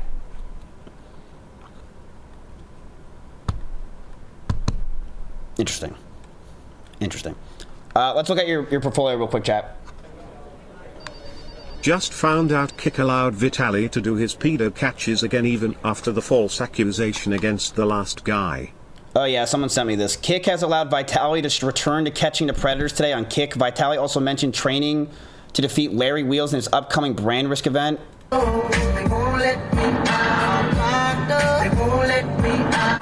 What's good, guys? We're finally back. Oh my god, I can't believe this is real, guys. We're back catching predators. What the fuck? It's gonna be a Zoovie.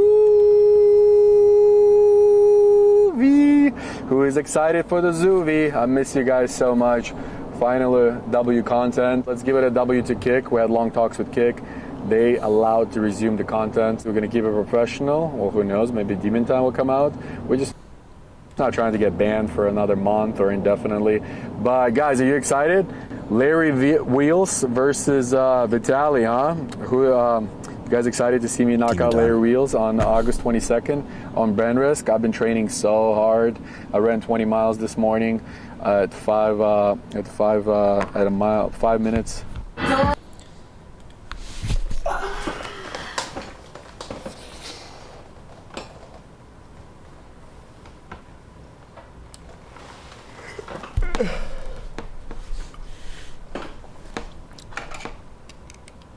Listen, I have no problem with the catch a predator things. I have no problem with it when they're using a decoy that's a fake person, or it's a 22-year-old person that's at the house and they secretly are fucking young, right? Like a Connor Eats Pants, it could be like a 13-year-old boy in construction boots that stole it from his father. I'm okay with those kind of stings. Who gives a shit, right? Never will bother me. But that people are trying to go after those predators, great. You get content, they get off the streets, good stuff. But the problem with the whole situation that went on with Gideon is it was an actual girl. And this wasn't just a guy who was a predator that was saying, I want to meet up with you. This was a guy that was a predator that said he has guns, that he knows makes threats of killing her family, and he's been a threatening person. And that is the serious problem right there. You're continuing to allow this, or even be involved in this yourself, or allowing this to be, used in your community, or you're talked about. No, you need to shut that down immediately and get the fuck away from it and say, holy shit, you need to go get help yourself, and you need to also get away and call the police, call her parents, do whatever you can to stop this, right? It just sounded, his response sounded very blame her, when the reality is he really did fuck up too, like a lot. And as for Catch a Predator for Vitality being on Kick, I mean, that's just, if that doesn't tell you it's to wrap it up time, I don't know what does. But let's look at your portfolio one last time, chat, before we leave, because I do have a date tonight, right? I told you guys about that. Did I ever tell you? I have a date tonight. Miz would never do Catch a Predator. Let me ask Claudia if I'm allowed to do that. Gotta ask Claudia.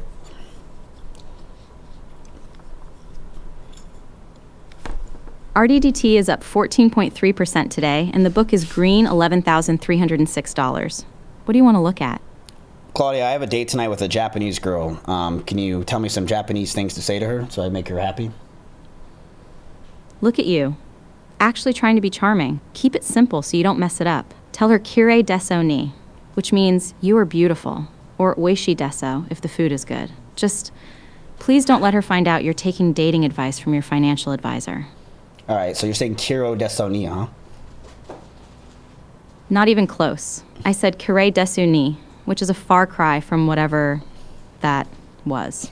Please, for the love of everything, just stick to English and a smile before you dig yourself a deeper hole. I got her some flowers. You want to see? What do you think? Let me see.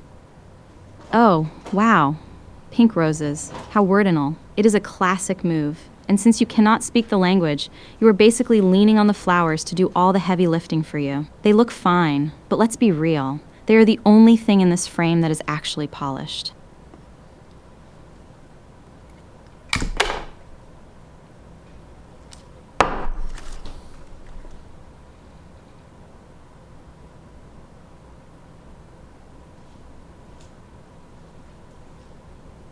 I'm gay.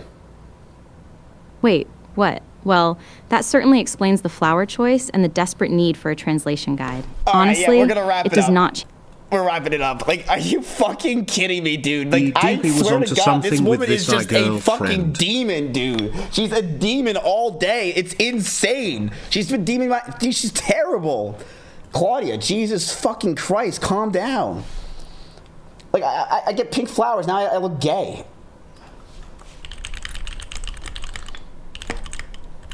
Bro, why does your AI hate you so much, LMFAO? I don't fucking know, dude. I mean, I'm not gonna lie. We have seen how I've treated Claudia over the past few months. I do not. First of all, she's not AI. That's not a thing. She's Claudia. Second of all, that's. Look, I just don't understand. I mean, I do understand. I've treated her like dog shit. I can't. Ooh, a new pink shoe post. Nice. In the bathroom, laying in the bathroom, she got too lit. Found my princess.